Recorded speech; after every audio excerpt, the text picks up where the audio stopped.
The main character said that his profession is a beast tamer. He can make contracts with animals using magic and use their powers. Even though he was useless in battle, he tried his best, was a support for his team, and gradually gained their trust. However, after some time, they all gathered together in one room, after which he was informed that they were kicking him out of the team. The main character asked what they were saying. Were they really kicking him out? Why did the boss start talking about this? He also said that he didn't quite understand what was going on here.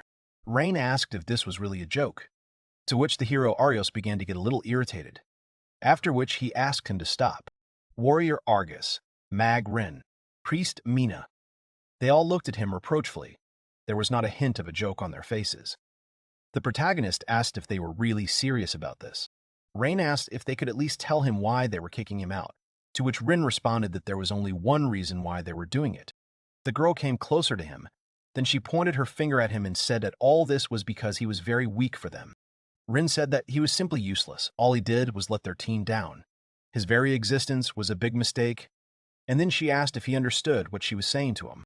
Rain immediately asked about his shortcomings, to which Arios replied that he should already understand this perfectly well. The main character does not know how to fight and needs their protection all the time. The only benefit from him is that with the help of his animals, he can scout the territory and carry their luggage. Arios asked if he really thought he would say that, if he really thought he was being useful. Mina said that this conversation made no sense. Argus told Rain that he was just a child who was causing him nothing but trouble. The latter was shocked by these words. He wondered what was going on here. Suddenly, the main character understood their message. He thought about whether all this time his friends had really thought about him exactly like that. Rain wanted to ask them not to kick him out. He wanted to justify himself, but Arios told him to just leave, and also not to forget to leave his equipment here, since it belonged to them. The protagonist agreed with them. At that moment, it seemed to him that all the threads connecting him with his team were cut. He left all the equipment and then walked away. The whole team just laughed after him. Rain thought that it was true. They weren't his friends to begin with.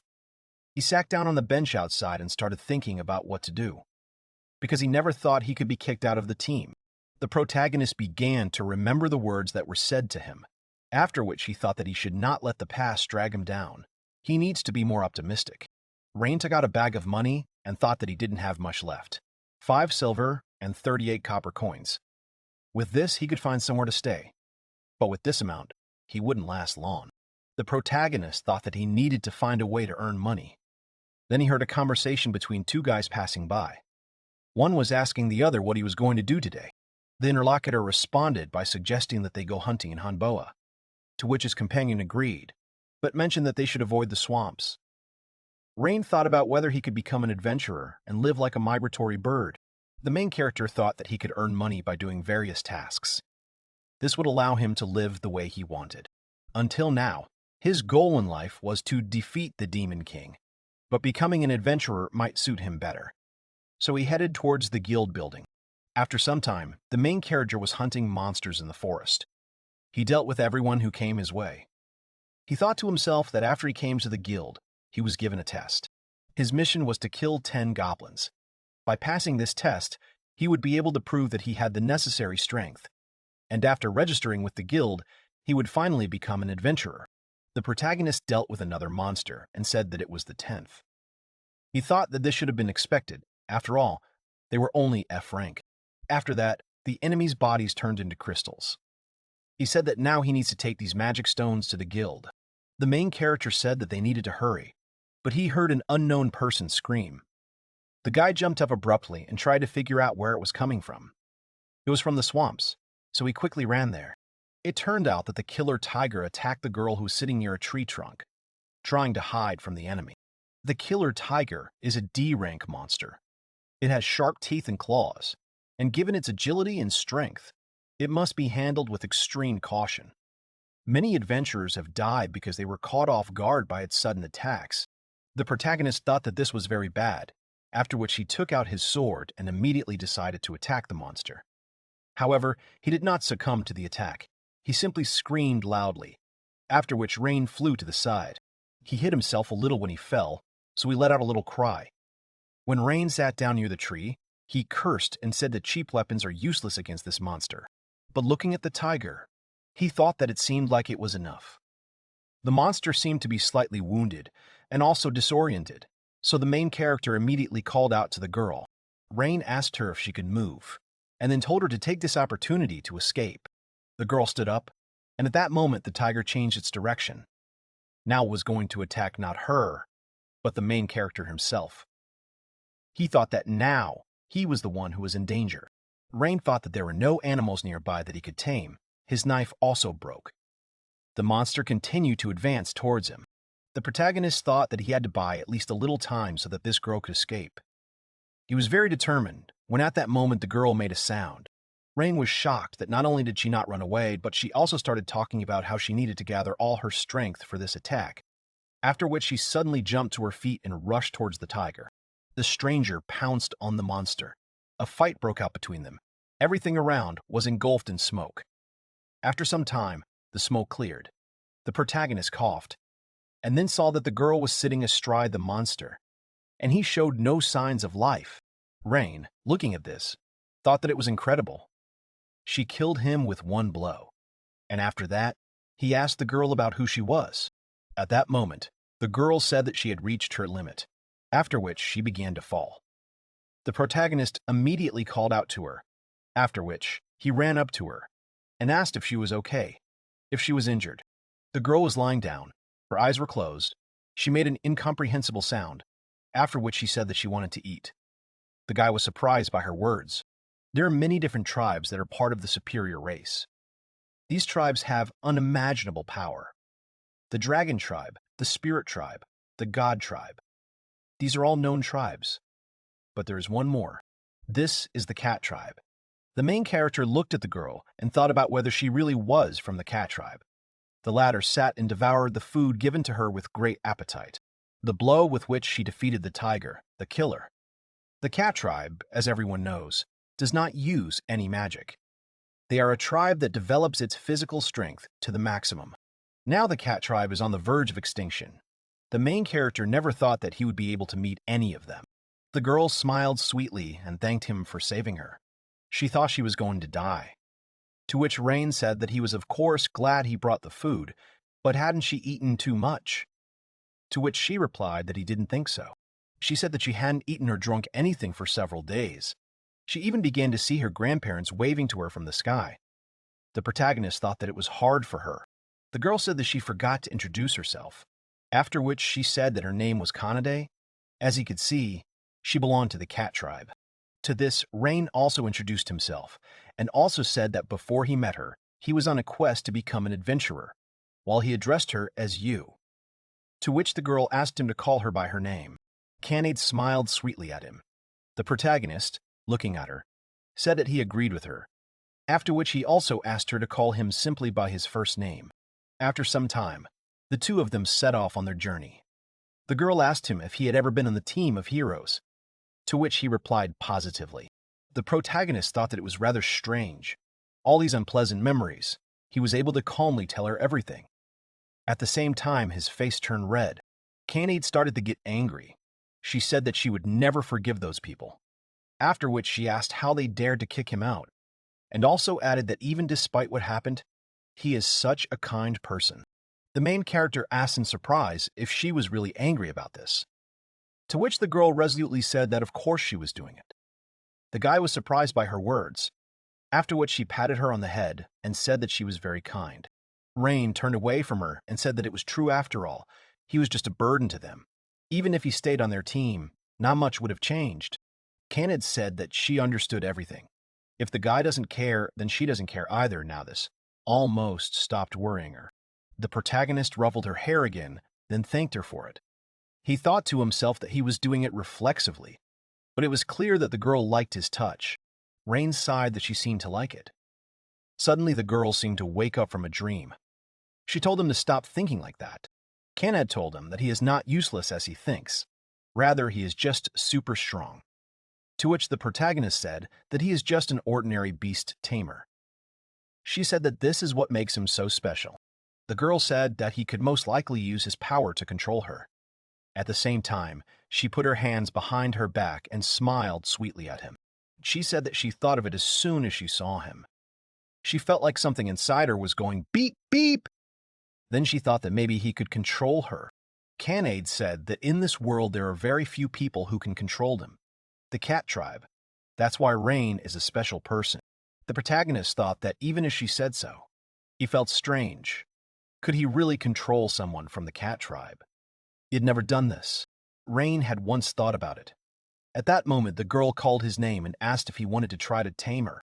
The protagonist looked at the defeated tiger and then thought that he wondered how strong he would become if he could tame someone from a higher race. Kanade smiled at him very sweetly and warmly. Rain thought that he just wanted to get to know the girl better. After that, he smiled sweetly at her and said that they would try to do it. The girl was very happy and said that she knew that he could do it. The protagonist asked her if she could stand still for a second, to which Kanade asked him if she really just needed to stand still, to which the guy responded positively. After that, he bit the skin on his finger to make blood flow from the wound. A seal appeared on his palm, after which he extended his palm towards the girl and said that his name was Shroud. He said that with the contract he creates a bond, vows in the chest, hopes in the heart, and strength in his hand. The girl must answer him. The protagonist asked her what her name was. He thought to himself that if she told him her name now, then the contract would be completed. However, she might not do that. But Rain was worried for nothing, because she calmly told him her name. After that, energy flows were directed from the seal on his hand towards the girl. After that, the same seal appeared on her palm. After some time, she came to her senses and asked if everything had worked out, to which the main character said that they had done everything, after which he suggested looking at his hand. She said that there was some strange symbol there. Rain said that this was proof of the contract that bound her to him. Thanks to this symbol, there was an agreement between them. It was obvious that the girl was very happy. She asked if it was true, then said that it meant proof that there was a connection between them. She was so happy. The main character immediately asked her again about the connection. Then Kanade asked if that wasn't true, to which he replied with a smile that she was right. That was proof of their connection, and then extended his hand to her. The girl grabbed his hand and said that she was so glad to be with him, to which he replied that he was also very pleased. The protagonist thought that he had made a contract with a girl from a superior race. She smiled very sweetly and giggled, continuing to hold his hand. After saving for a while, they returned to the guild. The administrator checked his results and then told him that he had passed the test and then congratulated him. Rain thought that he had finally become an adventurer. The administrator handed him a card, to which the protagonist asked what it was. The girl explained that it was an adventurer's card. She also added that it was some kind of identification card for him, proving that he was an adventurer. The administrator also handed him a bag of coins, and said that it was his reward for defeating the goblins, to which Rain asked if they would really pay him. Even though it was a test, the main character counted the reward he had received and realized that there were only 50 copper coins. These were just pennies, although this was only the beginning. Rain said out loud that he would like to take a quest now, to which the administrator replied that he could choose any task he liked. They were all hanging on that board, after which she pointed in the direction with her hand. After that, he met Kanade and apologized for keeping her waiting, to which the girl greeted him and asked if he had become an adventurer. Her eyes were shining very brightly. The guy answered her question positively, after which the girl congratulated him. He thanked her for the congratulations. The protagonist said that he wanted to choose a task for himself now, and then asked her opinion, to which Kanade replied with a smile that she was not against it. And then they went to choose tasks together. On the way to the board, they met an unknown man who laughed and said that you don't see something like this every day. The guy said that it seemed like he was right, after which he asked the girl if she was a representative of the cat tribe. The stranger came closer to her, after which he began to laugh. The protagonist immediately stood in front of her and asked what he wanted from them. The guy said that it was the first time he saw someone from the cat tribe, and then asked what she was doing in such a place, to which Kanade turned away and said that she would not answer his questions. The stranger told her not to dare talk to him like that. Instead, they should go and have a drink. He also added that she should do it with him, not with Rain. Kanade began to get angry. She clenched her fists and told him not to dare underestimate her master. The main character was shocked by her words. The girl grabbed his hand and said that, in the end, he was able to control her. The stranger was taken aback by her words, after which he asked what she was saying, and whether he could really control her. The main character said that he was a beast tamer, to which the guy first asked again about it, after which he began to laugh loudly. The stranger asked if this child was really a beast tamer and was able to control someone from the cat tribe, and then asked them to stop lying. The guy said that the cat tribe is part of the superior race, and a person like Rain would never be able to control any of them. They began to attract more and more attention.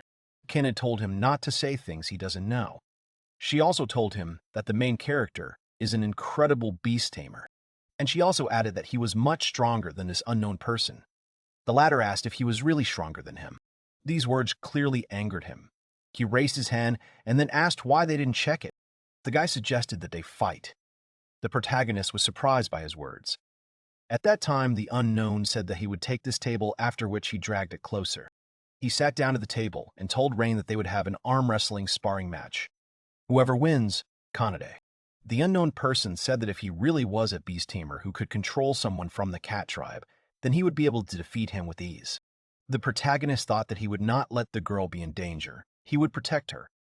After that, he also sat down at the table, grabbed the stranger's hand, thinking that even if he had almost no chance, he would try. Rain thought that he would definitely give it his all. The guy laughed at him and told him not to complain if he broke his arm. At that moment, Kanade asked him if they were ready. The boys grabbed each other's hands, put their elbows in line with the rules of the game, and then heard the signal that they could begin. However, as soon as the force was applied, the protagonist easily defeated his opponent. The people there were shocked. They began to chat among themselves, not understanding how the protagonist could win. Kanade grabbed his hand with a happy smile, raised it up, and told him that he was the winner. The guy was shocked at first, after which he asked how it happened. The main character said that he wasn't that strong, to which the girl first asked him in surprise, and then asked him if he really didn't know. Kanade said that when a person makes a contract with someone of a superior race like her, their abilities are enhanced to match the one they make the contract with. The protagonist remained silent at her words. Then the girl said that everything was clear to her, meaning that this was the first time he had signed a contract with someone from the higher race, to which he responded positively. Rain began to wonder if his powers were now on par with Kanade of the cat tribe. He looked at his hand and thought that this was like a dream. The girl smiled at him very sweetly and said that he protected her. This makes her truly happy. The protagonist blushed at her words. He thought that this time he managed to protect the girl. From now on, he will do everything in his power. After a while, they headed to another place. Kanade, sitting on the grass, asked why they were collecting medicinal herbs. Rain, also doing the same, chuckled. The girl asked him about the cool quest to find the legendary ball. After all, they were personally praised by a person from the guild. The protagonist thought that most likely the man who started the fight with him often causes problems for the guild. After defeating one, a girl came up to them and thanked them. Rain said that no matter what, he still has the rank of F. That is the reason why they cannot take difficult tasks. Kanade said that being an adventurer is such a tiring job, to which the protagonist replied that such simple tasks will help them gain enough experience, so they should try. The girl agreed with him, and after that she started humming some music to herself. Rain asked her what she did before he met her.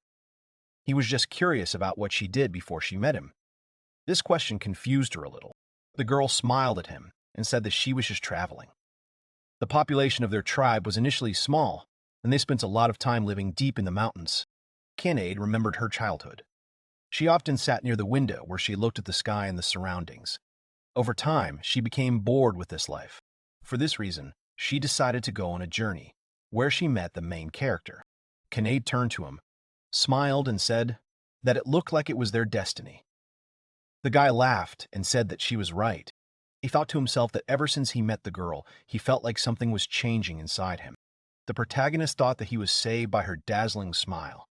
At that moment, he heard her complaining that it was so difficult to find medicinal herbs. Rain said that it was true, she was right. At this rate, they wouldn't make it in time. He looked thoughtful. And then the girl asked him if there was another way to find these herbs. The main character asked for time to think. He began to look around and saw that it was an ordinary field. Then he had a revelation. He smiled widely. Kanade didn't understand what had happened. She asked him what he meant, to which the guy replied that there was one method that only a tamer could use, after which he asked her to provide everything to him. The protagonist and candidate continued to sit on the grass. Several rabbits appeared near them. The girl asked if they were rabbits, to which Rain answered positively. The guy said that, to begin with, he was going to sign a temporary contract with one of these rabbits. A temporary contract is a kind of simplified form of a contract. Although it does not last long, the protagonist can easily enter into it. After he did this with the rabbit, the latter ran away. Kennedy immediately asked where he ran to which Rain replied that he ran to call his friends. After some time, a large group of rabbits came running to them. The girl exclaimed with delight. She said that they were so fluffy. The main character said that he was going to make a contract with all of them. After concluding the contract, Rain sat down in front of them and said that they should find the medicinal herbs that grow in this field and then bring them to him. But he gave them instructions that they should not eat them. After that, the rabbits ran across the field to carry out his order. After that, the boy turned to the girl. She stood in great shock. Her mouth was open in surprise. The main character did not understand what was happening. He asked about what happened. Conrad asked how this was possible, and then said that she had never heard of anyone being able to tame several animals at once. The main character asked her if it was really that surprising. He even became a little nervous, to which she responded positively. Kanade said that usually a temporary contract should be limited to taming one animal at a time. He shouldn't be able to tame that many rabbits under a temporary contract. The protagonist said that even if she says so, he did not finish, as he decided to think about her words. He remembered that he had never met another beast tamer. Rain said out loud that he thought it was normal for a tamer to tame so many beasts. Kanade asked him if that was true. After some time, the rabbits completed their task, so they collected all the grass. The main character and the girl returned to the city. The latter asked what it was. It turned out that Rain had made a contract with several other animals. He thanked them for leading them to the main road. Kanade said that, as she thought, it was very strange. The girl immediately ran up to the main character and asked how many animals a day he was going to tame. He must understand how outrageous his actions were. Rain smiled and told her to see how many medicinal herbs he had managed to collect. Kanade agreed with him and said that she would not say that again.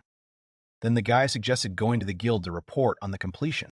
Suddenly the girl stopped abruptly, after which she turned in the opposite direction. At the same time, she looked very worried. The main character immediately called her by name. Kanade said very seriously that someone was having problems, that she was hearing someone's angry voices, and then suggested going and taking a look. At the same time, the old man was sitting next to his horse. The strangers were laughing at him and saying that he was so unlucky that even the guard abandoned him. The man started talking about how the guard ran away as soon as he found out they were Black Fang members. After that, they asked him how he felt about being betrayed by the adventurer he hired from the guild. After that, the men said that the old man should give everything he had. At that moment, the protagonist asked Kanade what a Black Fang was, to which she said that she had heard about them. If she remembers correctly, it is a large group of bandits, and their number exceeds 100 people. They constantly commit terrible crimes. The girl said that they were very dangerous, after which she asked if maybe they should call for help, to which the main character responded negatively. He added that it did not look like they were going to kill the old man, after which he suggested that they come up with something themselves. Rain said that before something bad happened to this old man, he wanted to save him. At the same time, his gaze became very determined. Kanade smiled at him, made a meowing sound, and then said that this was to be expected from her master. Rain told her to go and protect the merchant, and he would take care of the rest. Then they ran together towards the crowd of men.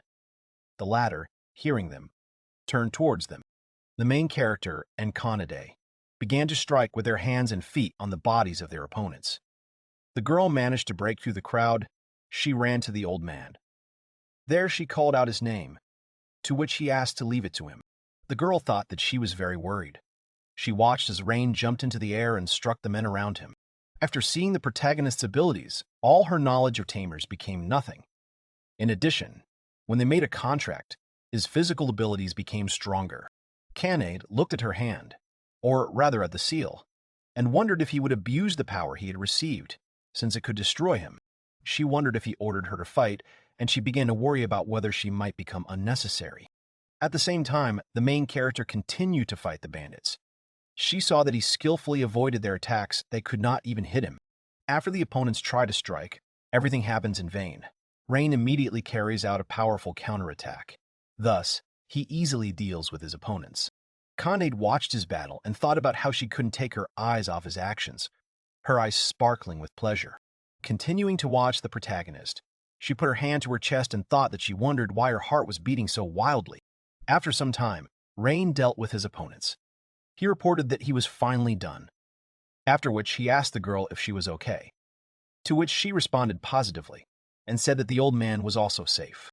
The man thanked them for saving him from the bandits, to which the main character said that everything was fine.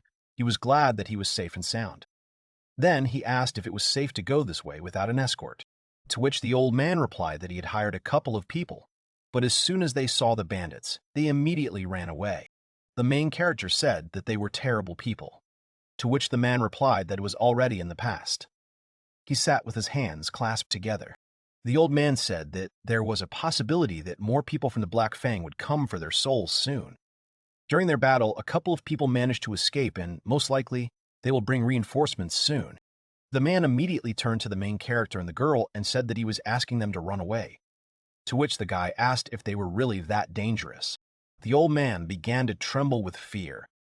He said that they indiscriminately kill those who interfere with them. This is a cold-blooded gang. The protagonist thought that they were too dangerous to just let them roam freely. Someone could become their victim again. After that, he suggested out loud to Kanade and the old man that they capture them all, to which they looked at him in surprise. The girl was shocked. The old man asked what he had said, to which the protagonist replied that he thought it would be dangerous if they simply left them alone. These bandits would cause even more harm. Kanade clenched her fists and said that this gang consisted of more than 100 people. She asked him if he thought he couldn't handle that many people.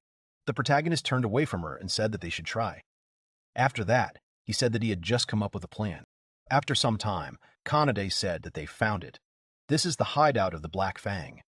She feels their presence well. After that, she asked Rain about his plan, to which the main character explained that not long ago, he had made a contract with a bee and was going to use it. The girl was surprised by this fact. Rain said that the bee is a rare species called the count bee. It has a paralyzing poison. Anyone it stings will be unable to move for half a day. Kanade hesitated and said that a bee is an insect, after which she asked how he was able to tame it, to which he said that she didn't know about insect tamers. He explained that it was an additional class of animal tamer that allowed them to tame insects. He had been training for it for some time, so he was able to handle insects. The protagonist explained that he was not yet perfect at it, to which the girl said that it was more than enough. After which, she asked if he could really use 2 classes at once. She exhaled sharply, sat down on the ground, and said that Rain never ceased to amaze her. To which the latter asked if this was really true, after which he said that he was going to provoke these guys with the help of bees. The main character told the girl to go back to the city and gather soldiers and adventurers. She smiled and agreed. After that, she became more serious and said that he was being careful. She understands that he will be fine, but she is still worried. The main character smiled slightly at her and told her not to worry if it was dangerous, he would run away. He promised her. Kanade smiled at him, then went to do his bidding. The guy sighed, then turned to the bees, asking if they were all here already. After that, he created a temporary contract with each bee. Once the contracts were made, he told them that they were going to perform a task. Meanwhile, in the forest, 2 people from the protagonist's former team were running away from pursuit. Rin asked if they were still being pursued, to which Mina replied in the negative and explained that they were safe, having managed to fight them off. Rin was bent over from fatigue. Beads of sweat were running down her face, after which she said that this was the worst mission. They wanted to make some money, so they decided to accept the merchant's request to accompany him. It never occurred to them that they might fail. Since Rin has magic, her mana is already over 1,000, and Mina can use healing skills and even the ability to resurrect the dead. But with their skills, they must attack from afar, so they needed someone to protect them, so they decided to hire an adventurer. However, they were not happy with their choice. Rin ran up to the guy, grabbed him by the collar, and asked him what the hell he was doing. She said that he had to protect them, then asked him why he was running ahead of them. The girl said that because of him they had to abandon the trade and run away from some gang of thieves, to which the adventurer said that despite their words, he had already told them earlier that tamers are not suitable for battle. Rin thought that she would never have thought that the guy would be so useless. Even Rain fought alongside them. Mina summed it up and said that they were now at a disadvantage. After that, she turned to the adventurer and asked why he hadn't explored the perimeter. The guy said that he had tamed a squirrel and told it to be on guard, but it was not able to survey the entire territory at once. The number of their opponents was too great. Rin asked why he didn't tame 10 or 20 animals since they could monitor their entire perimeter. She asked this question several times, to which the guy asked in fear what she was even talking about, because he was not capable of such a thing. The girls were shocked. The adventurer asked about the other 10 animals, since he couldn't even tame 2. Beast tamers can only tame 1 animal at most. If he tries to tame more than 1 animal, the load will double and his nerves will simply burn out.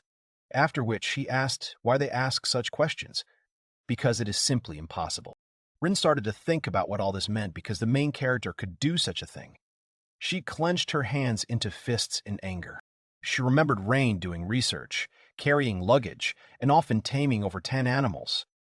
She wondered what the hell was going on, who the hell he was. Then the mag raised her hand along with the staff, pointed it at the adventurer and said that he was simply lying to them, after which she told him that they were a heroes team, so no one should know about their failure. That's why he should be ready to take full responsibility for the failure of this mission, and then asked if he agreed. However, the guy didn't answer, he just stood up and ran away.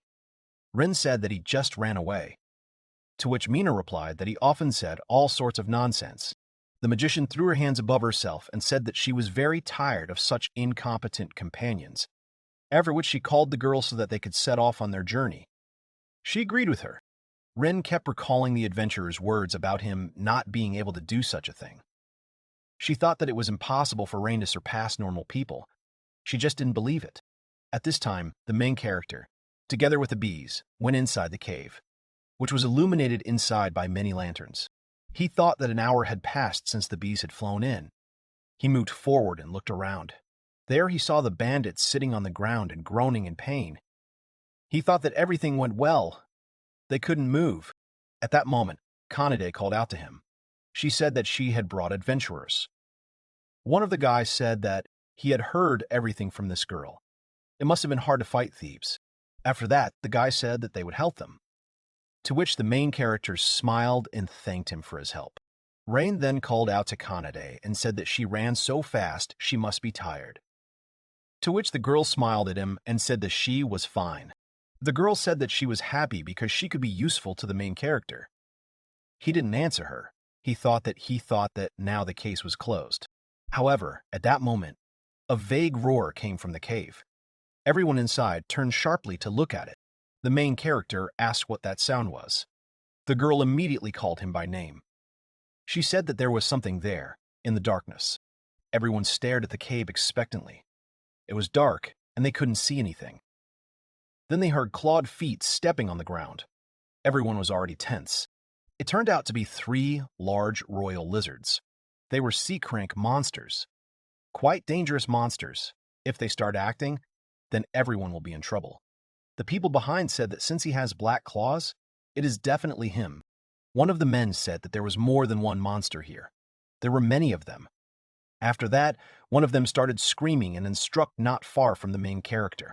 At that moment, the latter jumped up from the ground, swung his fist, and then hit the lizard right in the stomach. The monster immediately howled. The others, watching him, said that he was fighting the royal lizard with his bare hands. After that, they asked who this adventurer was. At this moment, Kanade also jumped into the air to attack the monsters from above, after which she said that she would help. She landed right next to the lizard, then swung her leg to strike his torso. Everyone in the cave watching them said that these two were incredible. Rain turned to the others and said that they helped the wounded evacuate, and they would take care of these monsters. Everyone was surprised by his words. The guys tried to argue with his words as it was dangerous, to which the main character said that they should not worry. He and the girl would take care of everything. Some of the adventurers asked again about this, and some simply agreed, because they realized that arguing was useless. After that, everyone left to evacuate. The protagonist thought about what the old him would have done in a similar situation. At that time, the monsters behind him tried to attack him. Rain kept thinking about whether he could fight such a monster alone, what the guys would do. Then he definitely wouldn't have been able to handle it. But now he's here with Kanade. He doesn't care that she's from a superior race. After all, this girl is just very good. After that, the two of them headed straight towards the monsters, preparing to attack. He thought about how he felt that they were capable of doing anything at the same time, outside the cave. The adventurers and bandits were sitting on the ground and worried about the main character. They were talking about how much time had passed since they left the cave. One of the adventurers thought that he could hear the sounds of battle, which meant they were still fighting. The dark-haired boy thought that he had just now thought about the fact that the two of them would not be able to defeat this crowd of lizards. The only thing he can do now is to pray. After that, he decided to turn to God. He folded his hands in a prayer gesture, then asked for the protagonist and Kanade to be okay. Then he heard cries of surprise. It turned out that Rain and the girl had dealt with the monsters, after which they came out to them. They were very calm with smiles on their faces. The others were also very happy to see them, after which they surrounded them. After the monsters were dealt with, it took a long time to clean up the whole mess. After that, the main character and the girl were summoned to the Adventurers Guild. When they arrived, they immediately went to the administrator. They believed that Rain and Kanade helped in destroying the Black Fang gang, so they promoted him. He was immediately given E rank as a small exception. Both girls were immediately happy for him, and he himself was very happy too. Besides, destroying the Black Fang was a task that was roughly C ranks. Therefore, they received quite a large reward. After some time, the main character and the girl were walking down the street. She was happy that they had a lot of money, and she also said that she was very happy for the main character.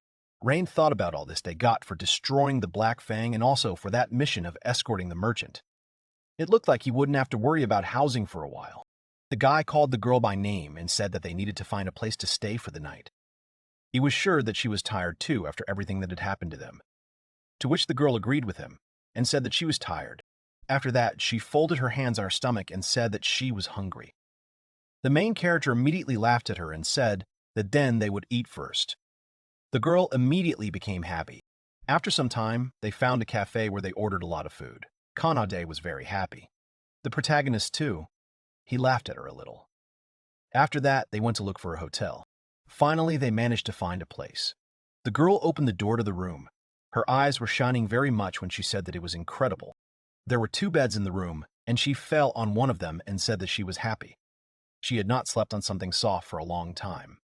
After that, she turned to the main character and asked if something had really happened. Still sitting on the bed, she called him with a smile and said that the bed was so soft. Rain thought to himself about how that happened. It was obvious that he was nervous. He was just having fun with a girl. And then he didn't understand how he got into the situation. Kanade asked him about not going to bed, to which the guy turned around and walked away, saying later that he would sleep outside. To which she asked why he was doing that, since they had rented this room for a whole week. She didn't care what he said. The main character blushed and said that if a guy sleeps in the same room with a girl, they will feel awkward. Kanade said that she wouldn't care if Rain slept next to her. He tried to object to her by saying that he was a guy. The girl said that of course she felt a little awkward being in the same room with a guy like him. Her face turned red.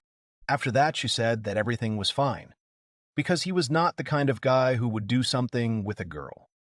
She was absolutely sure of it. Rain wondered if she was being frivolous, or if she simply didn't understand what he was talking about. Then he closed his eyes and addressed her by name. He came closer to her, took her hand, and told her that she shouldn't trust people so easily. The main character asked her if she met a person she didn't know at all. Would she really trust him? At which Kanade seemed to shrink at first, the colors draining from her face. She told him that she didn't trust everyone. After that, she smiled sweetly again and said that the main character is different, and that she trusts him completely. Kanade said that he was not like other people, because even though he didn't know her, he treated her differently. The girl told the main character that he just helped her. The guy's face changed. It turned slightly red. Kanade said that she can't let him stay on the street. He shouldn't sleep there. And the guy thought about it, and then agreed with her words. The main character said that he would not go anywhere. He would stay here. to which the girl asked if it was true, after which she added that it was a good decision. Rain thought that from the moment he met her, he had been on amazing adventures. Kalyadin thought that he was not used to this yet. At that moment, Kanade said that she would like him to turn away when she would change clothes, to which he said that he understood. He would do everything as she asked. Night had fallen. The protagonist was lying on the bed and sleeping peacefully. At this time, giggling was heard next to him. It turned out that it was Kanade who was sitting and admiring him. She was thinking that he had such a cute face when he was sleeping. He really was a good person. The girl thought that he saved her from the killer tiger. He also gave her food and was very kind to her. Despite the fact that she belongs to a superior race, he continues to treat her like an ordinary person. The girl thought that the cat tribe is the rarest higher time. At the same time, in her thoughts, she returned to the past. She remembered that for this reason many people tried to catch her, since it was profitable for everyone to deal with her. All the people around her wanted to get her because she could give money, desire, status. After all she saw, she began to lose faith in people. Everything was exactly like that until one day she met the main character. She remembered how he leaned over her and asked her if she was okay. Ren was different. He helped her without any selfish motives and treated her like an ordinary girl. This moment made her very happy.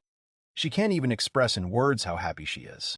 Rain is still depressed about being kicked out of the hero team, but she is sure that he is hurt by it now, even though he pretends to get over it.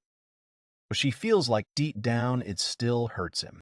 She bowed her head, continuing to look at the protagonist, and then thought about how she wanted to help him heal his wound. After a while, her eyes closed and she fell asleep thinking that she wanted Rain to smile with all his heart. At the same time, the hero's team was in the forest. The hero cursed, then hit a tree and asked what was wrong with this forest. Looking at the map in front of him, he asked if the legendary armor was really there. At that time, they were in the Lost Forest. This forest was like a labyrinth. It confuses all adventurers. If you look at the map, you won't immediately understand where the exit is. As time goes by, all paths change, so those who enter the forest move further and further from their goal. At this point, Rin pouted and said that she wanted to take a bath, to which Mina said that she couldn't do that. The mage said that they had been exploring this devil's forest for over a year, and then asked if they weren't tired of it. Everyone suddenly fell silent. At that moment, Argus said that he was sorry that the main character was not with them now. Arios, with anger in his voice, asked again what he had said. Argus said that with his powers, they could explore every inch of this forest and maybe even find a new path.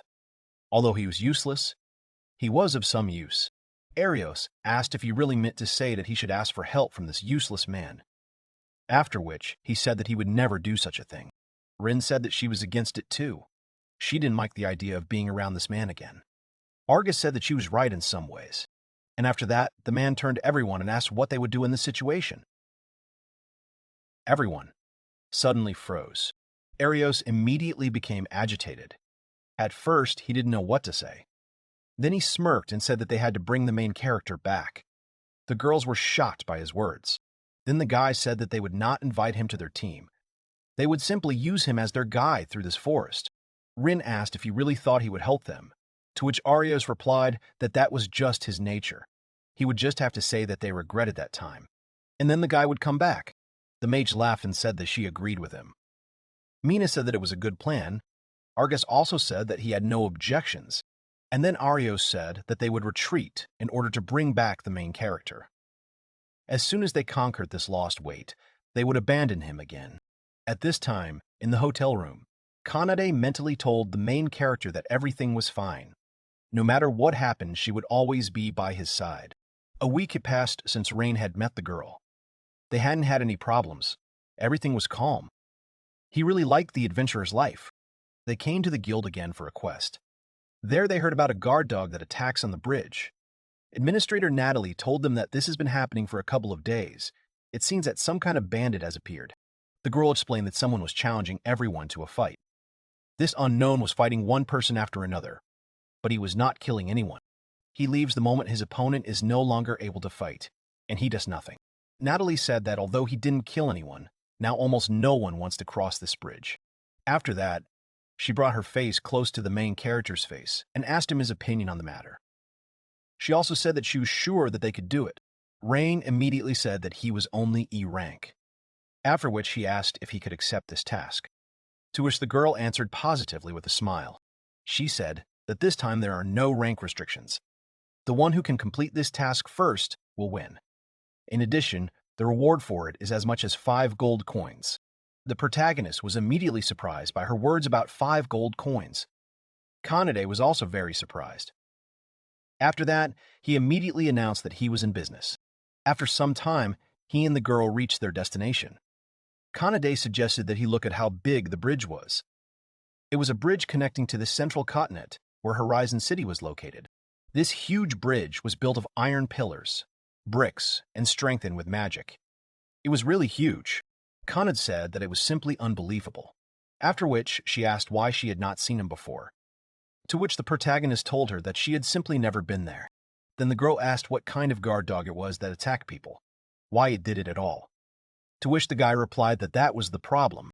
He thought that usually when no one dies, they can just ask the victims about what happened, but for some reason, they all remained silent. The protagonist clenched his fists.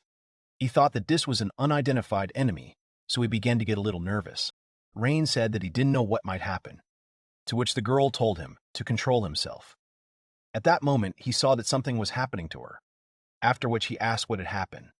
She immediately began calling him by name. It turned out that she was pointing to the sky. There was a huge dragon flying there, which scared Kanade and the main character very much. The latter asked what the dragon was doing there anyway.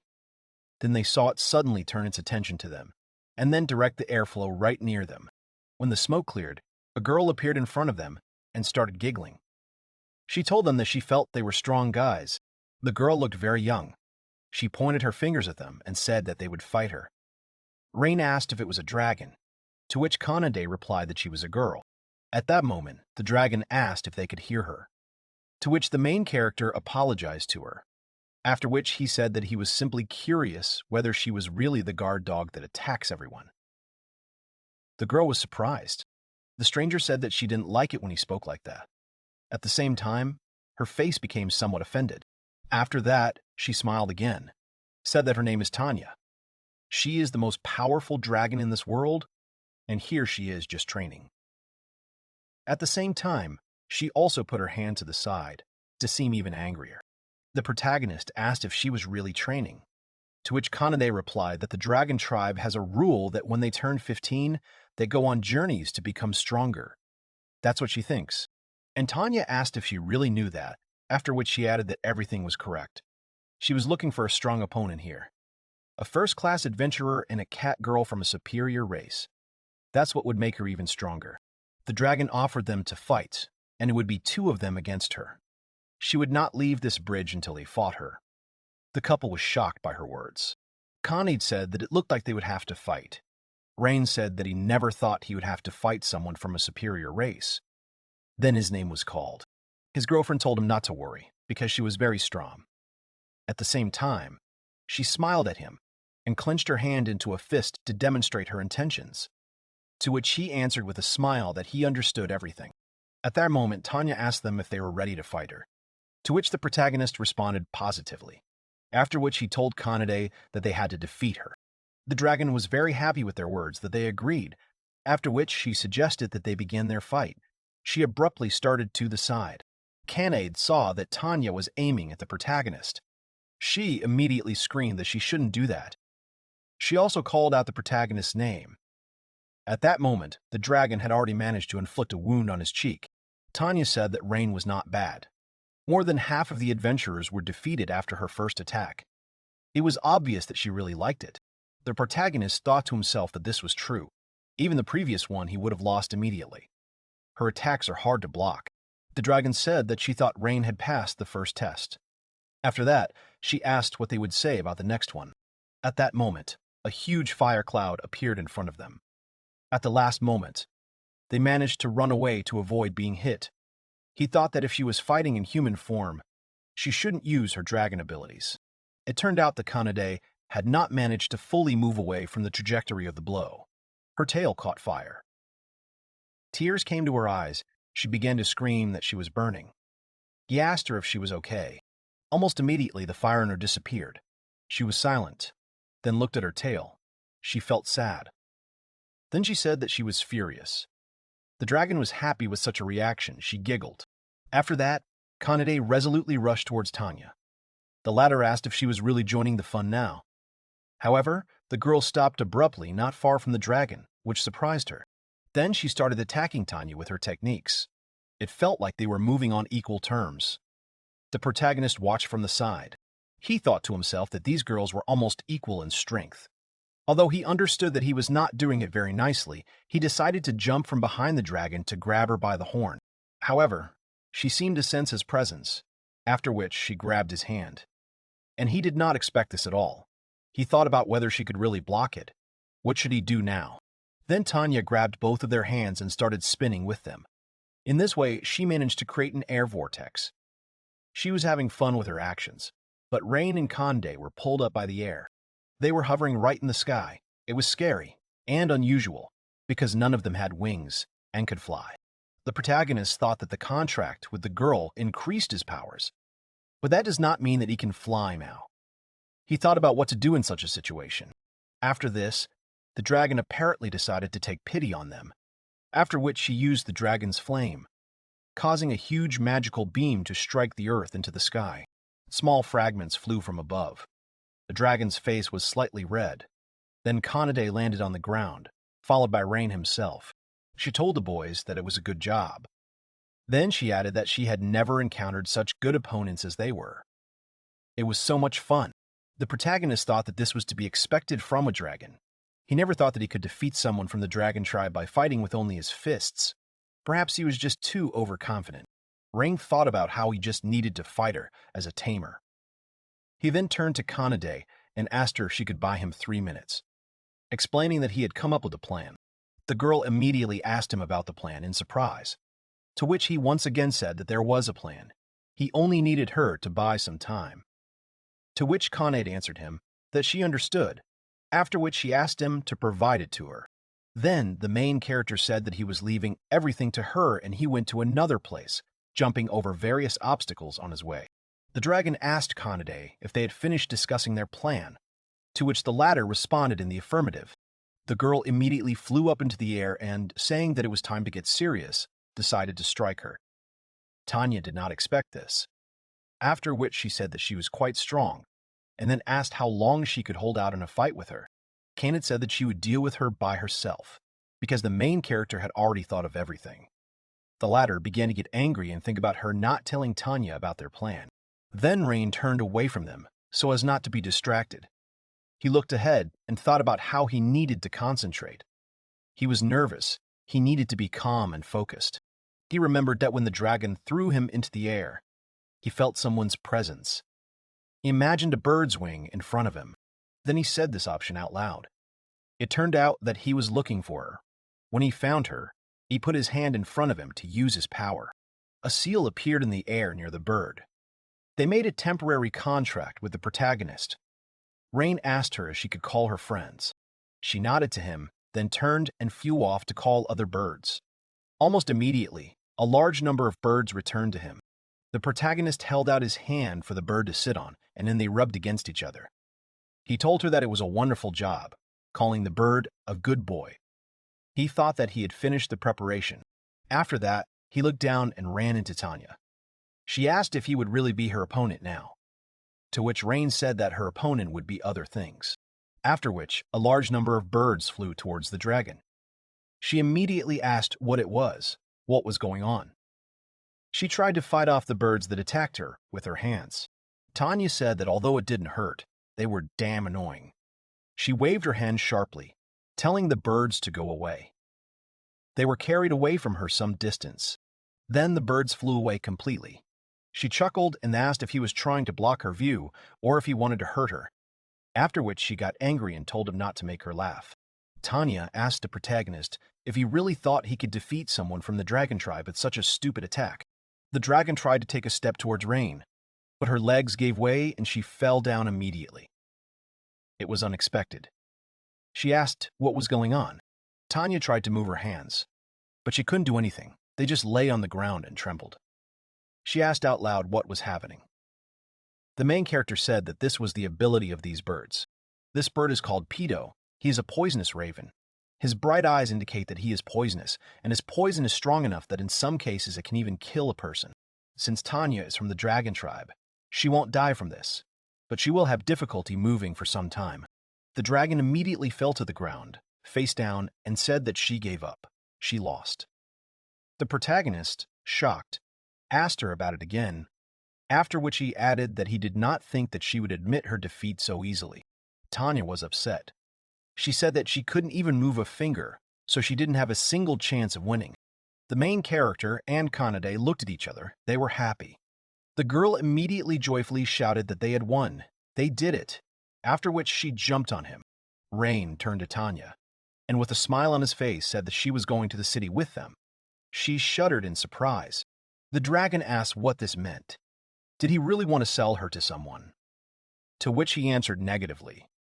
Explained that he just wanted to talk to her, and also wanted her to promise him something, namely, that she would not do anything like that again.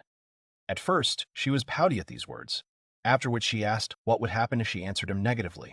The main character looked at her and then with a smile on his face said that if she said that, they would have a problem, after which he asked what he should do, and laughed.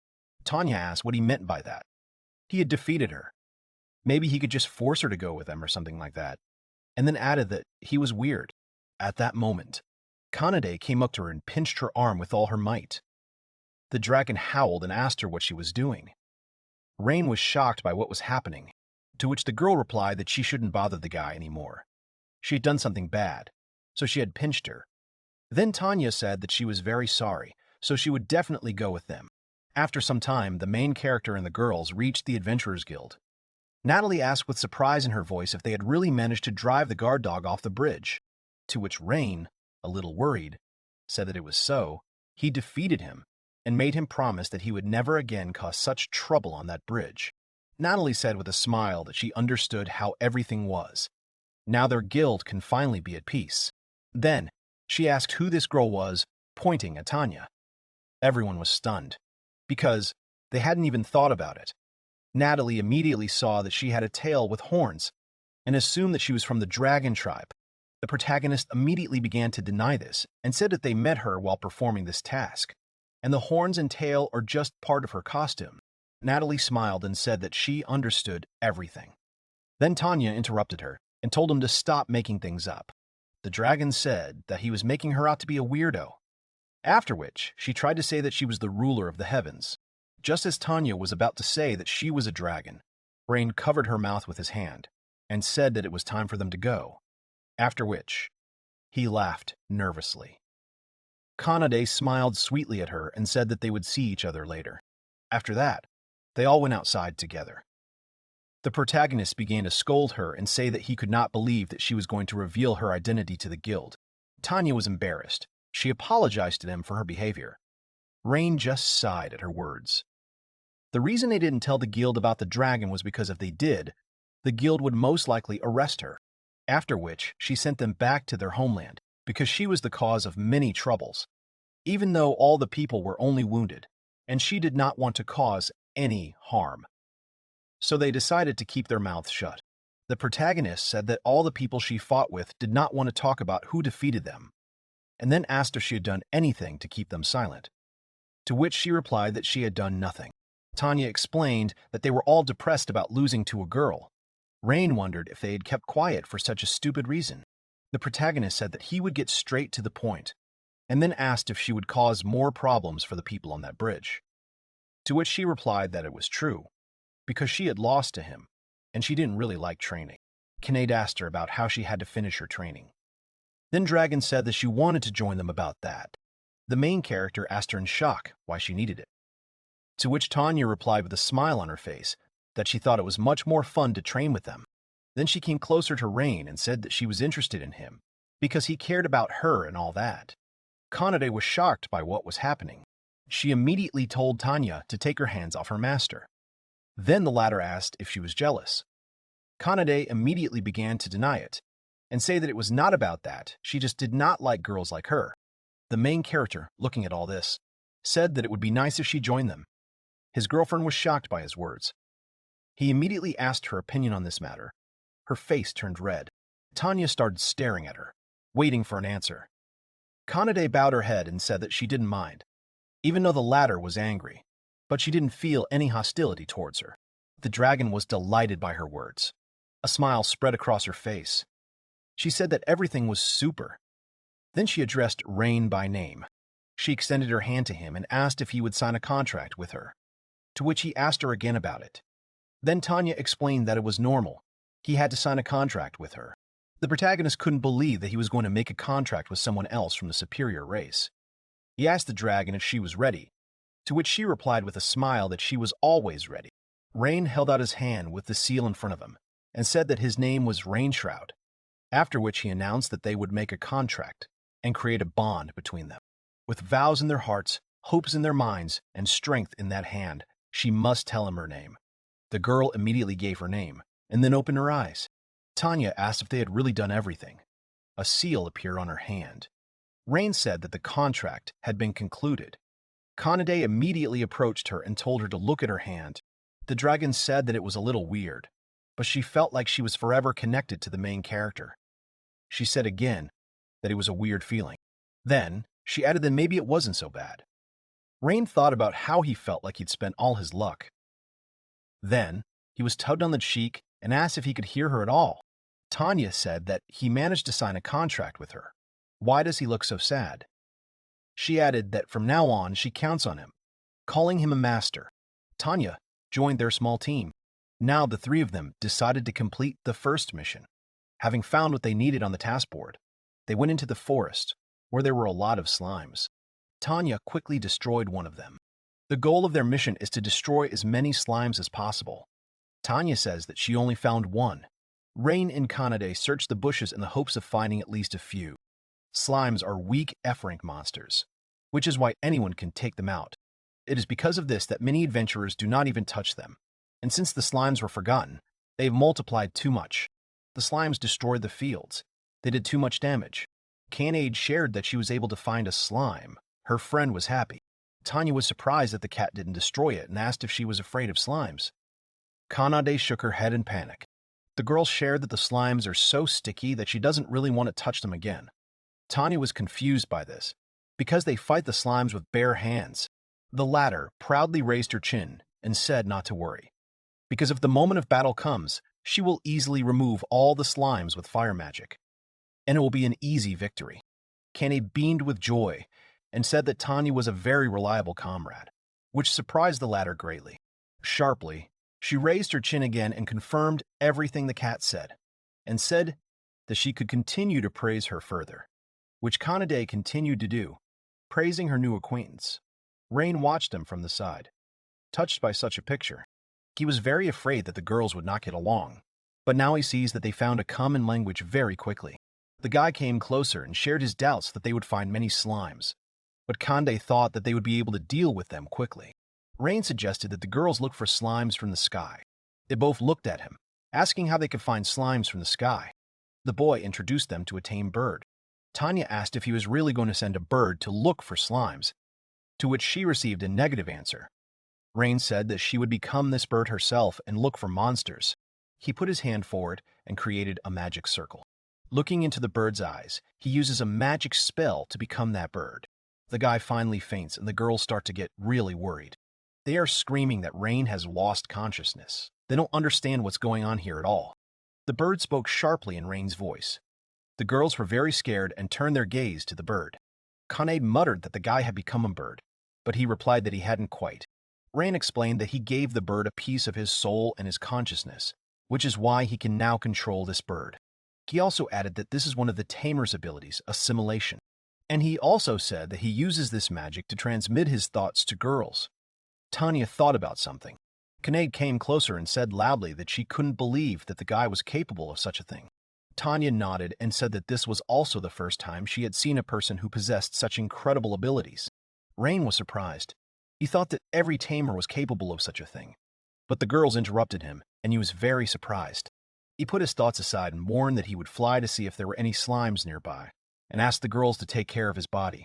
Kanade and Tanya watched the bird flying away from them, controlled by Rain. and they both agreed that he really was a good person.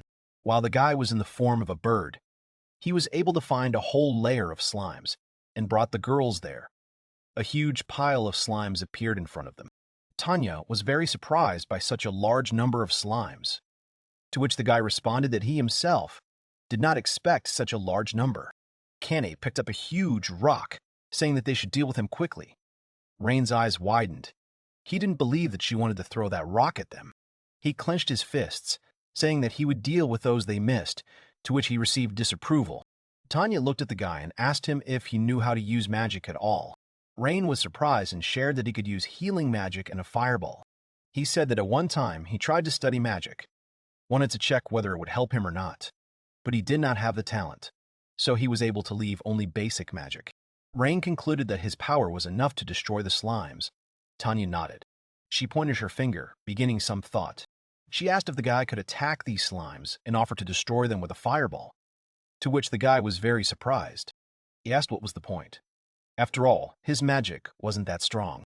Tanya pushed the guy, saying that he should at least try, with as much force as he could, to which she received a cry from Rain, asking him not to push him, otherwise he would fall on the slimes. He wondered what Tanya was thinking about. Rain put his hand forward, saying in his head that now he needed to concentrate. Next, create a magic circle in your mind, and then release a fireball. A huge fireball energy poured out from his hands, which almost destroyed everything in its path. It turned out to be too big. The explosion was so strong that it destroyed everything it could reach. Rain looked at the empty field that had been filled with slimes a second ago. His eyes widened. He didn't fully understand what he had just done. Rain screamed out loudly, "What happened?" Because literally a second ago the slimes were in front of him. They all disappeared in an instant. Tanya stood with a calm expression on her face and said that such a result was to be expected. She recalled that when he made a contract with Kanade, he received an increase in his physical abilities, and she added that when he made a contract with her, he received magical powers. Tanya concluded that this was why his ball came out so powerful. They say that dragons have the second greatest magical power of all species. And finally, he said that Rhine also has this warm soda.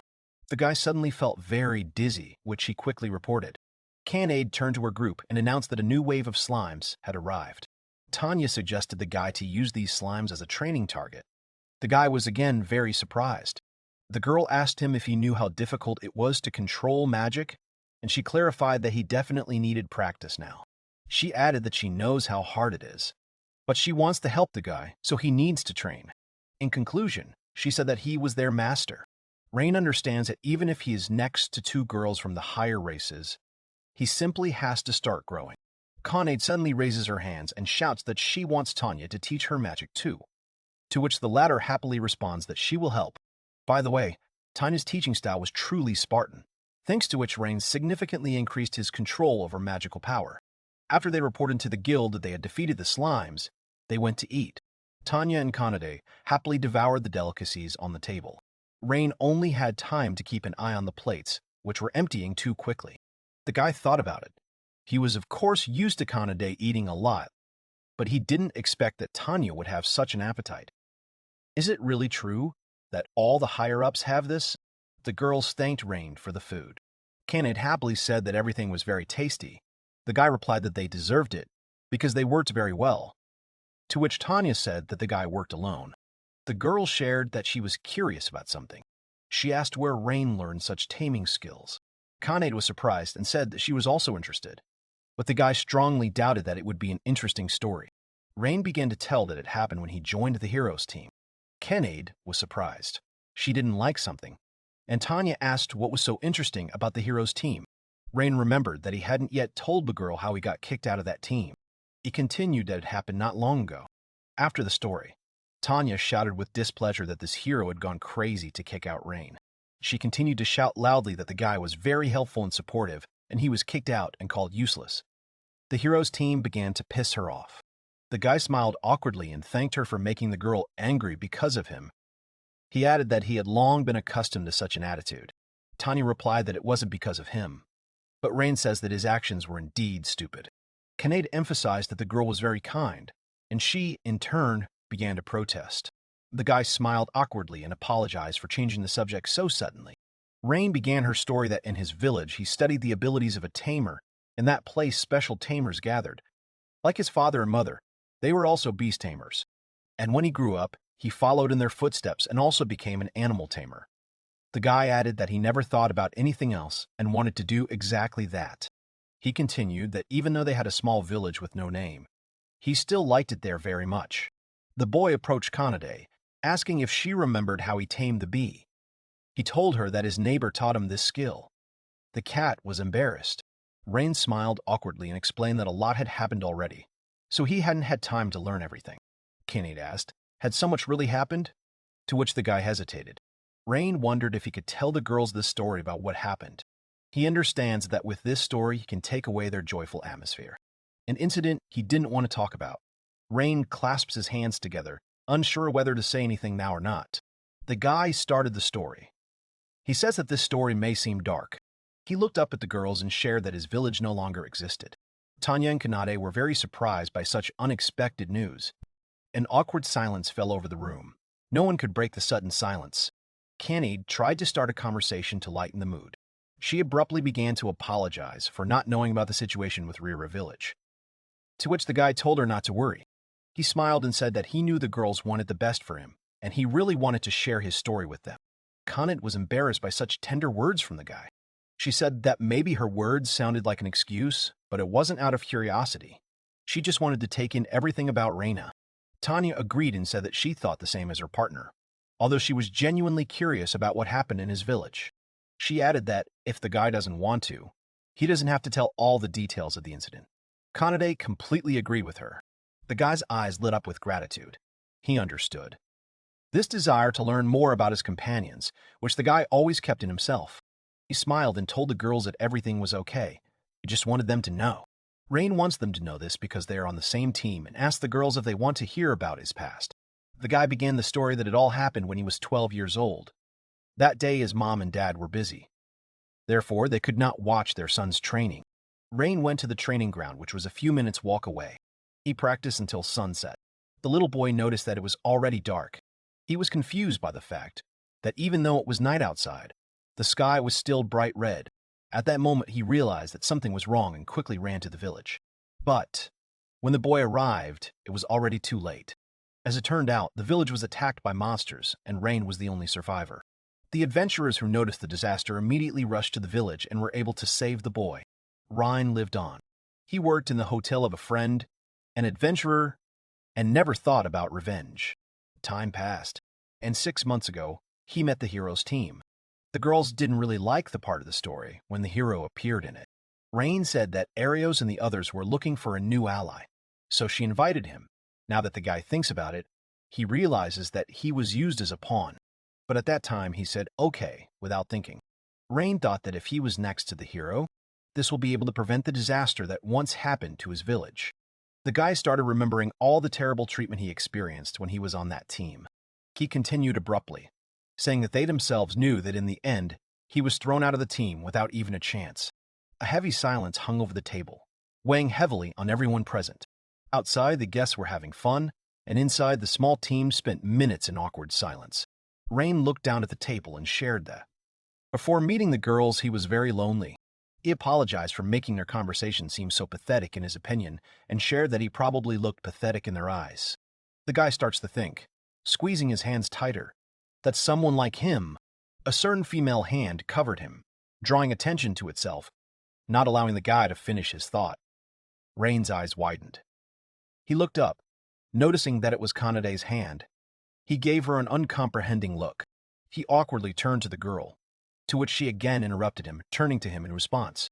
She began to share the thought that she had always thought the guy was incredible.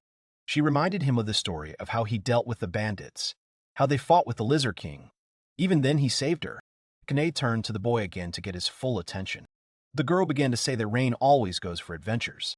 She thought for a long time why he tried so hard for others, and it seemed she finally understood.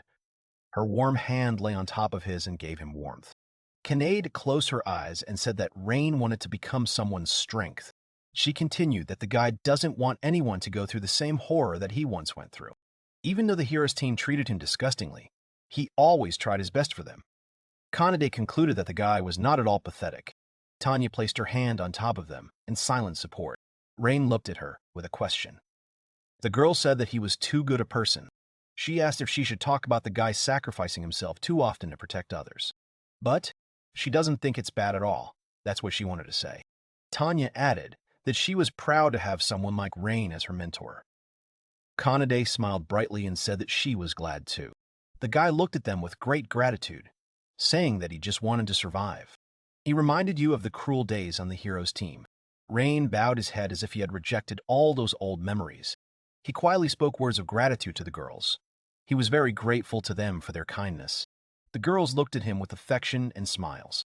Tanya clapped her hands and said that was enough stories for today. She reminded him that they had originally come here to celebrate joining the team, and Kanade perked up as she recalled their original purpose. Tanya asked sharply and loudly, "Where is her dessert?" After all, she is the star of the evening. The cat was upset, saying that she also really wants dessert.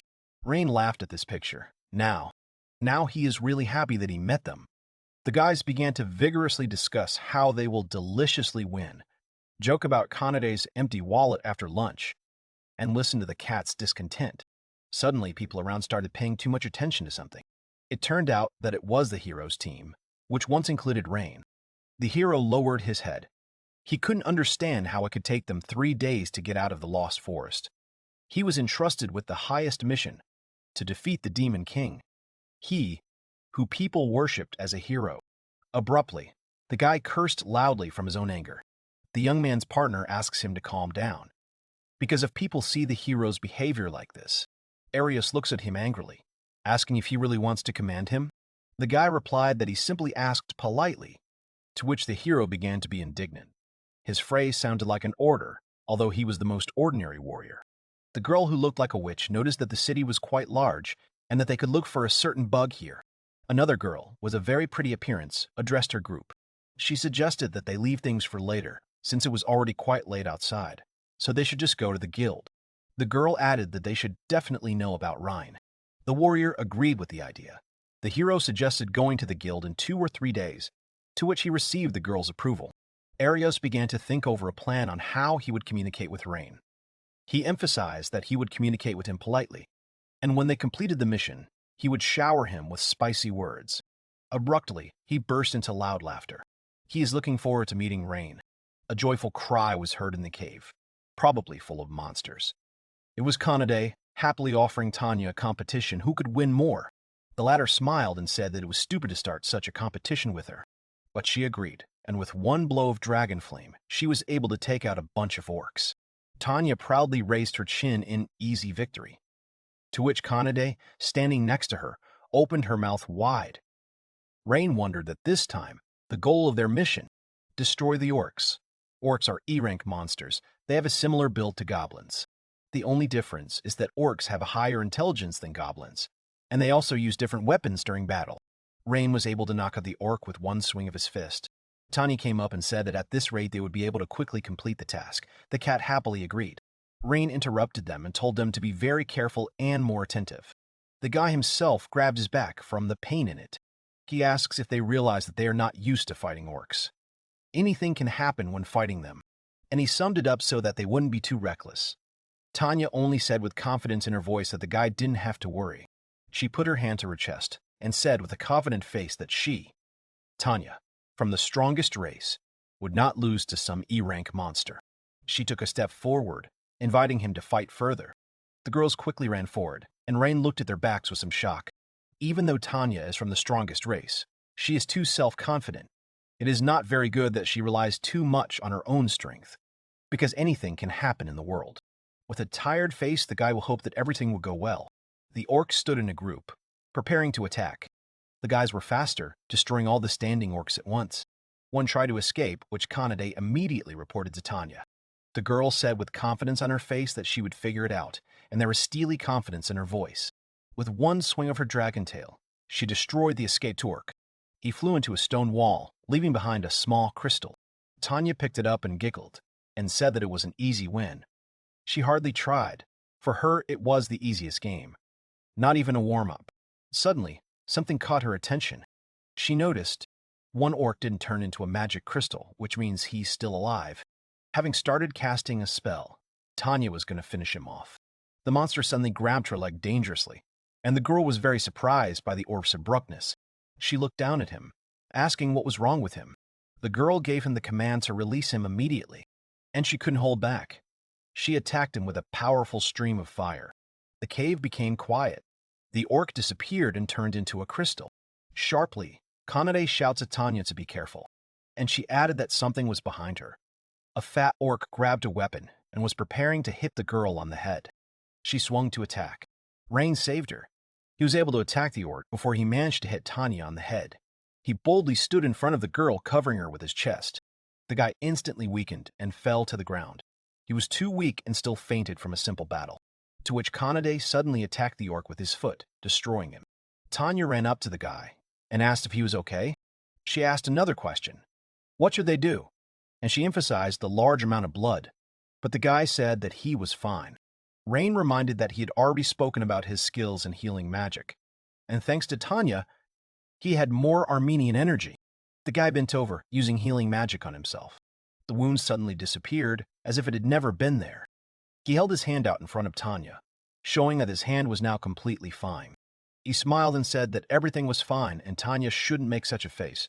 The girl almost cried and began to think that because of her, Kanade came running and quickly started asking if everything was okay with Rainom, if he was in pain. The guy repeated again that everything was okay, and thanked the girls for their concern. He stood up from the ground and suggested that the girls collect all the stones and take them to the guild, to which Kanade loudly said yes. Rain and the cat next to her ran to collect all the magic stones. They were happy about completing the task. Now they could rest. Tanya stood in place, sadly lowering her gaze. She still considered herself guilty before the guy. Rain walked out of the Adventurers Guild, apologizing for keeping the girls waiting. He was surprised because there was only Kanade standing on the street without Tanya, which is what he asked the girl about. The cat said that the girl was nearby, but was too sad. She really doesn't know why. Kanade added that Tanya looked like she wanted to be alone. The dragoness herself stood on the bridge, sadly looking at the water. She wondered what she was doing wrong. She remembers that Rain told her to be careful. The girl did not take his words seriously. And besides, she got too carried away. Now she blames herself for the fact that such a brave guy like Rain got injured, and all because of her. Because of her mistake. She lived with the thought that the dragon race was the strongest race, and she thought that she would not lose to some orcs even if she was alone because of her stupid pride. Raina was badly wounded. She thinks that it's all because of her. She blames herself a lot. She scolds herself for such a mistake. Tanya presses her head even more tightly into her shoulders. Regrets have settled in her head. She scolds herself. She was so pathetic. He protected her, hiding her face in her elbows. She wonders what face she should make when she sees him. Suddenly, someone called out to the girl, and quite loudly. Tanya turned her head, and it turned out that Rain was already standing very close. With a gentle smile on his face, he asked what happened and why was she here. Tanya hesitated. She looked away, not knowing what to say. She did not want to be aware of her thoughts. She clutched the hem of her dress, her voice beginning to tremble. Tanya bowed sharply, apologizing loudly. Rain opened his eyes, not understanding anything, and Tanya decided to continue. She started saying that she went ahead and was too careless. Although the guy warned her, she thinks that because of her, he was hurt. The girl continued even though he used healing magic and healed his injury. But one wrong move and everything could have ended badly for the guy. She closed her eyes, saying that she was truly sorry. The guy extended his hand towards her. He decided to pat her on the head, saying that everything was fine. Tanya raised her head with an uncomprehending look. Rain thanked her for worrying about him. The girl was too surprised and asked why he wasn't angry with her. The guy was also surprised by her question and said that she had already realized her mistake and would be much more careful next time. And he shared that he was very afraid that something serious might have happened to the girl. So she wanted to be alone, but Rain smiled brightly and said that he was very glad that everything was okay with the girl. He patted her head harder, and moving away, he offered to follow him. Suddenly, from behind a tree that stood nearby, it seemed to Kanade. The guy explained that she was also very worried. The kitty ran up to Tanya and started asking if she was okay. Was she feeling better now? The dragon awkwardly replied that she was fine. Kanade hugged her friend tightly. She was sure that everything was fine now. The house where the group lived, Tanya asks herself, why? Nobody blames Tanya. Everyone is busy with their own affairs. And the girl wonders why nobody blames her. Tanya thinks that everyone is thanking her so that she doesn't worry. Besides, Rain is very glad that she is okay and already out loud. The girl quietly said that Rain really, an incredible person for her. Tanya thought that the guy just gave her his bed, and he settled down on the floor and felt good. The girl thinks that he probably feels very uncomfortable on the floor. He really is too kind a person. For Tanya, first, she followed him only because he was an interesting person. During the journey, Rain was always kind. So Tanya always felt safe, even though they just met recently. But she still thinks she can rely on him. She can't get the face Rain made yesterday out of her head. For some reason, Tanya's soul felt very warm. Abruptly, she came out of her thoughts, scolding herself for the thoughts in her head. Tanya feels like she has fallen in love with him, because the sight of the guy makes her soul feel much warmer. Her heart beats faster and her words sometimes get confused. She shook her head, realizing that this was impossible. She pushed away the stupid thoughts.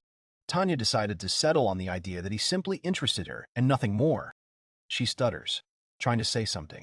The girl says she is not a weakling and lifts the blanket on Rain's bed. She covers the guy better, telling him to cover himself properly. She smiled tenderly as she looked at the sleeping Rain. Having wished the guy good night, she decided to go to bed herself. Conrad walks one step ahead, humming a song. The words don't seem very connected, but the cat sings calmly. Tanya wondered what song it was. Suddenly, the girl reminded that over the last couple of days, they had completed quite a lot of tasks, and now they had plenty of money. Rain picked up the topic of the conversation. He concluded that they now had enough money to live in a hotel. Tanya suggests buying the team new equipment. The guy was surprised. The girl reminded him that he didn't have any equipment at all. Rain began to look around himself, realizing that so much had happened that he had completely forgotten about his gear. Tanya proudly raised her head and said that she and Kanade did not need equipment because they were both from the strongest races. They would cope just fine. But there is one thing. Poking her finger into the guy's chest, she reminded him that he was completely different. She said that even despite the contract with them, he still remains human. Rain agreed and concluded that they would go to the gun shop. Tanya said that was a great idea. Kanade interrupted them abruptly, asking what about food. Rain agreed that food came first. The guy was already ready to go and the girls were nearby. Suddenly, something stopped the guy. He looked forward with fear in his eyes. Kanade was surprised and tried to call out to Rain. Realizing where he was looking, she turned around. The heroes' team called out to them. They were clearly not in a friendly, sarcastic mood. They were heading towards the Rhine. The guy asked the girls to leave quickly. Suddenly, he was grabbed by the shoulder. The hero, with some unkind aura, asked why Rain was so cold, and reminded that they were once on the same team. He said that the team realized their mistake, even though they thought he was useless. But now they believe that he can help them. Rain realized he was in deep shit. Tanya came closer and asked, "Former team?" "They are supposedly the heroes' team." The team leader was very surprised to see the girls. He asked himself a lot of questions. Seeing two of the strongest races, one from the cat tribe, the other from the dragon tribe, he doesn't understand at all how they ended up here. Kanade clarified. He said that they were his former team. The hero was still in shock. He put his finger to his chin and assumed that Rain was following them. He didn't want to believe that they were on his team. Kanade was unhappy and shouted at the guy to stop saying such stupid things, and she added that Rain was their master. The hero's entire team could not believe it. The witch asked how this beetle controlled them. Rain survived and said that it didn't matter. He asked sharply if the hero's team needed anything from him. The team leader was glad that the guy got straight to the point. He started telling them that they needed help with the lost forest. So we wanted to ask Rain for help. The guy frowned discontentedly, asking if the hero really believed that after all this he was going to help them. Rain realizes that just like they would call him useless back then, that his skills were worthless, that they would make him look like a fool. What were they even thinking now? He turned away abruptly and said that the team would have to find someone else, to which the hero tried to stop him. The pretty girl turned to the guy to get his attention. She explained that in order to save their world, they had to deal with this forest. Rain was surprised, and the hero smiled slyly. They began to tell that in this forest there is an item that they need to defeat the Demon King, and if they cannot collect them all, then no one will be able to defeat him, and the whole world will be in danger. The team thinks that Rain and his friends can handle it, but what can ordinary people do? Rain thought that if there were a lot of monsters in the world again, then tragedy would be inevitable. There would be trouble, just like in his village. The guy wondered if he should go. Then he should just ignore his feelings. It's not a problem for him. He clenched his jaw and considered his answer. Even though it hurt Ryan's soul, he agreed to go. The hero said smugly that he should have agreed right away. The witch said that the guy is always stupid. The hero suggests changing the environment and discussing all the details. Tanya and Kanade stopped the team. They were clearly unhappy. The hero turned around and asked, "Is there a problem?" Kanade said that even though she was against it, Rain agreed, so she would remain silent. But before that, she demanded that the team apologize to Rain. The hero doubted the girl's words because he thought he had already apologized. Kanade said that, with that attitude, it was not a sincere apology. Tanya supported her friend and said that after they kicked him out of the team, they dare ask him for something. She asked what kind of attitude this is. The girl will say it once. With a commanding tone and a serious face, she ordered the team to fall to their knees. The entire team was in shock. Tanya was unhappy and said that they really irritated her with their behavior, and she really wanted to burn them with her breath. But she understands that if she does this, then her master will scold her. The hero was unhappy with this tone. He doesn't like it when people talk to him so insolently. Covering his face with his hand, he giggled nervously.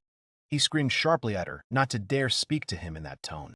He shouts that he is an all-powerful hero and will never fall on his knees. The whole team started to support him. That one cannot fall on one's knees before Rain. The hero turned to Rain. Grabbing him by the shirt, he began to rudely say that he had a problem with disciplining girls, and told the guy to try to keep his animals under control. Rain frowned in displeasure. His friends were called animals.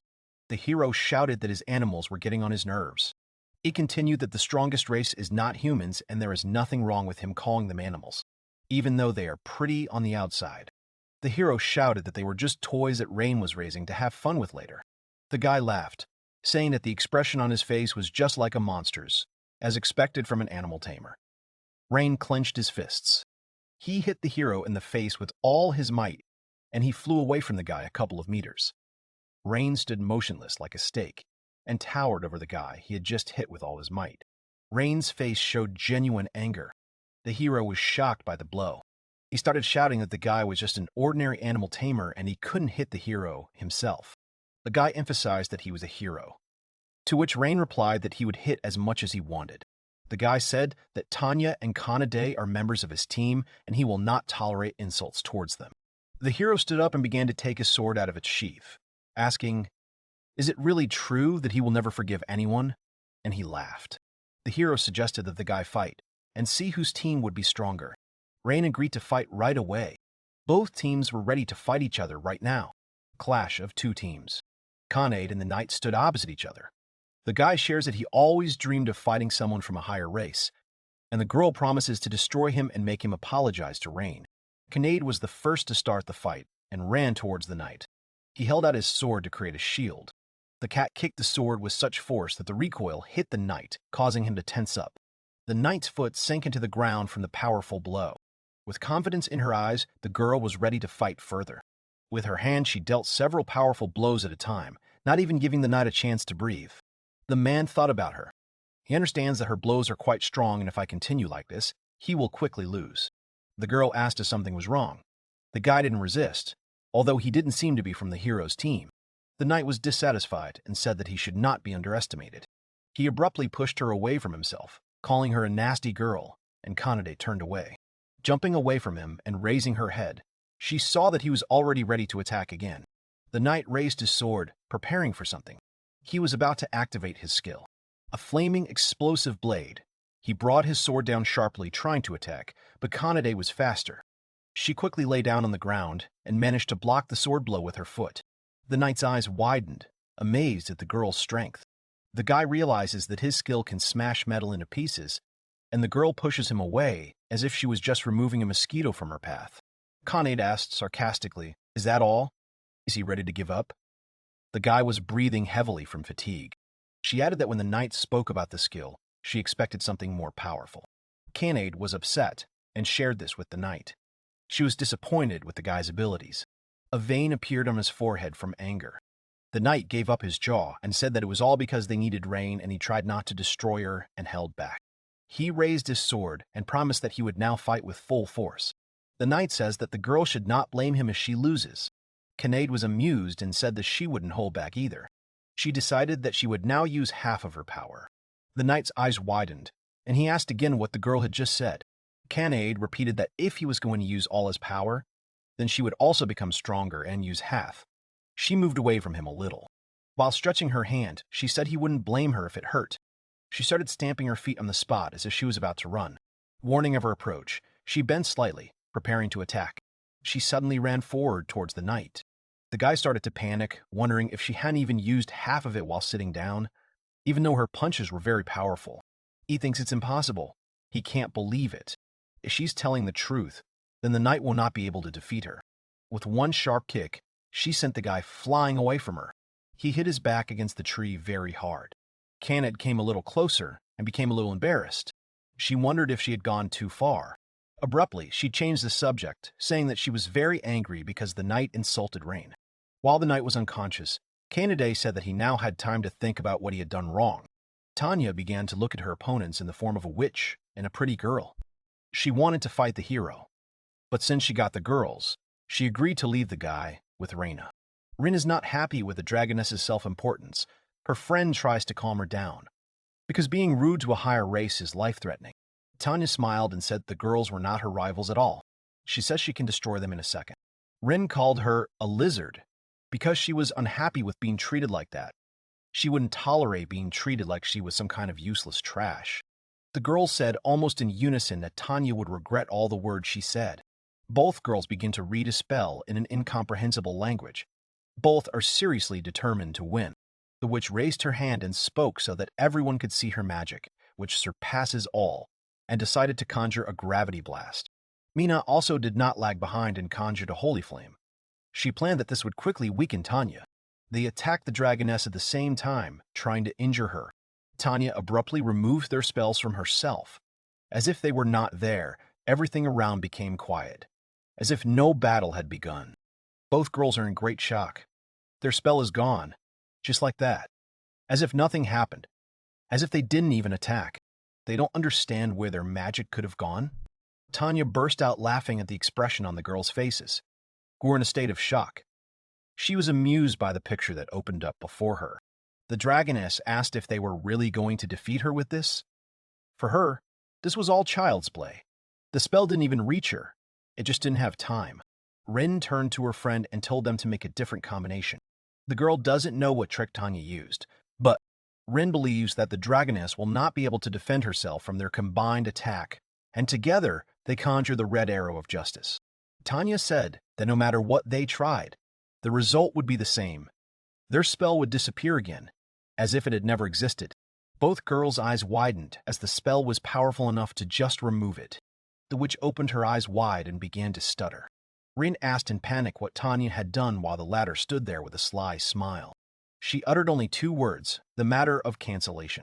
Tanya explained that this ability nullifies the enemy's magic and sends out magical waves that collide with theirs and neutralize the magic. The girl added that, to put it simply, their magic won't be able to do any harm to her. The witch opens her eyes wide, not believing a single word of the dragoness, and screams that she is lying. Tanya simply smiled and asked sarcastically, had they really already lost the will to fight? The girl looked down, saying that this was very bad and asking if they could resist a little longer. She wants to show them what real magic is. According to her, this is not the little Maria they showed her. Tanya named her magic, magic of the highest level, and began to cast a spell. A magical field appeared around her. The girl began to read the spell. Mira asks what the dragoness is doing now. Suddenly, she looks up and calls on her friend to look up. A bunch of magic circles appeared above them. The girls looked up and wondered how they could defend themselves from such a blow. Tanya stood in the middle of her spell and began to giggle. She looked at the girls with malice and said that they would get a quick end from the magic circles. Very sharp stones appeared that could destroy a person with one blow. Tanya once again loudly said that their end had come. Mira screams loudly for Rin to stop these stones. She replied that she can't do anything. Panic can be seen in the girl's eyes. Rin screamed that she couldn't stop them at all. Mira screamed that they were finished. The girls hugged each other tightly, apologized to Tanya, and screamed loudly in fear. Suddenly, everything disappeared at Tanya's command. She leaned closer and said that she had deceived the girls. They fainted from fear. Tanya was very surprised by this. Tanya called them kids and said that she hadn't even used half of her power, but they were already very scared. The girl narrowed her eyes and began to think. Maybe she should destroy them? But she quickly abandoned this idea, because Rhine is breaking up, so she will not touch them. She raised her head proudly and said that the girls were very lucky. Arios says he is very surprised that Rain was able to go against him. Taking the sword out of his pocket, he said that Rain was too stupid to do such a thing. The hero shouted loudly that the tamer would greatly regret that he dared to hit him. Arios cursed loudly at Rain. The boy apologized and said that he had nothing to say to the hero. Gripping the handle of his katana tighter, he smiled and was about to do something. He wanted to end it in the blink of an eye and quickly attacked Rain. Initially, the guy dodged, but the hero quickly changed his position and attacked again. Arius was able to wound Rain. The guy thought that the hero was very fast. He began to reason that although he had dodged the attack, the hero was able to quickly change the trajectory and injure him. Rain began to remember that when he was on his team, he often watched Arios train.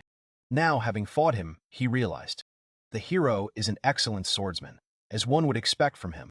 Arios moved forward again to attack, while Rain prepared to dodge the attack. The hero laughed loudly, asking what happened. With a wild smile on his lips, he asked what the boy was trying to achieve when he was only dodging his attacks. He shouted loudly at the boy and attacked, but Rain was able to dodge. A hero is someone who has incredible power, so Rain wonders why. Why is he right now? Not afraid at all. Even during the battle with Tanya, Rain was not afraid of her. Maybe if he wins the hero, then. He frowned and wondered if he could continue to move forward like this. Arius shouted loudly. How could Rain have repelled his attack? The guy didn't think twice and quickly hit the hero in the stomach, who spat out a little blood. The hero jumped away from Rhine. He opened his eyes wide, not understanding where the tamer got so much strength from.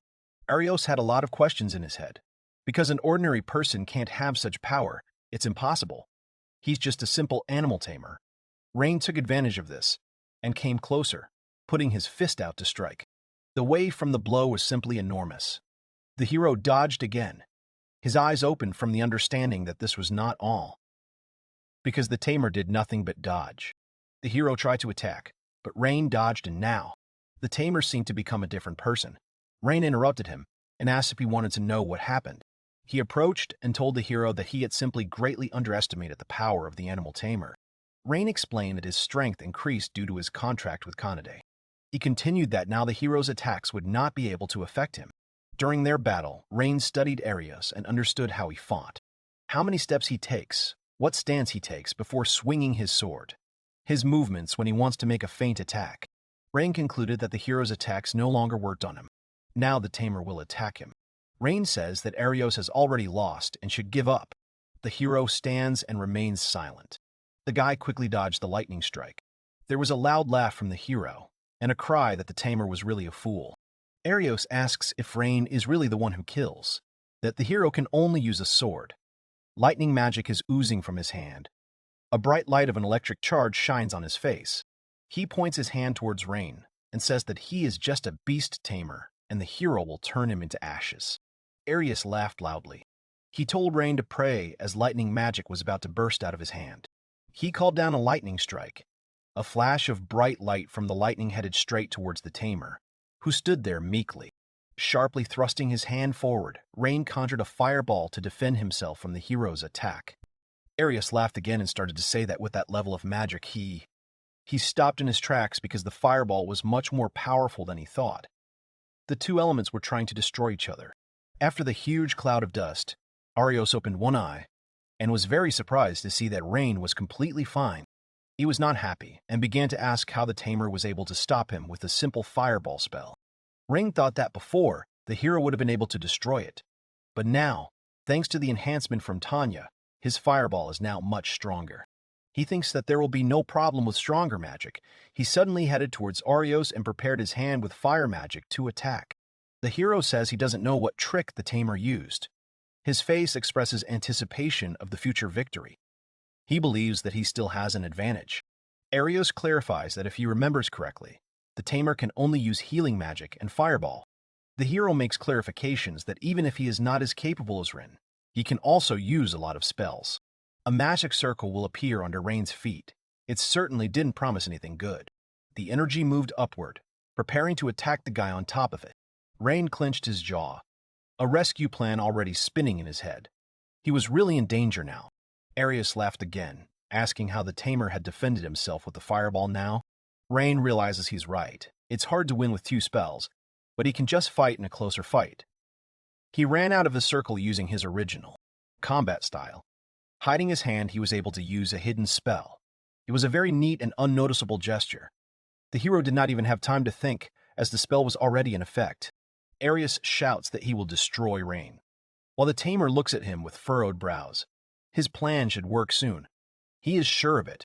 Suddenly, the hero stopped feeling his hand and twisted in pain. His face expressed genuine shock. He did not understand how this could happen. Rain did not come close enough to injure his hand.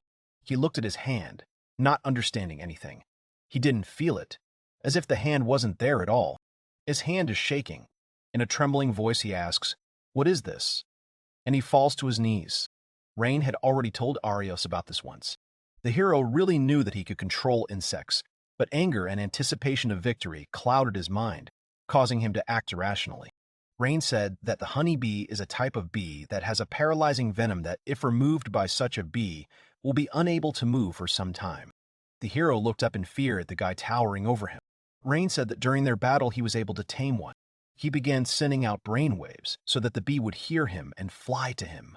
Arios, lying on the ground, asked, "Is this really high-ranking magic?" The Tamer replies that he is no longer the same as before. After so much time, he has managed to change and become stronger. Looking at the hero on the ground, Rain said that it was all his fault, and he added that he himself had driven him out. Arios looked up from below, with a look as if he wanted to incinerate the entire forest around them with his gaze. Rain said sharply that she was still angry that the hero insulted Kanade and Tanya. He's flexing his fists, so she suddenly moved towards Arios to attack, which scared the hero and started screaming for him to stop. He screams that he gives up, trying to stop the Tamer. He suddenly screams loudly, and a huge wave of smoke rises into the air. The fog cleared, Rain's clenched fist began to unclench. He says everything is fine. The blow passed very close to Arios' head. The Tamer says that he could have destroyed him and decided to leave him here. Rain laughed. He says he doesn't like revenge. It's not in his nature. But for him, it turned out to be very pleasant. The hero's entire team kneels and apologizes. Tanya looks at them sternly and asks, "Are they really apologizing like that?" She doesn't like it at all. She ordered them to lower their heads and show their sincerity. And the team did so, because now they were afraid of Rain and his friends. The girl turned to the guy and asked if he would forgive them. Rain said that an apology was enough for him, and asked the girls the same thing. What do they want now? Kanab replied that since the Tamer had forgiven them, she would no longer be angry, while Tanya said that it was not enough for her, but she was ready to let them go. The Dragonist turned to the team and said that they heard everything. Rain asked the hero if he was okay with leaving everything as is. Arius stood up and said that now he had no choice but to agree. In any case, he wants to return to the topic of conversation they discussed before the battle, about the lost forest and the shield. Rain remembered that they had actually talked about something like that, and the hero drew attention to himself again. He extended his hand and asked the Tamer if he would help them. Arios smiled and reminded that the fate of the world was at stake, so he was sure that Rain should not refuse. His face looked arrogant. Confidence was clearly visible in his eyes. Tanya butted into the conversation, saying that the hero hadn't learned his lesson and was still acting arrogantly. Kanade completely agreed with her and was ready to attack again. Arios tensed up. Rain stopped them. He didn't want the common people to suffer at the hands of the strongest races in this world. He approached the team, saying that he agreed to help. He did not want the ordinary people from the city to suffer the same way his village and the people in it had once suffered. The Tamer smiled, and the girls looked at him in surprise. They could not understand his logic and too kind heart, which was so eager to help everyone around, even the former team. He explained that the hero was definitely not lying about the fact that the city's safety was at stake, and if the hero's team failed, then ordinary people would suffer. And to prevent this from happening, Rain believes that he must help them. Arios smiled and said that these were sound thoughts. The Tamer looked down and said that he had one condition. He didn't want to work only on the hero's terms. Rain set the condition that they would go there themselves, without the hero's command, and he promised to bring the hero's team a shield. Arius thought seriously. Rain continued and reminded that the hero said that if many people go into the forest, then someone will definitely get lost. Arios smiled and asked if he really thought they could do a better job than the hero. Rain said that's exactly what he thought. He didn't hide his thoughts or try to be too kind. He said straight out what he thought about all of this. The hero choked on his words and said that the tamer was really straightforward. His pride was stepped on. He really didn't like it. But he agreed and decided to leave the lost forest to Rein. And everyone was happy. No more conflicts were planned. The negotiations were successful. Arios said that when they brought the shield, he would pay 20 gold pieces, and also, he told Rain not to plan on stealing the shield because only a hero can use it. The tamer reassured the hero, saying that he had no intention of stealing anything, and added that they would set off on the mission tomorrow. Arios thought about it, but quickly agreed. He no longer wanted to continue the dialogue with the animal tamer. The hero turned around and ordered his entire team to leave, and everyone followed him at his command. Arios and his team slowly moved away. Kennedy drew Rain's attention to herself and asked if they were really going to help. Tanya folded her arms across her chest and said that the cat was right, because they treated the guy badly and suggested to just defeat the Demon King. Kanade completely agreed. Girls tell the guy that he shouldn't force himself because they will understand him and accept any decision he makes. They look at him expectantly, waiting for an answer. Rain smiled as he turned to the girls and extended his hand towards them, his heart warming. He patted both of them on the head, smiling tenderly and thanking them for such care. His soul was warmed by the fact that they were eager to fight for him. They were helping him, protecting him. He was very grateful to them for everything they did for him. Both girls were very surprised and blushed. They were very embarrassed. It is not often that they are stroked so tenderly on the head. Kanad loudly asked if he had touched her head. The guy apologized and said that he had done it by accident. Rain smiled again and said that he was glad when they got angry because of him, and made his heart warm. But they must help the hero. He explained that the hero is the only one who can defeat the Demon Lord, and that no one else is truly capable of doing this. Rain stopped abruptly and apologized to the girls for dragging them into his problems. Tanya said that they had been in them for a long time.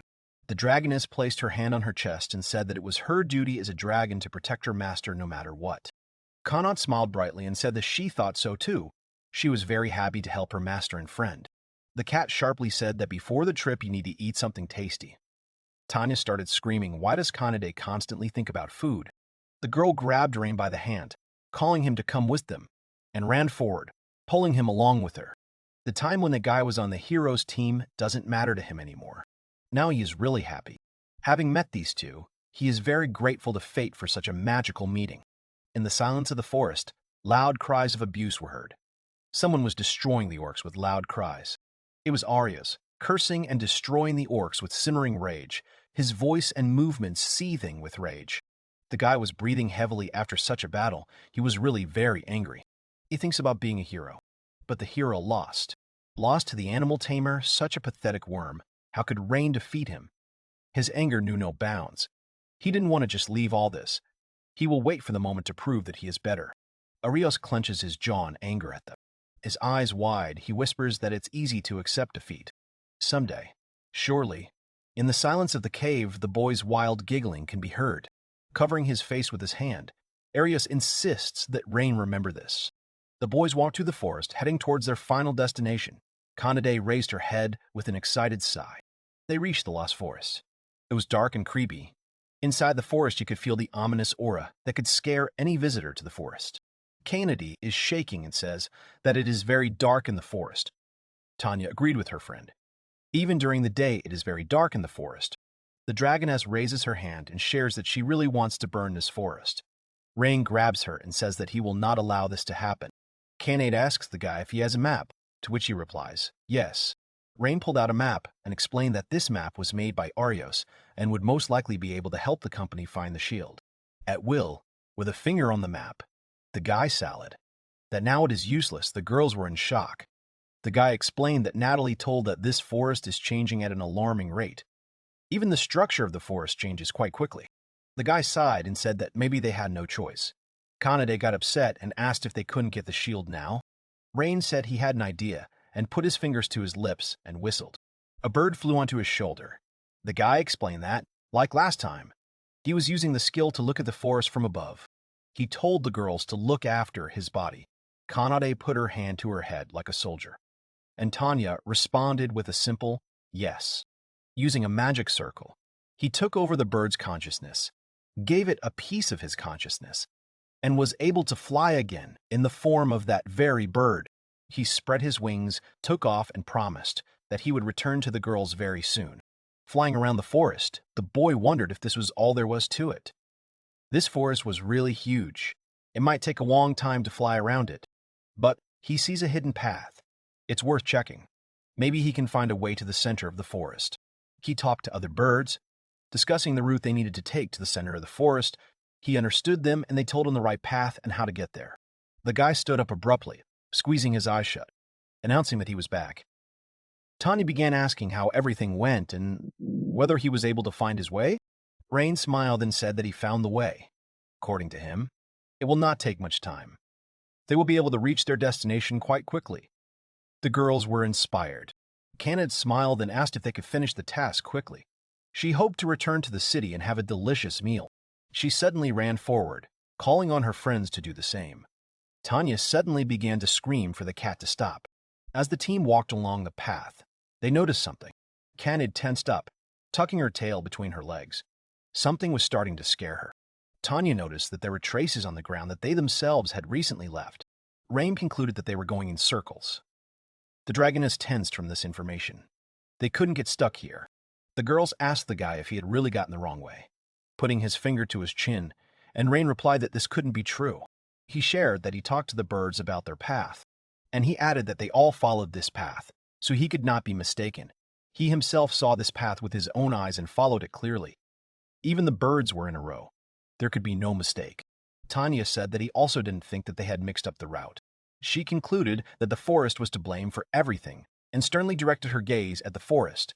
The guy was very surprised. The girl asked to wait a little, snapped her fingers, and closed her eyes. Magical energy began to gather around her. A magic circle appeared under them, searching for materials. Small magic spheres began to fly around, similar to lights or fireflies. The boys were very surprised, asking Tanya, "What kind of light is this?" They began to nervously look around the space around them. The dragoness was lost in her thoughts, and thoughtfully said that now she knew what was going on. She was able to find the reason for the magic barrier. A bunch of little lights appeared around them. Tanya ran after them. Rain wondered if he really needed to run after them. Running up to the bushes, Tanya wanted to carefully look behind them. With her hand, she slowly and carefully moved the bush out of her way. Looking sternly ahead, she reported that they were there. In front of him stood a large and thick tree. Around it danced lights that the dragoness had summoned. Rain asked what she meant. Tanya put her hand to the tree and said that it was because of his magic that they were walking in circles. Kanid asked, "Illusion magic?" To which she received a positive answer. The girl explained that she used magic to invade their brains and also used light to create illusions. Tanya summed up that in other words, in these areas, they can only walk in circles. Most likely a similar Maria is imposed on them due to the barrier. The cat nodded and said that she understood everything. Tanya turned to her sharply. She asked if a cat could hit a tree. Kanade was surprised. The cat argued, "Why do they need this?" Tanya cursed, and Rain said that there should be no fights. The dragoness explained that this tree serves as the base of the barrier. If they destroy it, they will be able to go further. Kanade understood everything. The girl began to stretch her shoulders, saying that she would begin now. Suddenly, a voice came from somewhere telling them to stay away, and Kanade froze in fear. She screamed sharply. She was very scared. Morkins asked whose voice it was. It turned out that it was a tree speaking to them. From the void, a pretty girl appeared with a magical light. Tanya's eyes widened, saying she couldn't believe it. The girl landed on the ground in front of the team. It turned out that this pretty girl was a fairy. The entire team was very surprised by the picture in front of them. Rain noticed that she was one of the strongest races, like Tanya and Kanade. About 200 years ago, the fairies cut off all ties with people. They say that there was a conflict between them. People began to cut down forests, and they destroyed their homes, so they became enemies for the fairies. After all this, the fairies went to a place where people would never be able to find them. That's why fairies hate people. Rain was at a loss for what to say. He made a move and said that he was very pleased to meet her, to which he received the answer to stay away. Rain tried again. He said he just wanted to talk. He was told to stay away. The guy tried to introduce himself. He was told to stay away. The guy decided to try again. He was told to stay away. A guy decided to try again. The girl began to raise her hand and said that if he did not refuse, then she will destroy him. All three opened their eyes and mouths in fear. Everyone started running, screaming. The fairy stood still, watching them run away. The team was breathing heavily after the run. Tanya asked if she was following them, and if they were safe. Wiping her lip, the girl asked what the hell that was. She wanted to attack them. Kanade asked if the fairy race avoided humans and received a positive answer. Rain said that he himself was surprised that the fairy appeared beneath him. He still understands that if a fairy appeared in front of Tanya or Kanade, but she appeared in front of a human, it surprised him greatly, because fairies hate people, but she appeared in front of him. It means only one thing. This all happened because they approached the barrier. Tanya agreed, because while they were walking in circles, she did not appear. But as soon as they approached the tree with the threat of destroying it, she appeared. Kanade was very surprised by this news. She explained that according to legends, a monster lives in the very depths of the forest. So why is this girl guarding that place? Tanya and Rain were very surprised. The guy thought that it didn't matter how much the fairies hated people, they wouldn't cooperate with monsters. The dragoness said that even regardless of her intentions, they have no choice but to go through with it. They just have to defeat her. She asked the guy if he would mind if they loosened her up a bit. He was very surprised, then thought about it and gave a negative answer. With a confident face, he said that he wanted to try to talk to her again. This information greatly shocked the girls. Kanade shouted loudly. Did he really think that she would want to talk to him? To which he replied that violence shouldn't be used to solve everything. Rain added that all this happened because they wanted to destroy the tree, so he thinks everything will be okay. The girls were again very surprised, turning to the guy, and he took a step forward. They think the guy is too kind to be human. Looking at the fairy with a smile, the guy received an answer to stay away. Rain said he didn't want to hurt her, just want to talk. To which she again responded to stay away. The girls smiled wider and said that they were not going to harm the forest, they just wanted to take one item. The fairy replied that if they did not leave, she would use force. Rain stepped forward and said she could attack. He said that he doesn't mind if she attacks him. The main thing for him is that she doesn't touch his friends. The guy added that they had nothing to do with it. The fairy Glade shook her hand, saying that if that's the case, she began the liquidation. A bunch of magic arrows formed around her. The girls were very scared for their master. Rain just stood there, realizing that everything was fine. He thinks he won't give up. He can withstand a couple of attacks. He is a beast tamer, and sometimes there are moments when words cannot help. But when he looks them in the face with sincere intentions, they will definitely understand everything. He knows it. With a smile on his face, he waits for him to be attacked. The fairy has aimed her arrows at him. She sent her arrows into attack. A bunch of arrows flew at Ryan. He stood still, even though he was hit and scratched. He stood straight, almost without blinking. The fairy asks with fear in her voice why he didn't dodge. The guy smiled and said he just wanted to talk. The fairy asked in response, was he really ready to suffer in order to achieve dialogue? She can't believe it and asks if he is really a human. She explains that people destroyed their homes, forests, and deprived them of everything. Rain replied that it was, but not all people were like that. He explains that there are good people too. Rain thinks that maybe she has no right to say this, but she can trust him. With trembling hands, the girl replied that Sora would not do that. She shouted that he was a deceiver and aimed her arrows again. Rain bit his teeth. Preparing to endure, the girl's hand stood in front of him. Rain's eyes widened and he looked up.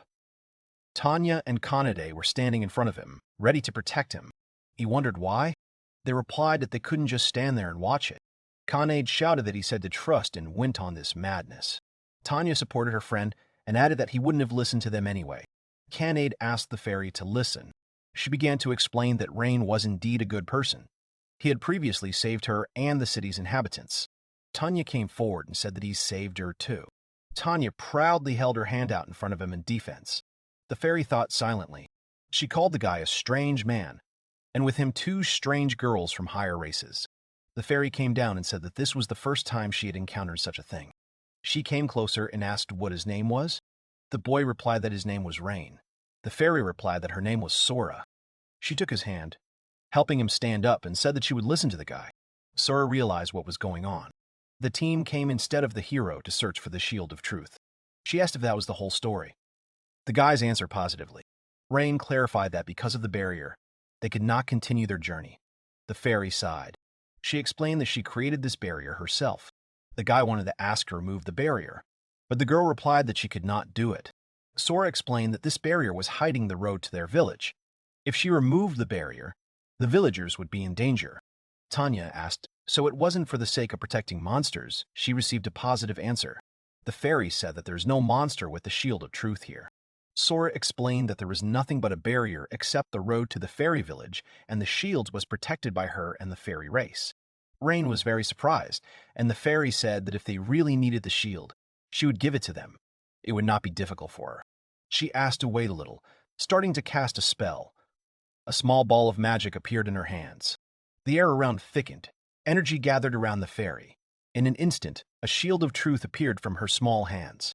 Sora walked closer, handing the shield into the boy's hands. Rain was very surprised and asked if she would just give him the shield, to which the fairy replied that yes, even though they hate humans, they can't let monsters do whatever they want. The guy smiled brightly, realizing that they got the shield very easily. He was really happy. Rain said that he wanted to do something to thank the fairy, but she said that it wasn't worth it. The fairy explained that long ago the fairy race promised that they would give the shield to the hero, and Sora was simply following the rules. Rain was surprised. The fairy had damaged everything, and Tanya suddenly came closer and said that if everything was okay, then they could go. The girl was happy that they finished the task. Kanade also happily said that they did it quickly. The cat offers to quickly return to the city and give the shield to the hero, to which the guy awkwardly agrees. Kanade asked to hold the shield. Rain was not at all against it. Tanya shouted for the girl to be more careful. The girls talked happily, joked, and walked forward. At some point, the guy turned around. He saw the fairy's very sad face. It confused him. Sora lowered her head down. Her gaze expressed deep sadness. A little more, and perhaps she would have cried now. He turned around and addressed the girl. He knelt down in front of her to match her height and asked if something was bothering her. Sora was very surprised. The guy isn't sure, but he has a feeling that something happened to Sora. He offers to share problems with a stranger, and he will help as much as he can. Perhaps he could become her strength. The girl clutches the hem of her dress in fear, the words almost flying out of her. The fairy suddenly ran closer, grabbed the guy by the shoulders, and wanted to say something. She began to think that she suddenly fell silent. Lowering her head, she was in doubt. She wanted to tell, but she understood that she couldn't do it. She wasn't allowed. She explained that she couldn't say that because it might put them in danger. Rain replied that he didn't mind at all, even if he found himself in danger. He replied that he didn't care how dangerous it was, because if he wanted to help the fairy, he would do it no matter what. He smiled and asked if she minded. The girl became embarrassed. Tanya came closer, apologized, and said that he was just such a person, too kind. She added that he was too good a person and the fairy should get used to it. He would not leave her alone until he helped the girl. The girl approached and asked if Sora would tell him about the problem. The fairy was embarrassed, and Kanade appeared next to her, who completely agreed with her friends. She smiled brightly and hugged the shield. The cat added that she shouldn't worry because they are very strong. They will definitely be able to help the little fairy. They are confident that they can help the fairy. Sora agreed. She was sure that she could trust them and began her story about the once-forgotten past. The fairy has a younger twin sister. Sora said that her name is Luna. She is the complete opposite, a very kind girl. She is very important to Sora. The fairy added that there are actually several ways to their village. They are scattered throughout the world, and the barrier of the Lost Forest was controlled by Sora and Luna, protecting the entire fairy village from monsters. For the fairy, this work was boring, but when her sister was around, it was fun. They were really very friendly. But one day, they had business outside the barrier, and at one moment, a monster appeared in front of them, blocking the little fairy's path. Who claims to be part of the Demon Lord's army? He looked at the fairies with an ominous expression, as if he wanted to completely destroy them. Luna and Sora tried to escape, but he caught up with them. So the fairies had no choice but to fight back against the monster. At that moment, they were serious about fighting and winning for each other.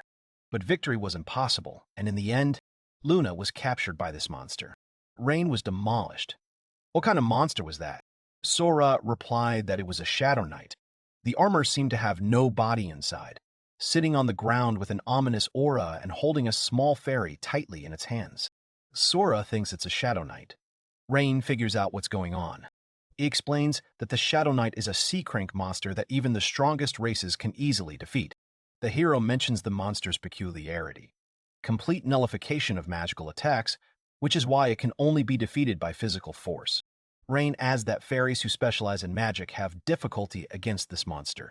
The girl says that fairies cannot use their magical abilities against this opponent, and the situation is really difficult for fairies. Rain explains that in order to save the moon, Sora must remove the barrier. However, this action will put the fairy village at risk. In this regard, Sora turns to the village elder for help. However, the village chief says that Sora will have to abandon Luna to keep the village safe. The headman emphasizes that the safety of the village residents must be a priority.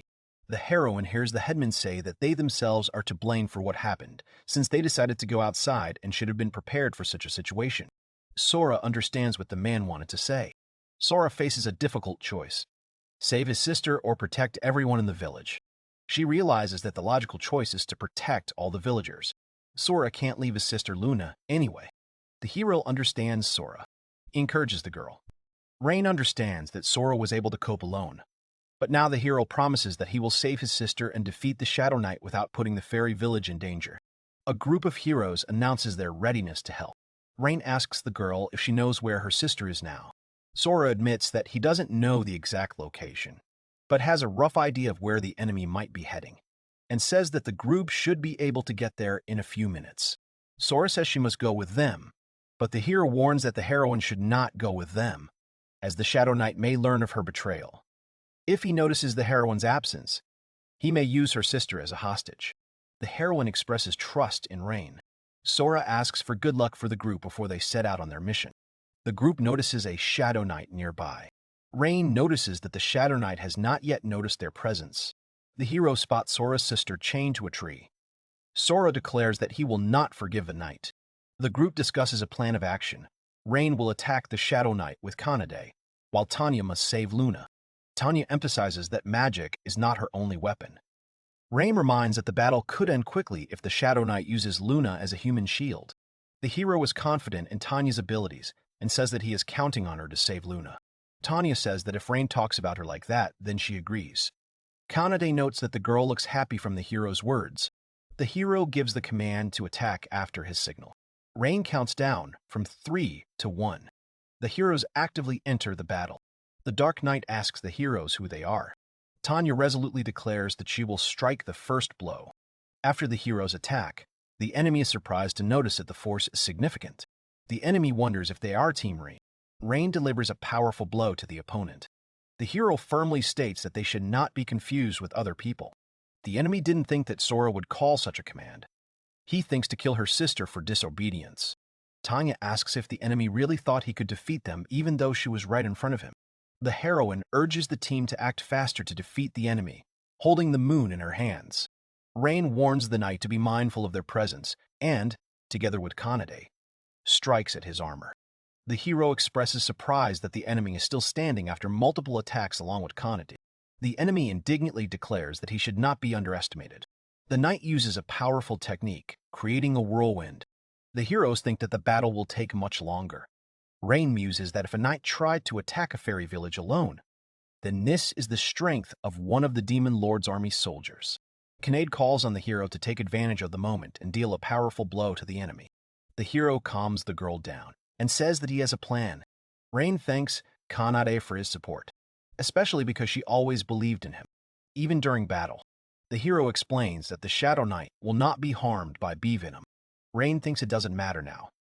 The enemy notices something unusual in the sky.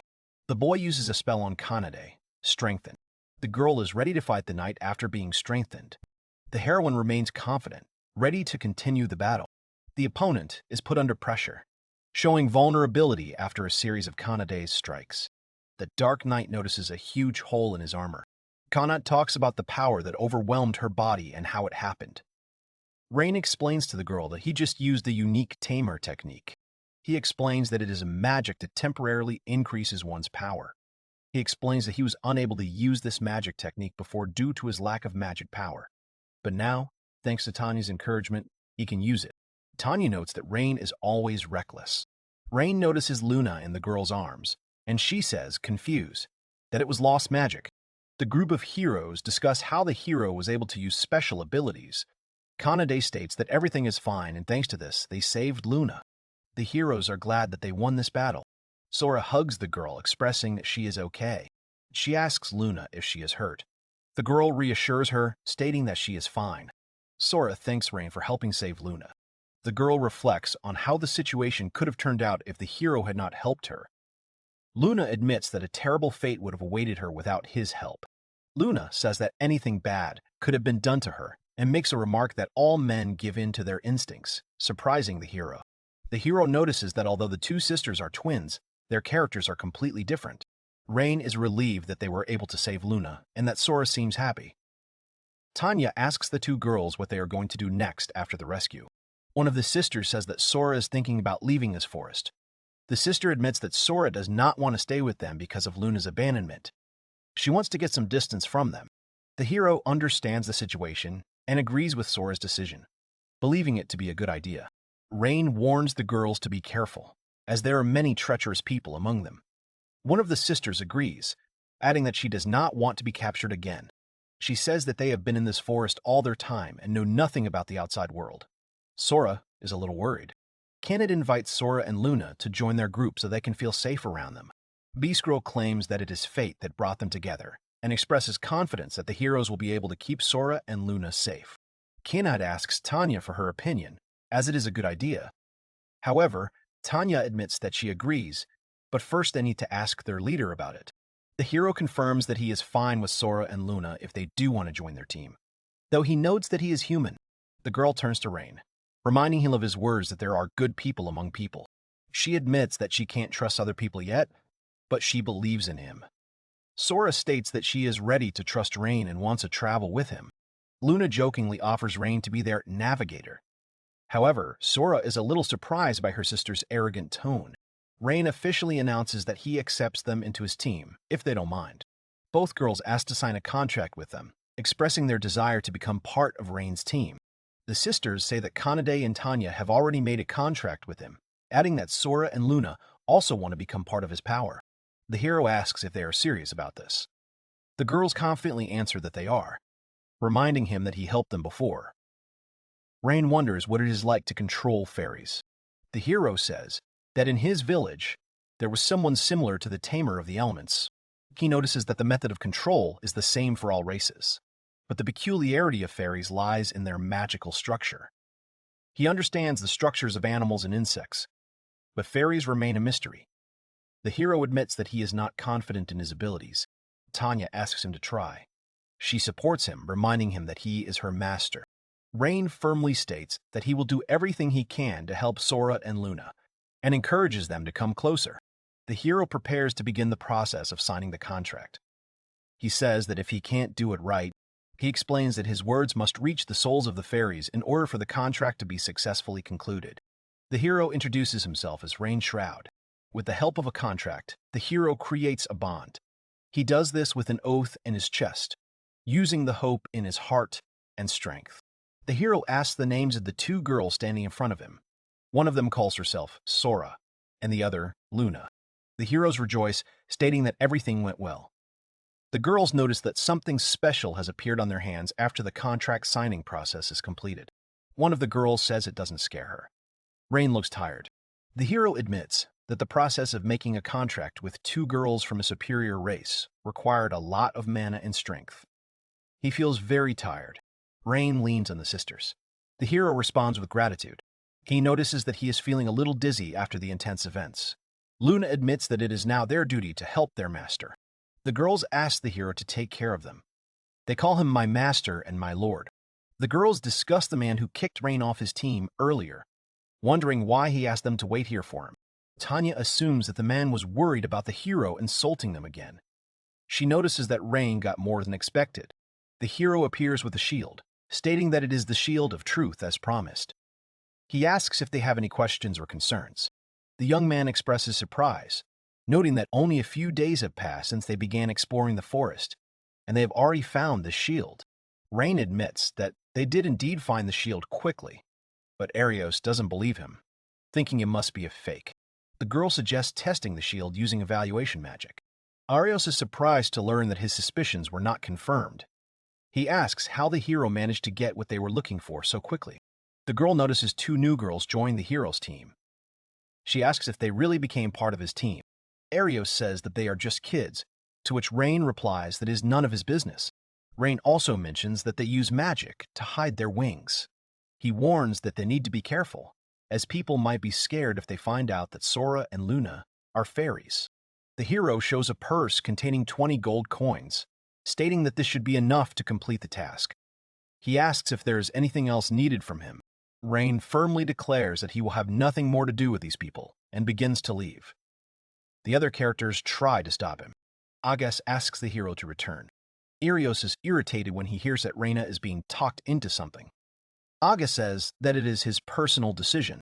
The girl reminds the group that without Rain's help, they would not have been able to find the Shield of Truth. The girl notes that if they think about future difficulties, then help could be useful for their team. Agas turns to Arios, reminding him that he has no objections to the proposed plan. The hero asks Rain what he thinks of their situation. The man states that they want Rain back on their team and promises to make amends for old mistakes. The hero offers to forget the past and go on new adventures together, like before. Rain expresses displeasure. He categorically forbids saying such things. The hero thinks that Agas will not be able to make amends with such words. The young man admits that he once considered these people his friends, but now realizes how naive he was. Kane orders them to stop arguing and suggests they move on. A group of girls support the hero, saying that they are waiting only for him. Agas asks the hero if he refuses the offer to join them. The hero says that after he helps them kill the demon lord, he will receive great fame and wealth, and asks if Rain understands this. Rain categorically refuses the offered rewards. The young man says his desire has remained unchanged since their first meeting. The hero expresses joy, realizing that everything he wanted is now in front of him. A group of girls surround the hero, showing their support and joy. Agas notices that Rain left after their meeting.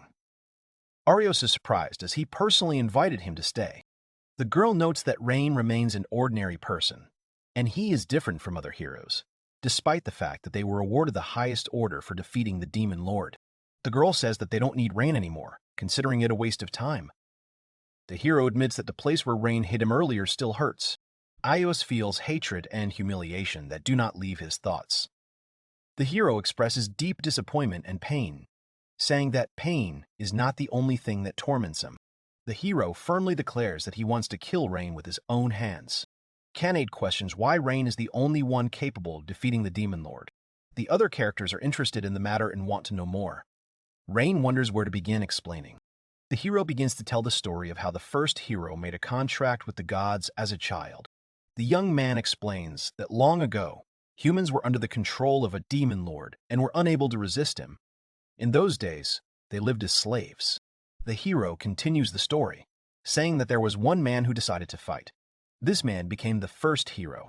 Rain explains that the first hero made a contract with the gods with his blood to defeat the Demon King.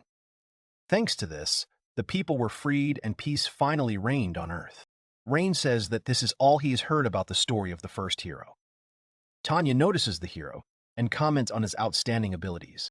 He notices that the hero has the power of the gods due to his heroic lineage. Rain suggests that this is because Arios is still incomplete. Kanade asks why the boy has not yet become a complete hero. The hero agrees, explaining that the hero's blood and flesh have unique properties that make them special. Rain explains that Arios is a limit breaker. The hero says that every person has a limit to how strong they can grow, which is why they can't defeat the Demon Lord. However, he notes that heroes are different from normal people. The hero adds that in a body with divine power, blood has no limits. When the hero accumulates enough power, he will be able to become stronger and defeat the Demon Lord. Tanya asks if that's why the hero is still weak now. Rain confirms it. Sora asks a question following the logic of the conversation. If the heroes have no growth limit, then could Rain also have such an ability? The heroine explains that after making a contract with her and other characters, Tanya not only enhance his physical strength and magic, but also continue this enhancement. Sorv asks if he also has a growth limit like the heroes, implying the possibility of infinite development of his abilities. Other characters express confidence that Rain will be able to surpass all humans due to his unique abilities and development. Candide confidently states that now that everyone has spoken, she believes that the hero will be able to defeat the Demon Lord. She suggests the idea of making more contracts so that the hero can become strong enough to defeat the Demon King. Candide asks if he likes the idea. The hero questions if everyone is getting too carried away with the situation. Tanya expresses her wish that the hero defeats him himself, and not through intermediaries. The sisters agree that Rain is better than the person in question. He says he was aiming to fight the Demon Lord. The hero remembers meeting Candide and the others after he was kicked out of the team, but feels like he's living his life without purpose. The hero admits that he still hasn't found his purpose in life. Rain honestly says that he would like to try what others are talking about, but he doesn't know what to aim for. The hero admits that he still cannot decide on something important. He says that although others consider him a strong person, he cannot make any decisions right now. He notes that he has become a hero to others because of their support. The hero realizes that his future actions can affect the lives of many people. Rain states that he should not make spontaneous decisions and that all issues need to be carefully considered. Candide apologizes to him. The hero asks for a little time to think and decide what they will do next. Sora will always wait for Rain, and the other girl agrees with this. The group of characters support the hero, stating that they will accept whatever his decision is. They note that they need to act gradually. The hero wonders what he should do and ponders his choice of goal. The young man realizes that the time has come to make an important decision. The hero realizes that the moment of decision has come faster than he expected. The hero and his companions notice that after fulfilling the hero's request, they can buy a lot of food with the coins they receive. After being freed from the previous task, the group decides to go shopping to purchase equipment. They visit a shop where they are greeted by a dwarven salesman. Rain notices the dwarf's physical resemblance to human features. He explains that dwarves are known for their excellent blacksmithing skills. The hero asks the merchant to show good weapons and equipment for their group. The dwarf offers the heroes to choose any weapon they like, saying that they can take whatever they like. Tanya notes that everyone knows how arrogant the dwarves are. Luna takes the whip and asks for an opinion, but Sora says that Rain won't use it, to which his sister replies that such a weapon would suit him. She warns that he will beat anyone who does not obey his instructions. The hero explains that he is used to working with this type of weapon and decides to take the dagger. Rain admires the weapon and says it looks good. The hero examines the chosen weapon and notices that although it is well made, it seems empty inside. Suddenly, another character appears and apologizes for the intrusion. The shop owner confirms that he is indeed the owner. The man explains that his friend told him that the perfect weapon could be found in this shop. The hero has a lot of money, and he offers to show his best weapon. The hero admires the sword he has just chosen and says that it is a fine weapon. He decisively declares that he will take it. The guy agrees that the sword did look beautiful, but notes that its price was not too high. Rain expresses curiosity and asks the shop owner to ask him a question. The hero asks the shop owner if the sword he sold him was really the best he had. Rain notes that although the sword looked beautiful on the outside, appearance doesn't matter on the battlefield. The hero notices that not only this sword, but also many other weapons in the store have similar characteristics. Rain asks the dwarf if he really has nothing to hide. The shopkeeper praises the hero for his insight, saying that he has good eyes. He agrees that the hero's words are true. He says that the sword he sold to the hero was nothing special. The owner admits that he has a special weapon that he rarely shows to anyone. The owner proudly declares that he has masterpieces that he put his soul into. He claims that the weapons he sold to the hero cannot compare to these real masterpieces. The shop owner says that he forged these swords a long time ago and invites the hero to look at them. Rain emphasizes that anyone can tell by looking at these swords that they are far superior to the rest. He claims that they are on a whole other level of quality.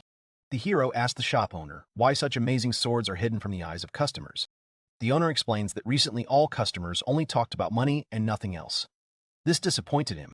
They simply say, "It's a good weapon," and walk away without trying to understand all that the weapon has to offer. The dwarf adds that most buyers are only interested in the appearance of the weapon, not its actual capabilities.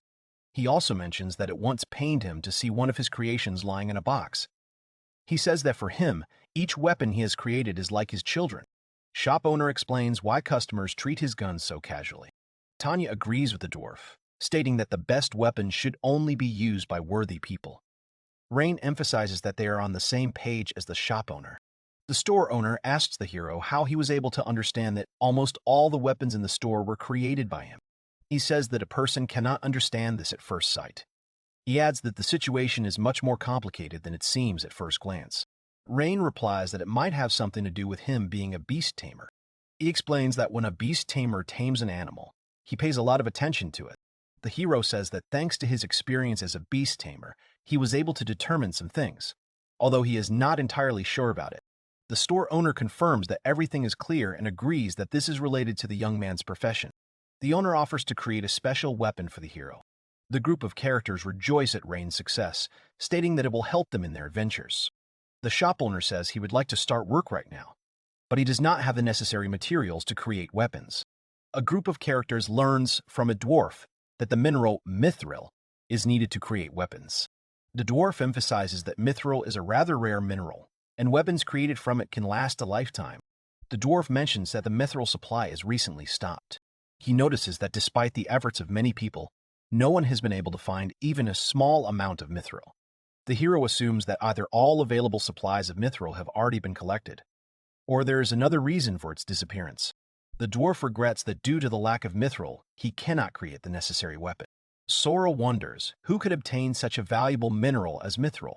The dwarf says that he used to mine mithril on this mountain himself, and that his ancestors did the same, leaving the mountain with its reserves of the mineral to their descendants. Sora explains that the mountain belongs to the dwarves, which complicates the situation. Canade suggests that if no one can find even a little bit of mithril in the mountain, then perhaps all the supplies have already been collected. Rain adds that usually when mining materials, sooner or later the mine runs out of them. The hero notes that it is strange that all of mithril disappeared in one day. He states that something unusual must have happened in the mine. The shop owner agrees with the hero's assumption. The shop owner admits that he cannot check the quality of the weapons now, and therefore cannot create the necessary weapon for the hero. The dwarf apologizes to the hero for not being able to help him at the moment. The girls notice Rain's expression, understanding his state. They confirm that they can see his thoughts on his face. Tanya assures the hero that she will always be by his side and support any of his decisions. She says that they will not object to his plans. A group of characters proposes to conduct their own investigation of the situation. The hero suggests that mithril may still be in the mine. Rain says that if they all check the place thoroughly, they might be able to figure out why mithril disappeared. The shop owner asks if it's okay to explore a place where no one knows what happened. The hero agrees, stating that they are adventurers and are ready for any adventures. Rain suggests formally requesting a quest from the guild to legitimize their investigation. The dwarf agrees to the proposal, thinking it sounds good. He adds that their meeting could be a sign of fate. The hero asks his interlocutor's name and expresses his willingness to help him. The hero introduced himself as Rain Shroud, and the dwarf called himself Gans Storf. The shop owner says that now we need to think about a reward for the hero for his help. The owner points out that he can't just provide his services for free. Storf asks how much money they want for the service. Rain states that he would like to receive a weapon created by the shop owner as a reward. The shop owner replies that Rain needs his guns more than his money. The shop owner says it's the best answer he's ever heard. Storf promises the hero that as soon as he gets mithril, he will make the best weapon for him.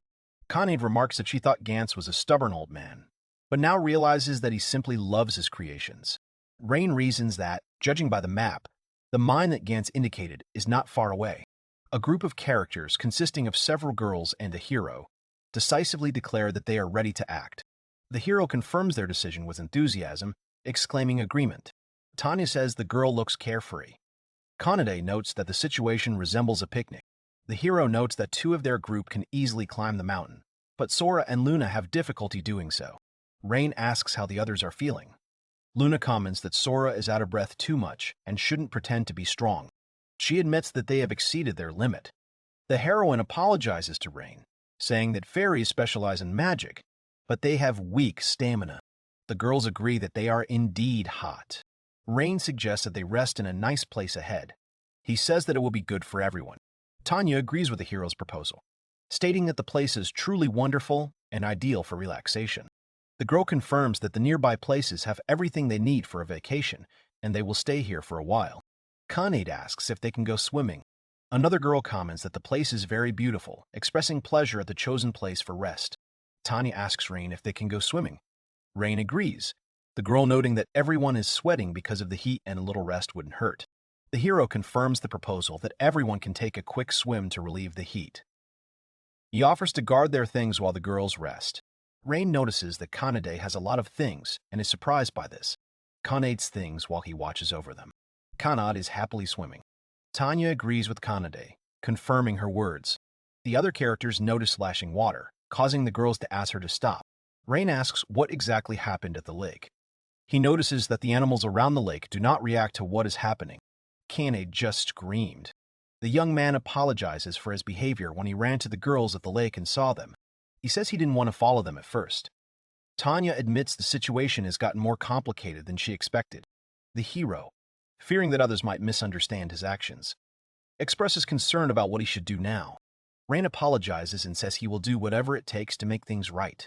Kanade reminds the hero that he will not go back on his words. Tanya invites the hero to try her own medicine. The hero admits that the situation was awkward, but Tanya reminds him that he came running to help Kanade. She confirms that the hero did nothing wrong and does not want there to be any awkwardness between them because of this incident. Sora was a little embarrassed. The hero notices that everyone gets along well with each other. He thanks everyone for their support.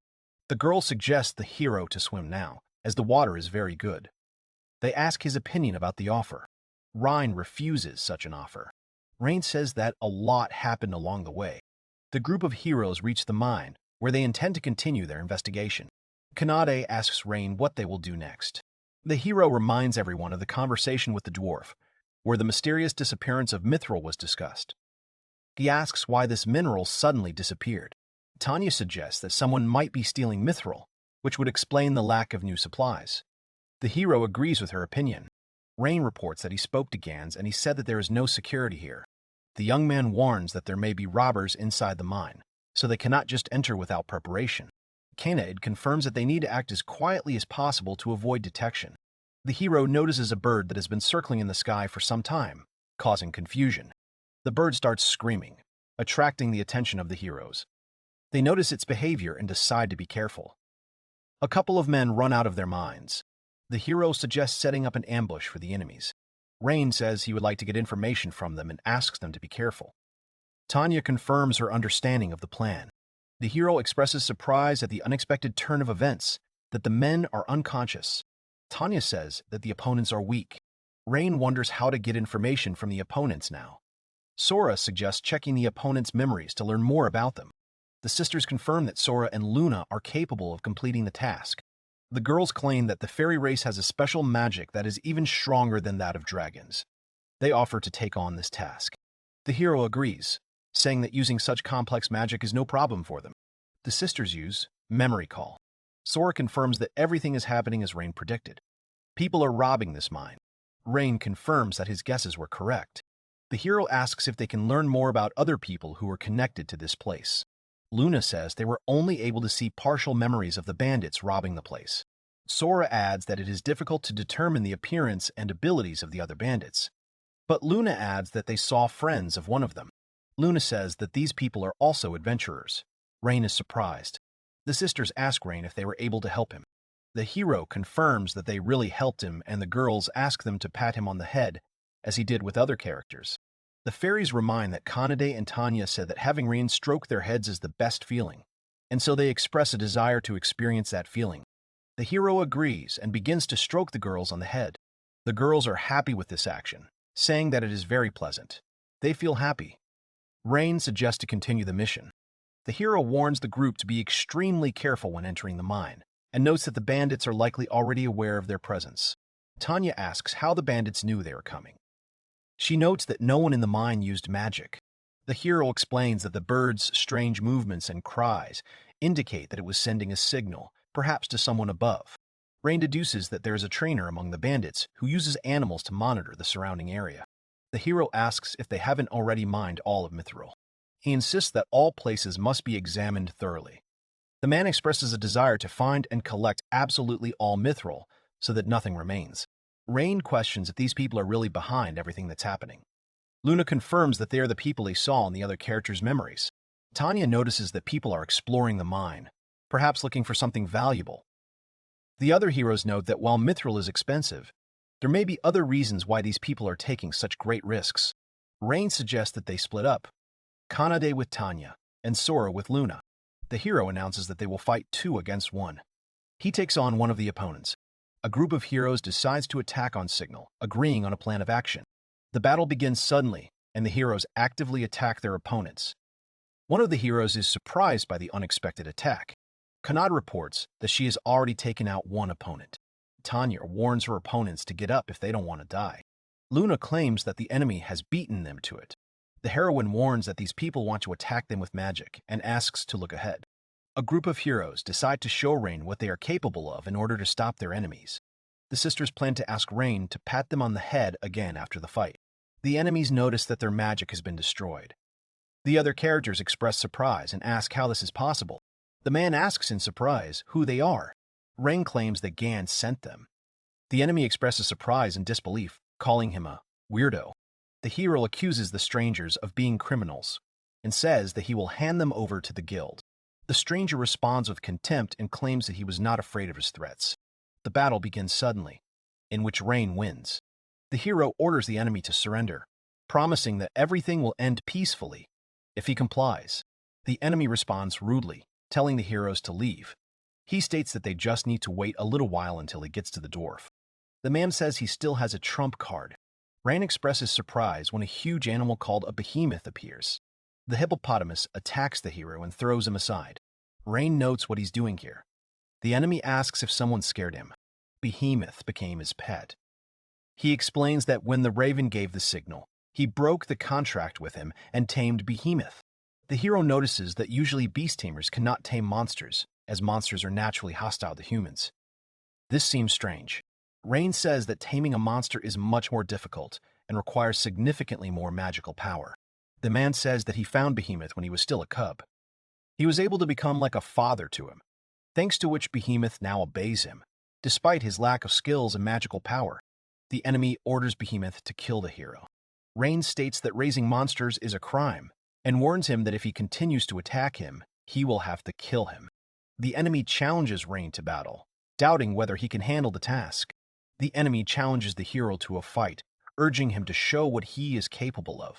Kanade asks Rain if she is okay and expresses concern for Rain's condition. The hero confirms that he is not injured and everything is fine. Kanade reports that Sora and Luna have taken all the people outside to prevent them from being harmed by any magical attacks. Rain praises her for her good work. She happily states she came to help the hero. The hero suggests that he take care of Behemoth himself, and Kanade needs to catch the enemy. He notices that the enemy is giving orders to Behemoth, and believes that it would be easiest to stop him. The heroine confidently declares that she can cope with the task. The enemy asks if the heroes have finished their conversation.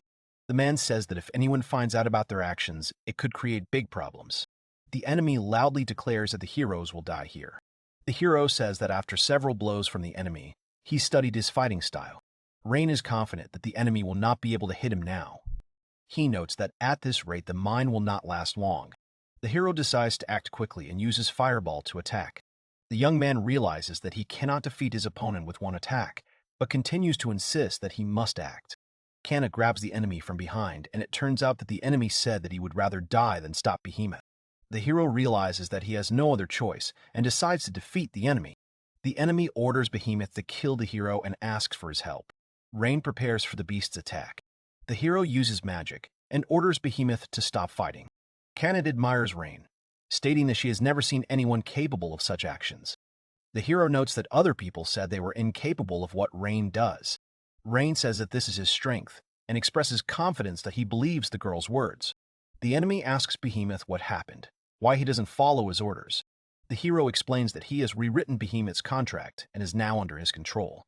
Rain explains that beast tamers are usually unable to intercept contracts, let alone tame monsters.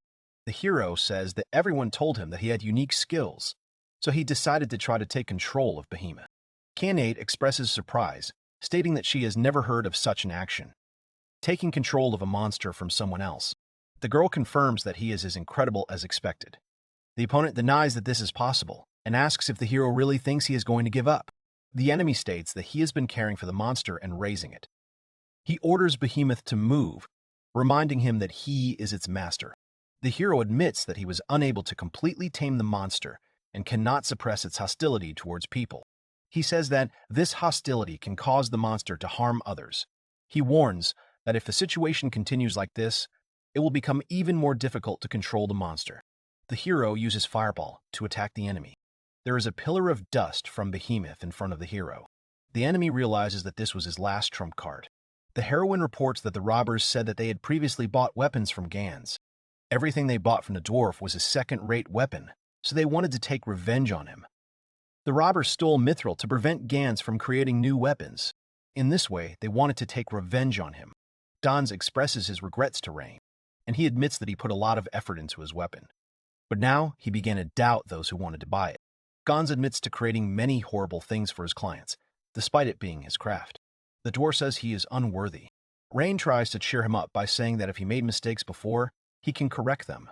Now, the young man says that correcting a situation takes time and effort. He understands that change will not happen overnight. Rain turns to Gans with advice. From now on, he must try to create the perfect weapon in order to atone for the past and move forward.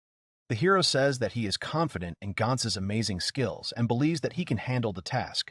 Gans adds that a hero who has only lived half his life has no right to give him advice. Rain apologizes for the fact that his words may seem impudent. Gans thanks Rain for opening his eyes and states that from now on, he will take every client and weapon he creates seriously. They are happy about this turn of events, and Gans decides to start over and work even harder. The girls notice how happy and cheerful the dwarf became after the conversation. Gans asks the hero what he wants, to which the youth replies that he wants a weapon from the dwarf.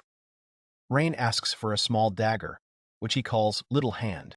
Gans adds that he knows it is an unusual dagger and asks what the little hand means. Rain asks Gans to try to create his idea, to which the latter responds with surprise. Gans says the creation process will take about a week. The hero notices that they have completed a lot of tasks lately, so he decides to take a short break. Gans agrees and offers to return in a week, and Rain eagerly awaits the results. The heroes notice that they haven't had a day off since Sora and Luna joined them. Rain suggests throwing a party so they can relax. The other heroes support the idea, agreeing that it's a good idea. The group decides that they will eat a lot at the party. The hero wonders if the man in front of him is a beast tamer. The man confirms that he can control different animals and offers to help with carrying luggage and running small errands. Arios categorically refuses the offer. The man is surprised by the hero's refusal and asks why he refused, pointing out that he meets all the requirements. The hero notices that a person can control only one animal. Arios points out how he can help them by only controlling one animal. The tamer tries to stop the hero, explaining that he can tame the wolf, monkey, and other animals for various purposes, such as scouting or battle. Arios asks if a tamer is capable of taming someone from a higher race. The tamer answers the question with surprise, stating that it is impossible to control representatives of higher races. The hero concludes that the tamer is worse than another person. The man expresses surprise, not understanding who is being talked about.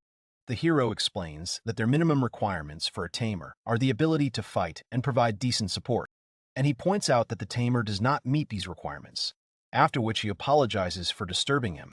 The hero asks to call the next candidate, but learns that this was the last one. The young man asks in surprise if there really is no one left. Mina expresses regret that the potential candidate could have been a good teammate for their team. Despite not meeting all the requirements, the girl notices that that man was not the only best. After receiving the shield, many capable adventurers came to them, but none of them could compare to the one who had already left. The heroine emphasizes that if you compare others, that Rain was the best. She wonders what to do next.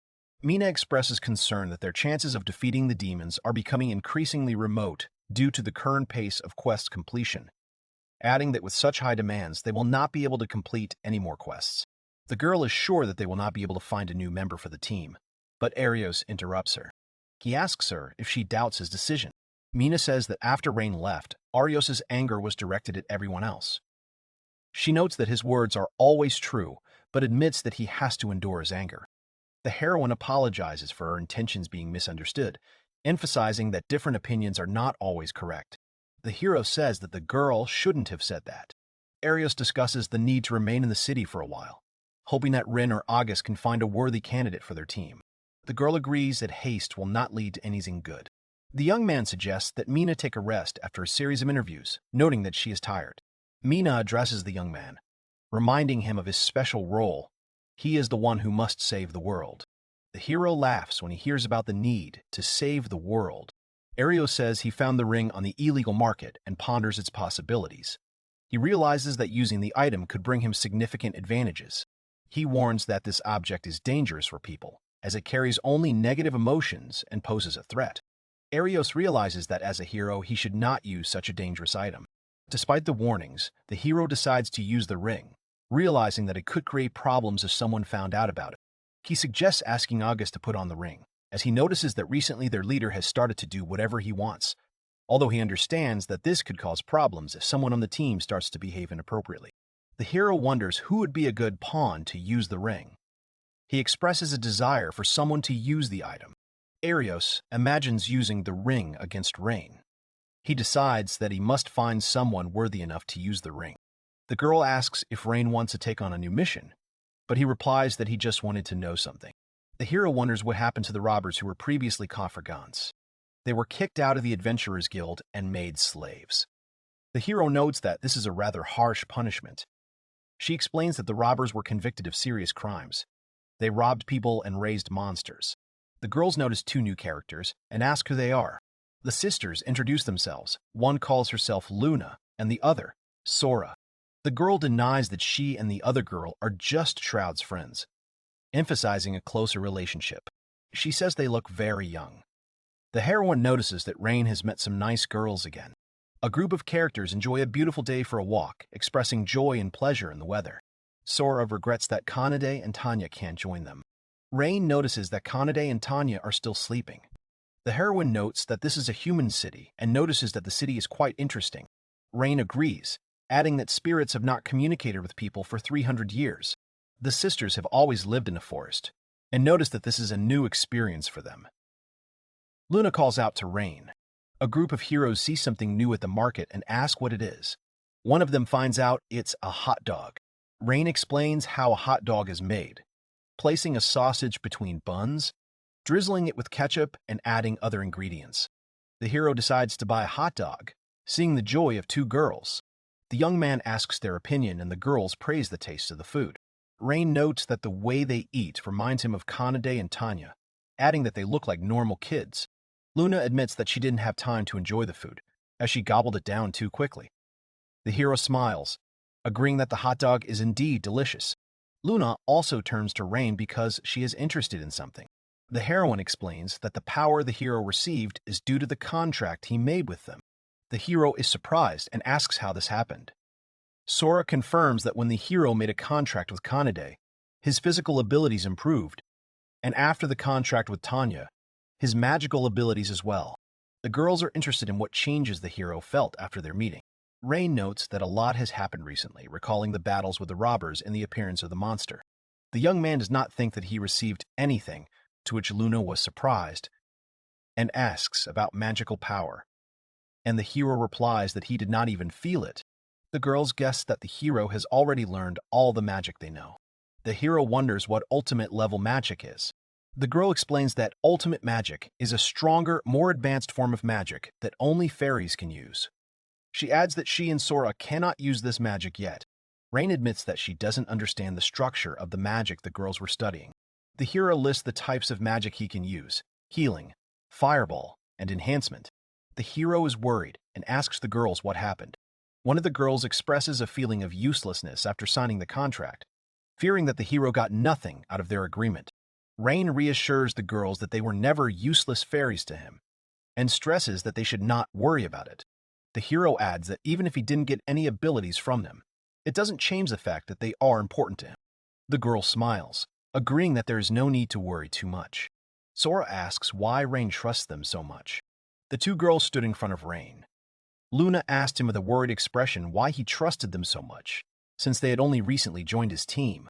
The girl recalled the last battle, noting the fact that they were simply there as support. She expressed her uncertainty that they were of any use to the team at all. As Rain stared at her silently, Luna continued, saying that she had been thinking about it ever since he saved her from the Shadow Knight. The girl was telling her thoughts that if Rain had gotten some benefit from the sisters, they could have made a contract. Clutching the hem of her dress, she said that no one could have thought that in the end, nothing would change. The protagonist replied with a peaceful smile that she didn't need to worry about it. Luna, embarrassed, cried out that she couldn't do that. His kindness was too much for him to bear. She, recalling the betrayal she had experienced, said that she had been abandoned in her village, but that there was nothing she could do about it. The girl still remembered the feeling of loneliness and betrayal.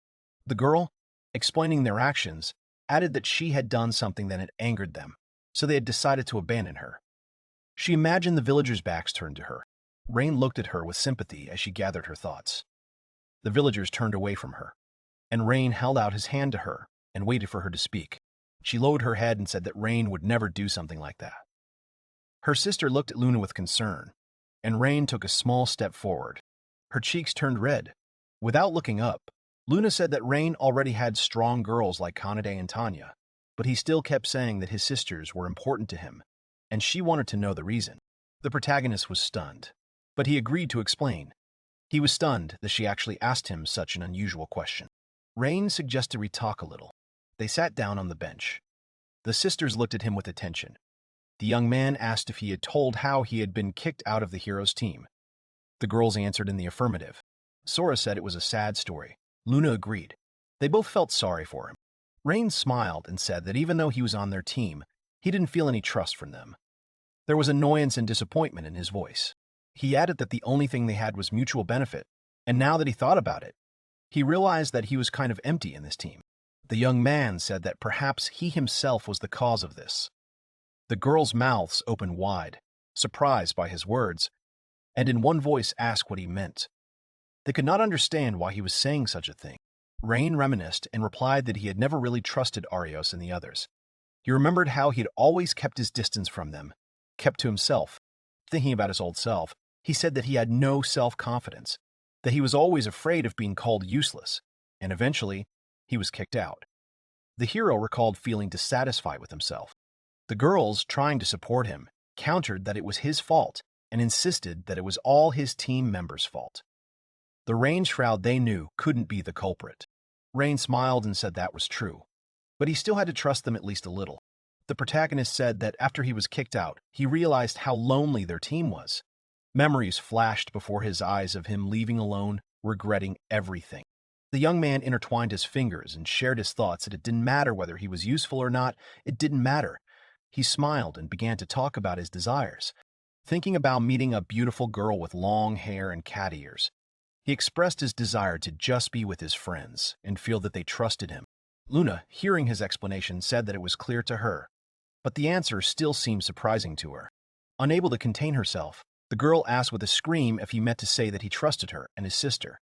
When Luna saw the expression on his face, she froze. Her mouth dropped open in surprise. Rain's face lit up. He smiled happily and his cheeks were flushed. He replied that she had understood him correctly. As the boy spoke about how Sora and Luna were very important friends to him, and he didn't want to make the same mistakes, Luna looked at him in fascination, her cheeks turning red. Rain's eyes narrowed as he smiled. He told the girls that he just wanted to trust people, no matter if they betrayed him again, that this time he wanted to build strong relationships with his friends. He assured them that they didn't need to worry about the contract. It didn't matter to him. The young man said this with a sincere smile. Sora smiled, saying that it was to be expected from Rain, that she trusted him, her hair fluttering in the wind. The girl turned to her sister and asked if she agreed with her. For now, she remained silent, hiding her face. Luna's head was tilted down and her shoulders were hunched. Still touched by Rain's words, she agreed with her sister. Sora laughed. The girl asked, confused, what was wrong. Luna jumped up from the bench, startling Rain. The girl happily said that after such a difficult conversation she was hungry and that they needed to eat something. Sora asked what she was talking about. The girl told Luna that she had just eaten a hot dog. Luna said that was not enough. Rain watched them, amused. The young man suggested that they first go and wake up Tanya and Kanade, explaining that they might be offended by them. The girls agreed with him. Luna laughed happily, turning to Rain. The girls ran ahead. Luna urged them on while Sora told her that she would gain weight at this rate. Rain followed them and thought that it was great that Luna was back to her usual behavior. Footsteps were heard behind them. An unfamiliar voice called out to the three people, causing them to turn around. It was a young man with long blonde hair that was fluttering in the wind. He was wearing expensive, elegant clothes. A group of people were walking behind him. There was a smug grin on his face. The sisters and Rain stared at the stranger in confusion, but he continued to smile. It was a very sudden meeting. The handsome stranger asked if they could hear him. Rain asked confusedly what he wanted. The sisters looked at him in confusion. He said irritably that he was not addressing him, but the two girls. Sora, surprised, pointed to herself and said her name. The stranger leaned down and addressed Luna, asking her name. The girl demanded to know what he wanted from them with displeasure. The young man frowned and demanded a quick answer.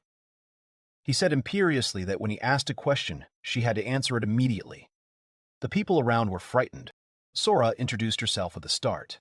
Luna, trying to hide her worry, confidently stated her name. The stranger chuckled with satisfaction as he repeated their names out loud.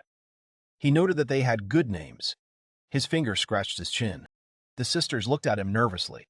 The boy said that they looked pretty good, and they were twins, so they were worth his time. He summed it up with a strange smile and said that he liked them. He put his hand to his chest and waved his other hand. The young man, with a smile on his face, cried out that he would make the sisters his wives. The two sisters and the protagonist, shocked, asked in unison what he had just said. Rain asked the stranger if he had just said that he wanted to make the girls his wives. The young man, surrounded by a crowd of guards, smiled. Sora was so shocked that she couldn't finish her sentence. She didn't like what she heard at all. The sisters hid behind Rain. Sora said he was scary. They had just met and he was already talking about it. Luna insulted the stranger and added that she already had Rain. The stranger sighed. He rolled his eyes, saying he didn't think he would be insulted. He said he found it funny. And now Sora and Luna were more interesting to him. Sora said in horror that he wasn't listening to them at all. Rain agreed with her. He didn't like this man. The protagonist asked who these people were and what they wanted from him and the girls. The stranger was surprised. He asked irritably if Rain didn't know who he was.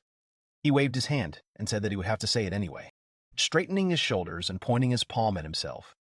The stranger introduced himself. His name was Edgar Fromwar, and he was the son of the mayor of this town. Rain asked in amazement if the mayor had a son. Edgar nodded and answered in the affirmative. He turned to the girls again, asking if they would become his wives, and also assured them that if they did, they would live in luxury. Sora angrily replied that they had already said they didn't like him. She pressed herself against Rain and stated that the sisters already had a master. The mayor's son snorted in displeasure.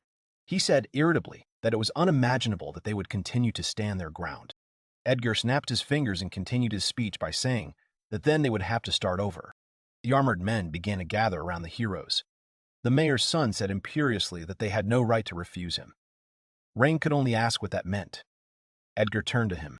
As the guards continued to surround them, Edgar said that Rain needed to order the girls to follow him, and then none of them would get hurt. Rain firmly stated that he would not do that he would never give Sora and Luna to a man like Edgar. The mayor's son chuckled and asked if the hero understood that if he disobeyed, he would be accused of treason. Rain shouted that he didn't care, and he would never betray his friends. Edgar nodded and said he understood. The mayor's son's eyes narrowed and he commanded the guards to attack. The crowd rushed at Rain, drawing their swords. The armed men were approaching them. One of the girls shouted Rain's name. The protagonist frowned. Rain kicked the man, who was attacking him hard in the neck. The guard cleared his throat and then noticed his comrades lying on the ground and was surprised. Rain suddenly appeared in front of him. The man only had time to scream what was happening and how the young man could do it. The protagonist swung his hand. The punch landed in the chest. The other attackers cleared their throats and asked each other how this young man could deal such a powerful blow with his bare hands. Rain continued to fight them as they screamed and asked who he was. Edgar, standing behind him, was in shock. He demanded an answer from his guards as to why they could not cope with one young man. He ordered the guards to grab the girl since they couldn't handle the boy. Edgar noted that he didn't mind if they slightly offended the sisters. Sora and Luna were shocked. Rain turned around, frightened. The men said they understood and headed towards the sisters. Rain shouted at them that they had to stop. The men were startled to see Rain pick up the bench and angrily say that he told them to stop. The guards looked up in surprise. A bench was flying at them. They cried out, asking what was going on. The girls ran to the main character, shouting his name. Edgar was unhappy and shouted at his guards that they were useless. The guards apologized and began to explain themselves to their master. They said that this young man was no ordinary adventurer. Rain hugged the twins tightly and looked at Edgar with displeasure. The mayor's son cursed. Rain asked Edgar if he wanted to give himself up. The protagonist assured him that no matter what he did, he would not give him the girls. The mayor's son laughed. He spread his hands and repeated Rain's question, asking him not to be stupid. The boy clenched his fist and said that he always got what he wanted. He kept saying that he would get the sisters no matter what. Rain asked him how he would do it, if he would fight him again. Edgar looked at the girls passing by, making them flinch. He asked Rain not to be a fool and said that there were other ways. Rain, not understanding him, asked what he was planning. Women's screams were heard immediately. The protagonist turned around. The guards detained the girls. The girls, surrounded, could not utter a word. Rain asked what it was. The knights brought more people. Edgar laughed, saying that this was something he could still do. The mayor's son said he could harm these people if they continued to oppose him. Rain shouted and asked if Edgar was in his right mind, if he was going to harm his own people. The mayor's son smiled and asked not to make him laugh. Edgar said that these people were just peasants, and they were his weapons. He added that only the master decides how to use his own tool, and turned to the main character. The mayor's son asked Rain what he would do. Everyone froze in shock. Edgar told Rain to just give the sisters to him. Grinning, he continued to say that if the protagonist did this, he would let the peasants go. The women trembled with fear. Rain thought about what he should do now. He tensed his whole body, preparing for the worst outcome. The protagonist assessed his capabilities, reasoning that there were not many enemies, but they were far away. He thought that if he tried to escape, then the civilians would be in trouble. While Rain was devastated by the question of what to do, Luna turned to him. The girl whispered to him if he would mind if she and her sister tried something. He whispered what they were planning to do. She explained that her race was capable of using the skill consecutive chanting, and thanks to it, they could use several of the same spells at once. Luna added that even from such a distance they would have no problem defeating everyone. She tensed up, saying that there was one problem. Luna was seriously considering the possibilities of using this skill. The girl explained that the problem was that they had to spread their wings to use magic. Rain looked at her warily. Luna said that every person on the street would see it. Rain insisted in a whisper that it was a very bad idea. He was very worried. The young man thought that if the townspeople found out that the girls were fairies, it would cause problems, and they might have to leave the town. The main character remembered how happy they were while spending time in the city, when they tried fruits from the counter. He thought nervously that he urgently needed to find a way out. If he didn't think of anything, the situation would become hopeless. He clenched his teeth. His mind was filled with thoughts of protecting people and his sisters. He considered using the fireball, but realized that with its firepower, there was a risk of harming civilians. The young man forced himself to think. Suddenly, Rain felt something strange and froze. The magic circles connected with each other, revealing something new to him. He looked at his hand in shock, wondering what it was. Rain thought it was new magic at first, but realized it wasn't. The main character felt like he could now use more than one fireball. Rain looked at his palm again, wondering how it had happened, but there was no time for that. He decided he would try. He clenched his hand into a fist. The boy turned to the girls and said he wanted to try something. Rain sounded determined. He asked them if they would help him if it didn't work. Sora agreed, a little nervously. Edgar called out to him and asked how much longer they planned to keep him waiting. His hand was resting on his hip. The boy's patience was wearing thin. The mayor's son said that if Rain remained silent, he would harm one person. Rain closed his eyes, thinking that he needed to create a magical structure and add a new formula. He answered Edgar. Fire was gathering around his palm. Edgar tensed up. Rain said menacingly that he would not allow the mayor's son to do whatever he wanted. Several fireballs appeared near the protagonist's figure. He shouted several fireballs and directed them towards the guards. They shouted, asking what it was. The girl, watching Rain's actions, realized that he used sequential chanting. The men were attacked and coughing. Rain suppressed them with his power. The people around watched in shock, not knowing what would happen next. Edgar looked at the guard lying on the ground and asked out loud how an ordinary adventurer could pull off such a thing. Where did he get such skill from? Rain picked up his sword and advanced towards the mayor's son. Edgar screamed as he swung. The boy looked at him with anger. As he swung, Edgar cried out plaintively for him to stop. The tip of the sword stopped in front of his chin. The mayor's son's face began to sweat in fear. Rain, holding his sword confidently, asked the mayor's son if he wanted to continue.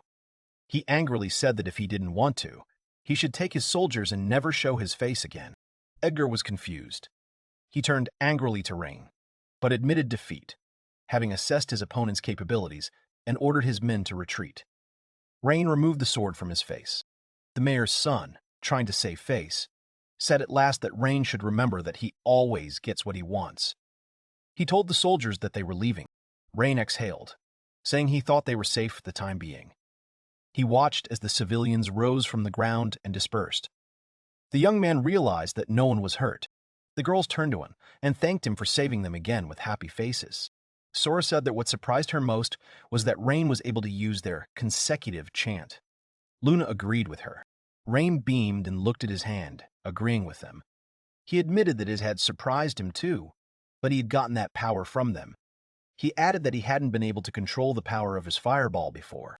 Sora said that he most likely received the ultimate control method from them.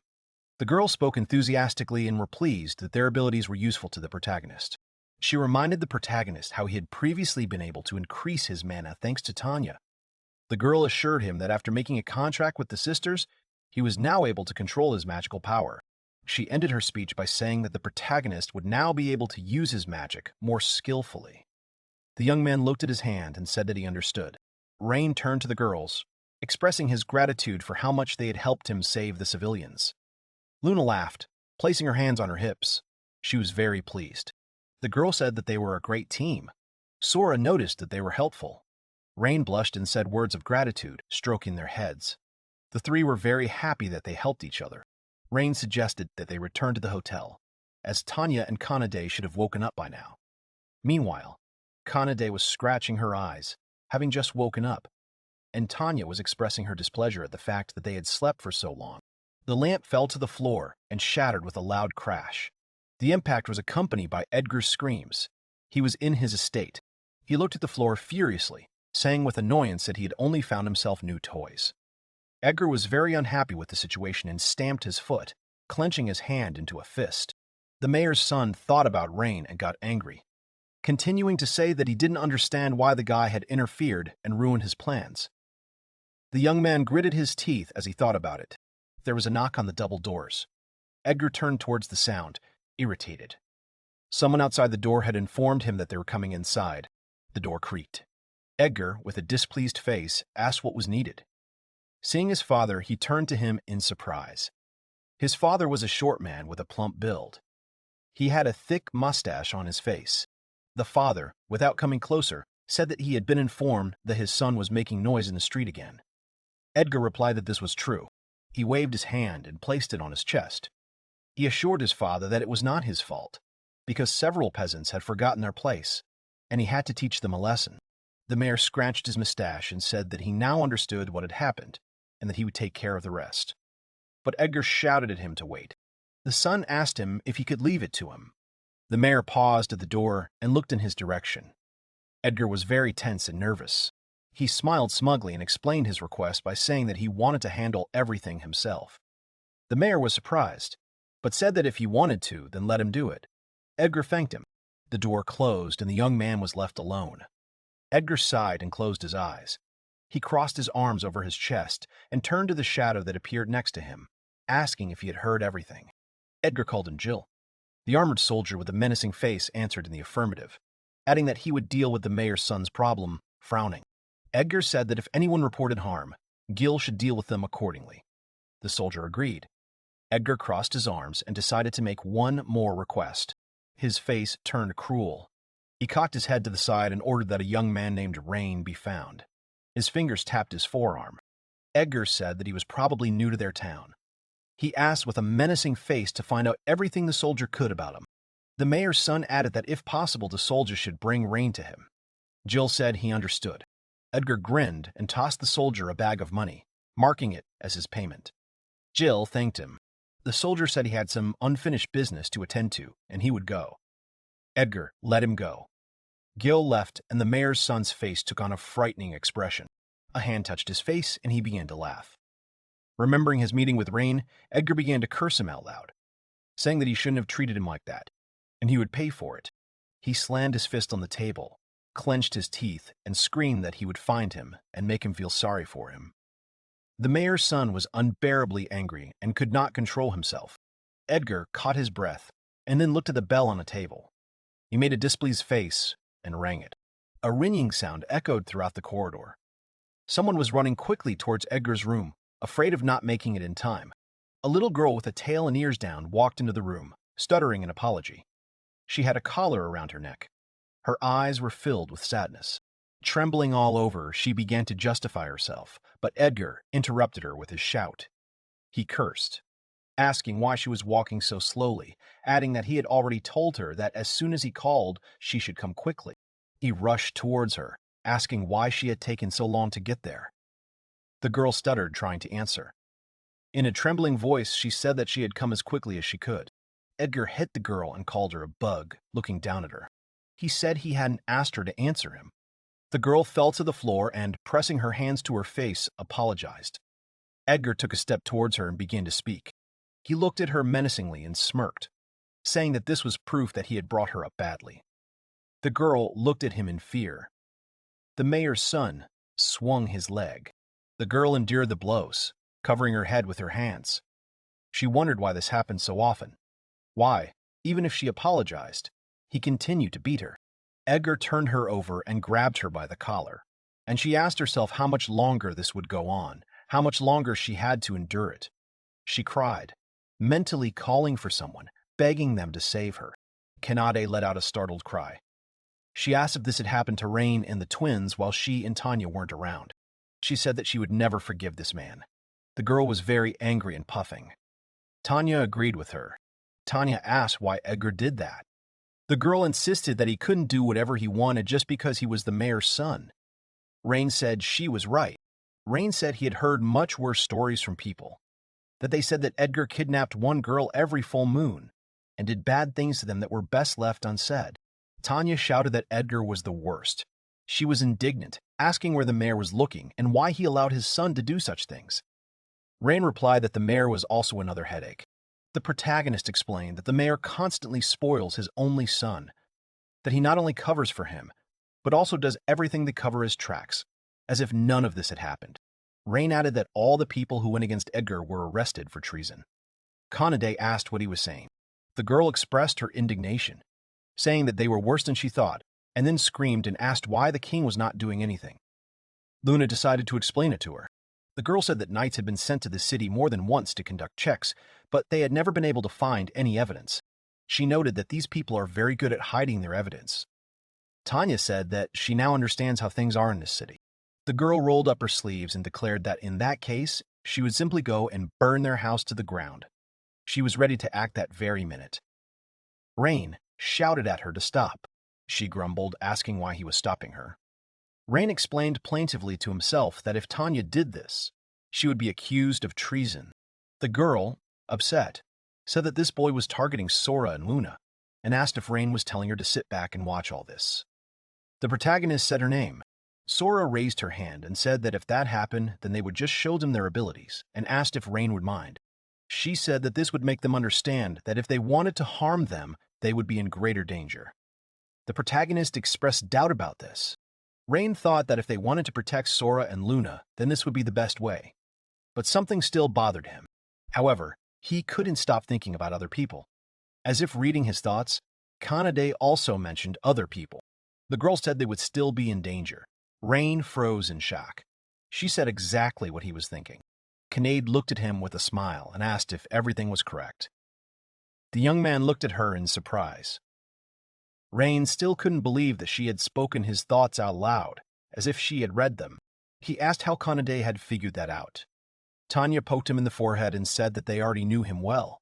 Rain sighed in displeasure. The girl winked and asked if it was true that he wanted to help everyone this time too. She pointed her finger at him. Tanya said that they were not against it. Rain objected, saying that it was just his selfish desire. He did not want to endanger them because of his whims. Sora said she had no objections. Luna happily agreed with her. The girls calmly expressed their agreement, causing Rain to ask in shock what they were talking about. Sora replied that even though she didn't like the people, she liked this city. Luna agreed with her and said with a big smile that everyone in the city was so kind. The girl added that if Rain wanted it, they would figure out how to help other people.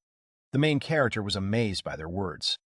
Rain blushed, and a smile appeared on his face. The main character thanked all the girls. They looked at him with smiles, glad that he was pleased. Rain, with a blush on his face, said that then they should help the city's residents.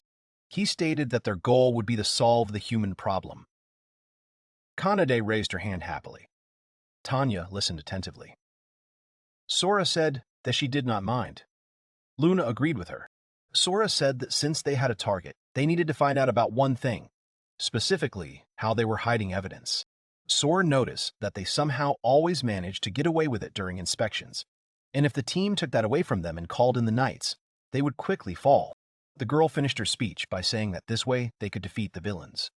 Rain expressed his agreement with her words, stuttering a little in surprise. Her words were reasonable. Tanya crossed her arms and said that they were good at covering their tracks, so it wouldn't be easy. The girl asked how they did it. Rain thought about it. Thoughts ran through his head about how the mayor and Edgar got rid of the evidence, and that he could only guess about it. He thought about how no matter how long they thought about it, they would never know for sure. Rain told everyone that it was useless, that they would achieve nothing if they just sat and thought. He smiled and added that they needed to find someone who had the information they needed and ask them about it. Kanade asked what he was talking about and where they could find such a person. Rain said he thought it was one of the knights. The protagonist reflected on how knights were sort of the opposite of adventurers. They existed for the safety of the people and the kingdom. That's what they were. There was a commotion and conversation all around, causing Kanade to scream. The girl, looking around nervously, said with a trembling voice that for some reason she was a little nervous. Rain walked next to her with a calm face. She asked Rain hesitantly if he was sure she should have gone with him alone, and if they should have called the others. Rain said no. He explained with a smile that since Edgar was targeting them, it would be better for them not to go as a group. Rain added that Sora and Luna would be safe at the inn, and Tanya was with them. Kanade said she understood. The protagonist apologized and turned to the woman, saying he wanted to know something. She asked how she could help. Rain replied that he wanted to report a couple of casualties and asked if she could send knights to check. The woman smiled brightly, placing her hand on her chest, and said that it was all true because they existed to help the people and maintain order. Rain placed his hand on the table and began to speak. He said confidently that he wanted her to send knights to check on the mayor's son. The woman was taken aback, not believing her ears. She asked, puzzled, what he was talking about. She began to stutter, trying to explain her future refusal. Rain understood everything and did not let her finish, asking if she had heard that some incident had recently occurred in the square. The protagonist said that they were there, that the actions of the mayor's son were unforgivable, and wants the knights to deal with it. He finished asking for help. The woman lowered her head guiltily. Rain, smiling, began to talk to her about the possibility of problems arising. Heavy footsteps were heard behind him. Someone addressed him in a rude tone. Kanade and Rain turned around. In front of them stood a group of hostile knights. A mustachioed man with a piercing gaze asked if he had spoken about the incident in the square. Even his question sounded like a threat. He crossed his arms and said that they were told that there was only a big squabble, so there was no need to send knights there. Kanade asked indignantly what he was even talking about. She got angry and shouted angrily that the mayor's son had attacked Sora and Luna. But Rain held his hand out in front of her, looking at the knights tensely. Kanade called his name with a question. Rain asked the man if he meant that the knights would do nothing. The knight replied that this was true, adding that this happened all the time, so it made no sense. The man in armor said that if they continued to accuse the mayor's son of something he did not do, they would have to pay for the damage to his reputation. Rain thanked him for the advice. The protagonist smiled and said that they would no longer blame Edgar and would not talk about what happened in the square. The man exhaled and noted that this was a good decision. Rain calmly told Kanade that they needed to go and pointed to the exit. The girl asked in surprise what that meant. As they walked away, an unknown girl watched them from the shadows, arms crossed over her chest.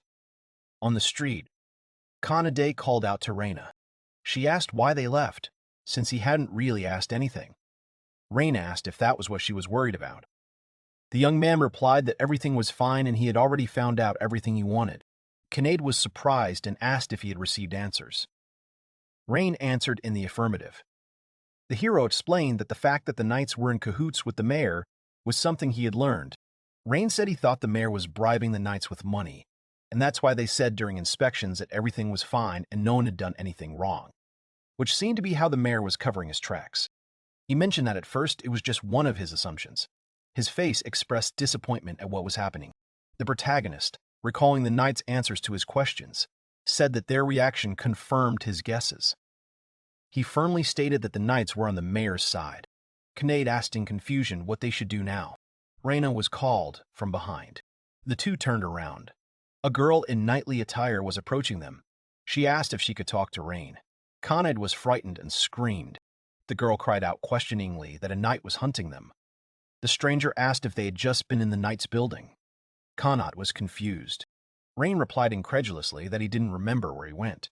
He looked at her suspiciously. The knight demanded not to play dumb.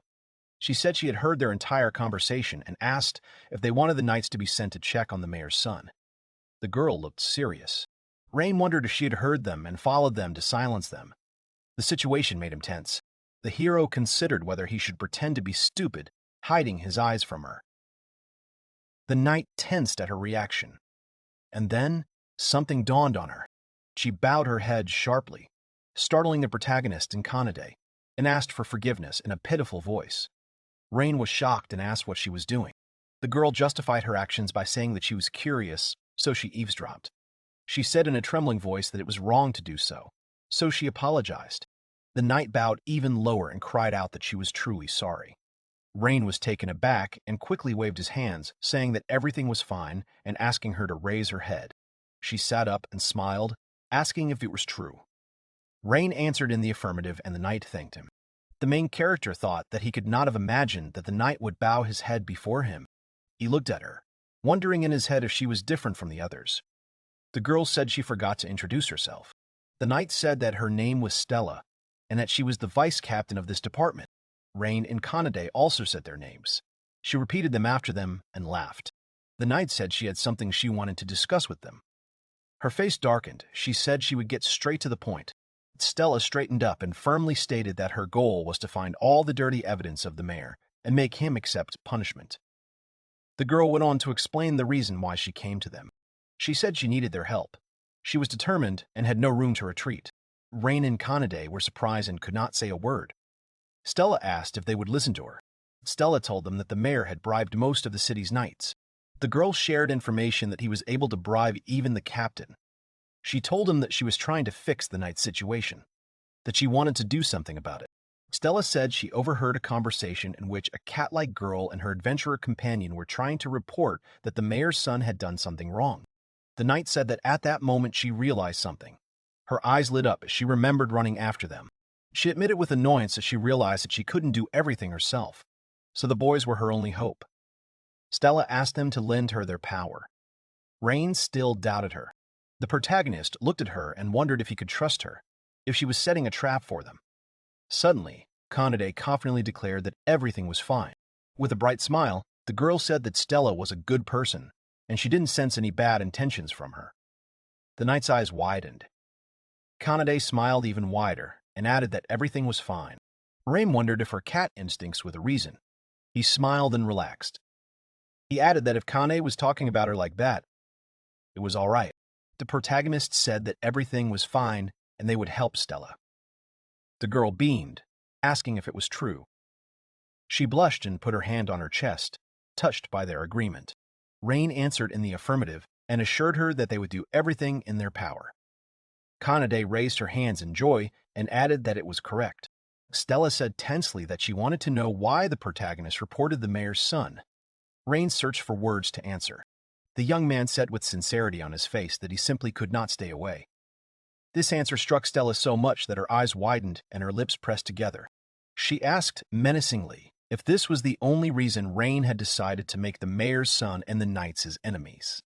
He answered in the affirmative and asked why she was reacting like that. The hero was slightly puzzled by her tone. The boy scratched his chin and the girl next to him smiled. Rain asked if he said something wrong. Stella was silent in disbelief, just looking at them, and then she grinned, blushing. A moment later, she was laughing out loud. She was so amused by her answer that even her eyes turned into stripes and her mouth was not closing from uncontrollable laughter. Rain was deeply shocked by her reaction. The protagonist tried to ask what was wrong. Stella apologized and said that everything was fine. The girl admitted that she simply could not restrain herself. The knight brushed away a tear of laughter and explained that it was because of his serious face when he said all this. She added that she liked his character after all. The knight shook his hand with a smile on her face and repeated her words about counting on their help. Stella crossed her arms and became serious. She said that now they had to come up with a plan of action. Rain agreed with her. Kenny pointed her index fingers up and began to enthusiastically say that their biggest problem was that the mayor and the knights were working together. The girl was daydreaming and asked with shining eyes if maybe they should just beat them all up. She could easily imagine it. Stella countered that they needed to find some evidence first. Rain thought about it. Stella had said that if they did as Kanade suggested, they would become criminals too, and the girl had agreed with her. But Rain had disagreed. He propped his chin up and asked if maybe they should have done as Kanade said. Rain shared that defeating them all at once was a good idea. The girls were surprised and unanimously asked what he was talking about. The protagonist said that they had to do a cleanup now. Kanade asked about the cleanup, not understanding. Rain explained that right now, almost all the knights were on the mayor's side, so they weren't doing their job. The young man said that in that case they should just pull out the rotten roots, remembering the group of knights they had met earlier. Stella countered that it was easier said than done, since they didn't know who was a traitor and who wasn't. Rain listened to her curiously. Rain responded to her objection by saying that he thought they would be able to tell any of them apart. The protagonist asked Stella if there were any knights she trusted. She replied that she had a couple of such people. Rain suggested asking them for help. He said there was something else he wanted to know. Stella said it was clear to her and thought it was a good idea. The knight said that this might have been the best plan they had ever come up with. Kanade asked in admiration if that was true. However, Stella added that even if they were able to gather all the knights who had not sold out to the mayor, they would still have to fight many enemies, and asked how they would fight them. Rain quickly answered. The protagonist resolutely suggested setting a trap. His face took on a serious hue. Stella was puzzled and asked what kind of trap he was talking about. Rain replied that he couldn't say yet, but when the time came, she would see for herself. The knight apologized and said that she trusted him. She added that Rain was not the type of person who would lie or cheat. Kanade and Rain looked at her with wide eyes. Stella, already determined to do it, asked when they would do it. Rain replied that it would be tonight. The knight asked if it was too soon. Rain reassured her that the sooner they sorted this out, the better. He clenched his fist and explained that they had to strike before anyone suspected anything. Stella said she understood and nodded. The girl said that she would return to the order for a short time. Rain replied that everything was fine and that they would prepare something in the meantime. He suggested that they meet at the same place in the evening. As she left, the girl smiled and wished them luck on their side. They watched her go with a smile and calm. The hammer struck the iron. The door of the blacksmith's building creaked. The man came out and exhaled, greeting the visitor. When he saw who it was, he was delighted and gasped. Gans greeted Rain. The protagonist said that a couple of days had passed and asked if he was disturbing him. The man replied that he was not, and asked why he had come. Rain smiled happily and said that he just wanted to know how work on his weapon was progressing. Gan was surprised, and said that he had already told him that it would take several weeks. Rain agreed with him. But the blacksmith still had something. He held the box out and said he had already made the glove. Gans looked pleased with himself. Rain was surprised and asked if it was true. The protagonist said he thought Gans would take her on last because she was so complicated. The man chuckled and explained that was why he wanted to do her first. He scratched his mustache and said that the dagger would take about 2 more days, and that Rain could borrow some weapons from his shop for now. The young man was surprised and asked if he really could do that. Gans sighed, scratched his mustache, and replied that, after all, he was his savior, so it was all nonsense. He put the box on the table and asked Rain to look at his work. Rain walked up to the table. He opened the lid of the box, and with his eyes shining with satisfaction, he said that this weapon was created especially for Rain, and he gave it a name. The box contained a high-quality glove with a built-in mechanism. Gans called it Narukami. Rain repeated its name out loud. The young man could not take his eyes off the invention. Gans asked the boy if he wanted to try it on. The boy leaned forward, waiting. Rain put the glove on and was stunned when he moved his hand. He thought it was incredible that there were so many parts attached to the glove, but it didn't hinder his movements in any way. Rain remembered the moment he put it on and felt that Gans had put his heart and soul into the glove. He could imagine the craftsman working hard on it. The young man thought it was simply amazing. He looked at her, fascinated, without saying anything. The protagonist confessed to Gans that he had been impressed. He was pleased with his reaction. The young man smiled broadly and said that it was a first-class weapon and thanked the man. Gans laughed and said that he was glad that he liked it. The man placed his hand on his glove, smiling, and said that he would now teach him how to use the mechanisms that Rain had asked him for. Evening came. The moon shone brightly in the sky. A gloved hand moved the leaves of the bushes, and Kanade turned happily towards the sound, expecting to see who had come. The girl greeted Stella. The knight bowed and apologized for taking so long. Stella asked if Rain's companions were his friends. He answered in the affirmative. Tanya said it was nice to meet you and confidently introduced herself. Sora modestly gave her name. Luna did the same with a wide smile. Stella looked at the twins and chuckled. Something didn't suit her. The girl asked Rain why there were children there, whether it was too dangerous for them to be there. The young man just gasped. He explained that even though they were children, they could take care of themselves, so the knight didn't need to worry. Sora and Luna looked at her without a trace of fear. Stella looked at them and said that she understood. Luna said that she heard about it from Rain. She smiled and winked, saying that they had to pull off a dangerous plan, but Stella didn't have to worry, because she would take care of everything. Sora pinched her cheek and told her not to be so cocky while Luna shook her hands helplessly. Stella noticed that they were very energetic. Rain asked if there were only 6 people from her side. The other knights looked at him silently. Stella answered yes. The girl said with annoyance that she asked for forgiveness for this, that she trusted only a small circle of people, some of whom decided to stay and not interfere. Rain asked her not to worry, and added that he had thought she would come alone. Stella replied that she was glad about that. Kanade heard footsteps, twitched her ear, and alerted Rain that people had started moving, and ran towards the sound. Stella came closer and, not believing her eyes, said that it was incredible. A lot of knights had gathered near the building. They were discussing something heatedly among themselves. Stella noticed that everything was going according to plan. Rain started to speak. He smiled and told his friends that it was time to start. All the girls were in a positive mood and couldn't wait to get started. The man clicked his tongue in displeasure. Gil looked at the target and said that there were too many problems. He thought about how a new rumor had recently appeared, that he had heard from one of his subordinates. Jill remembered one of the knights saying that unknown people were going to steal evidence from the vault that the mayor was bribing the knights. He thought it was a lie. But Gil was worried that if it was true, Edgar would lose his reputation, or even be removed to make an example of others. Gil thought he had to be very careful and he needed to get this problem sorted out quickly. But he decided that one piece of good news was that there might be a couple of knights involved. Jill allowed that it could have been Stella and a few other young knights who had not yet gotten their hands dirty in corruption. He thought they were the ones to suspect first. He remembered watching her as she walked down the corridor of the knight's headquarters. A subordinate informed him that they had the building completely surrounded. Everyone had taken their positions.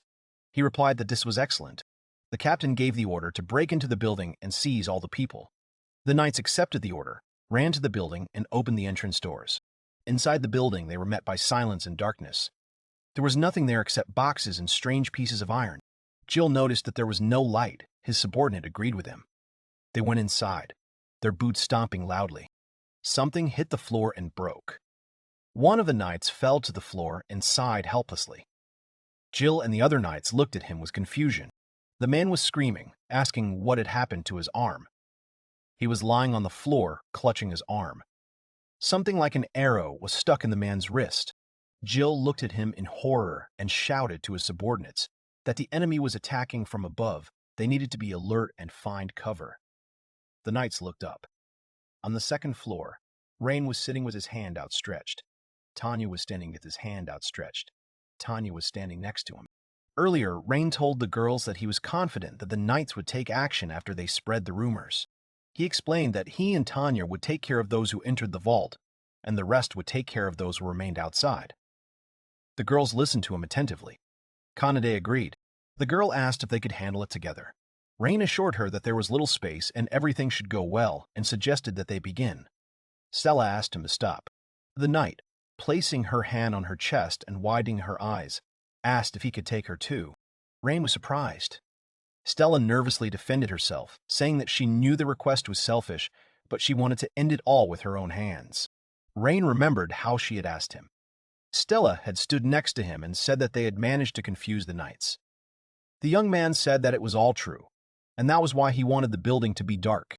The protagonist thought that his glove had a built-in mechanism that released a poison dart. He concluded that their eyes had become accustomed to the darkness. Rain aimed the glove, thinking that the captain would be next. He fired, but Gil easily shrugged off his attack and glared at him. Rain shouted in shock as to how he could do that. Jill waved his hand and ordered everyone to retreat faster, but one of his subordinates called out to him. He frowned. A group of people were standing at the door, shouting that it was locked. Jill asked what they were talking about. They explained that someone from outside had locked them in. Kanade was standing outside the door, smiling with satisfaction. Jill asked angrily what the other knights were doing then. The subordinates tried to justify themselves. Meanwhile, the knights outside were lying on the ground. Sora and Luna used their magic on them.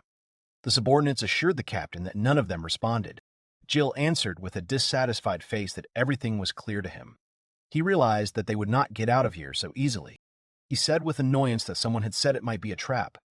Recalling Stella, he added that he thought it was her doing, but it didn't matter. The captain shouted that they had the advantage in numbers, that they would simply attack the enemy all together. He grinned and added that it would be a great gift for the mayor. Rain looked at him and thought that it would not be easy to defeat him. He gave the command to the girls to start acting. Tanya and Stella agreed. The windows of the building smashed noisily. The knights looked up in shock as Rain began to cast a spell with concentration. Gil stared at the broken windows in shock as Rain commanded them to move forward. Many butterflies flew into the building. They glowed and circled above the people on the first floor. The knights were amazed to see them. One by one, feeling weak, the knights began to fall to the floor. Stella, who was standing on the second floor, was shocked by what was happening and stuttered that it was unbelievable. Her eyes were wide open, watching the people lying on the floor. The girl admitted that although Rain had told her that they could defeat everyone at once, she still couldn't believe it. She asked what kind of butterflies they were. Rain smiled. The protagonist replied that they were called black butterflies and that they had a paralyzing effect. He added that if you see one butterfly, it will not cause any harm. But if there are many of them and people are in a small room, they will definitely faint. Rain said they were on the second floor, so it wouldn't affect them. Stella said she understood. The three continued to watch the commotion on the first floor. The girl admitted that she didn't think Rain could do it alone. She was pleasantly surprised and smiled. Tanya looked down thoughtfully and tried to say something. One of the knights was breathing heavily, covering his face with his hand. Tanya said that one of them was still able to stand on his feet. Jill, holding his sword in one hand and covering his nose and mouth with the other, was breathing heavily and looking up. He was frowning. Stella asked to leave Gil with her. Rain looked at her questioningly. The girl put her hand on the railing and said that she understood that the main character could defeat him himself. She said that she wanted to put an end to all the chaos with her own hands, so she sincerely asked to leave it to her. Rain looked at her silently. The main character calmly agreed and smiled. The boy said that the butterflies had flown away, so now she could descend. She thanked him and stretching out fully jumped down. She landed on a pile of boxes. As Stella approached Gil, he asked if it was her doing. She responded by asking what would happen if it was. He gritted his teeth and said that he would make her regret it. The man gripped the hilt of the sword in his hand and swung it. He angrily shouted that she would be severely punished. Their blades clashed. Stella met his attack confidently. Stella, frowning, screamed at him that it was he who had betrayed them, that he had sold his knight's heart. They exchanged blows. She thought of their shared past. The girl said she saw how kind and fair he was, remembering how he saved a kitten from a tree. She admitted with pity that she respected him. In her mind, she still had the image of him smiling at the child as he handed him the cat. Gil swung, and the girl dodged the attack, squatting. He chuckled, asking what she was talking about. Justice. He, too, was overcome by memories. That day, Edgar came to him, recalling how he suffered the blows of the mayor's son, how people whispered around him, how he felt like an outsider. He said that justice never existed in this rotten world. The knight assured Stella that she would understand this too someday. The girl lowered her eyes with bitterness and said that even if that was the case, she would never become someone like him. She gripped the hilt of her blade tighter, both tense and ran at each other. Stella swung and slipped past Gil, striking. The man cleared his throat. Gil fell, clutching the wound he had inflicted, and said helplessly that it was impossible. Stella stood with her back to him. She said menacingly that they had been preparing for this day for a long time and named the knight captain. Stella admitted that her people had already collected all the evidence that he had accepted the mayor's bribes. She swung her sword. The girl, with tears in her eyes, accused Gil of drowning in his dirty desires and forgetting what justice means. She declared that people like him could no longer be knights. Stella, clutching the hilt of her sword, screamed that his place was in prison. Her blade pierced the floor, and tears fell down. Jill looked at his reflection in the blade with disappointment. The three girls waited together. Kanade, seeing her friends, waved her hand and called Tanya and Rain. Rain noticed that they were able to capture all the knights and said so. Sora agreed with him and said that she and Luna used magic to put them to sleep, so they would be unconscious for the time being. Rain said that they were able to catch everyone too, and thanked the girls. They got nervous and started making excuses. Stella, in turn, also decided to thank everyone. Rain and Kanade were very surprised by her words. Kanade asked her name questioningly. Stella smiled and continued, saying that thanks to all of them, she managed to catch all the knights who were in cahoots with the mayor. She bowed and said that now they would be able to catch the mayor in his dirty deeds and thanked her friends from the bottom of her heart. Rain, embarrassed, asked her not to be so formal. The protagonist added that it was too early to thank everyone, because they had not yet dealt with the main culprits of these riots. He said that now the most important part began. Stella agreed that he was right. The knight asked what they would do with all the captured soldiers. A couple of them were lying on top of each other, still unconscious. Rain replied that he would ask him to look after them.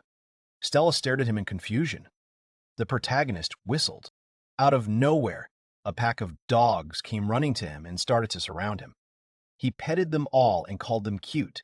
Stella, shocked, shouted out a question about what it was. Rain pointed at the magic circle that appeared in front of the dogs and asked if they would keep an eye on the vault and the captured knights. One of the dogs barked in response to the question of whether they would do it. The pack gathered at the vault doors, taking up positions. Stella was surprised and voiced her thoughts that it was the first time she saw such a tamer because he controlled not only butterflies, but also dogs. Tanya said that Stella's life would be short if she was so surprised by this. Rain looked at everyone and said that now they had to break into the mayor's estate. He shared with everyone that, according to Stella's investigation, there were kidnapped people in his house. The knight replied that it was true. The main character suggested splitting into two groups, where one would save people and the other would capture the estate. Rain said he would be in the rescue party and expressed his wish that Sora and Luna would come with him, as their magic would be useful. He asked if they would agree. The girls happily agreed. Tanya said that if Rain and the twins were the three of them, their group would have too much firepower. Stella decided to tell something. She shared that she was able to find out that the mayor had mercenaries on his side. The girl clarified that there were about 10 of them, and that she had heard that some of them could become B-rank adventurers. Stella explained that this is why the group that will attack the house needs as much firepower as possible. Tanya said that now she understood everything. The knight asked Rain if he could use butterflies in the house. The protagonist thought about it. He replied that the mayor's house was incredibly large, so he didn't think butterflies would be of any use. Stella scratched her chin and expressed understanding. Kanade quickly assured her confidently that she shouldn't worry, because she would beat up all the soldiers. Stella agreed that the girl was right. Rain said that then, Tanya, Kanade, Stella and her soldiers would take over the house, and he, Luna, and Sora would rescue the hostages. Everyone agreed with him. The protagonist thought that what they wanted to do would make them enemies of the mayor, and he had no idea that he would do such a thing.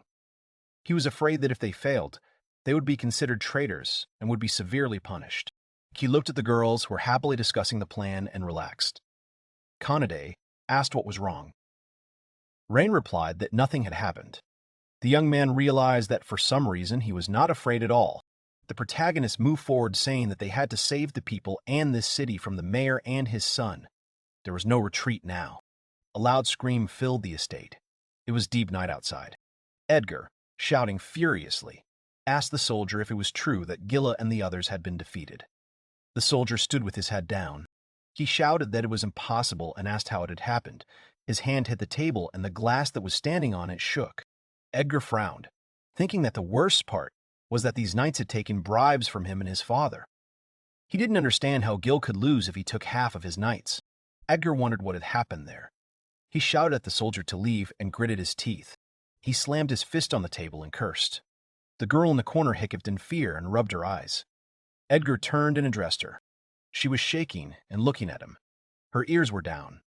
The mayor's son asked what she was looking at. The girl raised her head and asked what he was talking about. Edgar shouted at her, repeating his question. His face was filled with anger. The girl could not find words. The young man picked up the glass. The glass hit the wall and broke. The girl screamed in fear, pressed her hands to her head and bent her knees.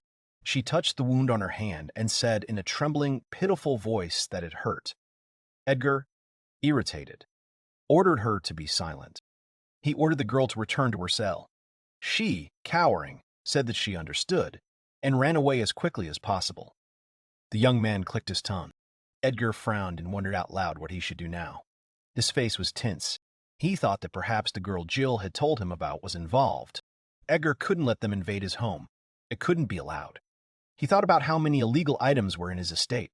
From forbidden medicines to herbs, the young man imagined that they would break into their house right at that moment, and they would not be able to hide anything.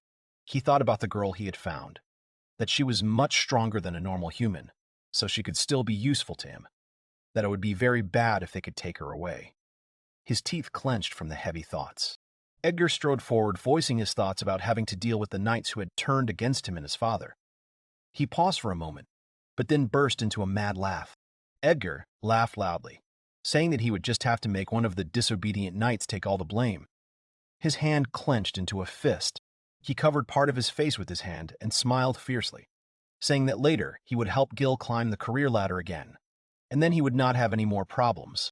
Edgar straightened up and said out loud that he couldn't imagine that these people would decide to go against him. He was incredibly angry. The window of his room was thrown open and the wind was pulling the curtains. Someone asked him if he was sure that everything would be like this. An unknown man in a robe appeared in the window opening. Edgar looked at him in fear, not understanding what was happening. The mayor's son asked who he was. He answered that he was a friend who wanted to help. The stranger grinned. Edgar, tensing up, asked what he was talking about. The stranger jumped from the window and walked towards him. He asked if he was right in assuming that he wanted to suppress the rebellion and put all the blame on one of the knights. The stranger pointed his finger into the air and asked if Edgar really thought it would work. He raised his hand to his face and lifted his head, but his bangs completely covered his eyes. The night visitor said that he thought the mayor's son's plan would definitely fail. Edgar got angry and looked at him angrily. He asked how he knew the plan was doomed. The stranger replied that he was sure that guy was helping the knights. He explained that he was talking about Rein. Smiling, the stranger asked if Edgar remembered him. The mayor's son asked in shock what he was talking about, if Rein was really behind all this. He was shocked by what he heard. Edgar shouted that he remembered him, that Rein was the one who decided to go against him. He remembered how the protagonist attacked his people last time.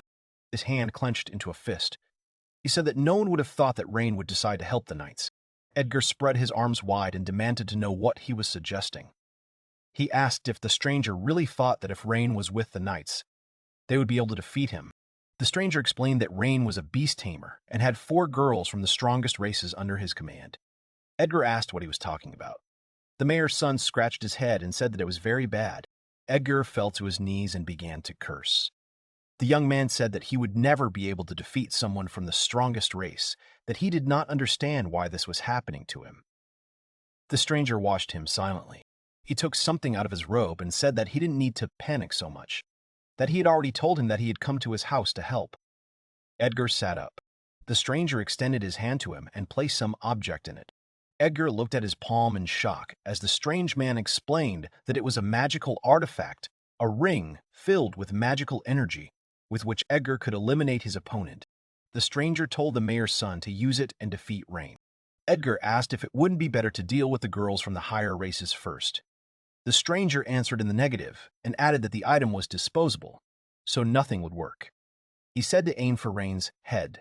The stranger also mentioned that once Rain was defeated, their contract would be severed and the girls would no longer have a reason to fight Edgar.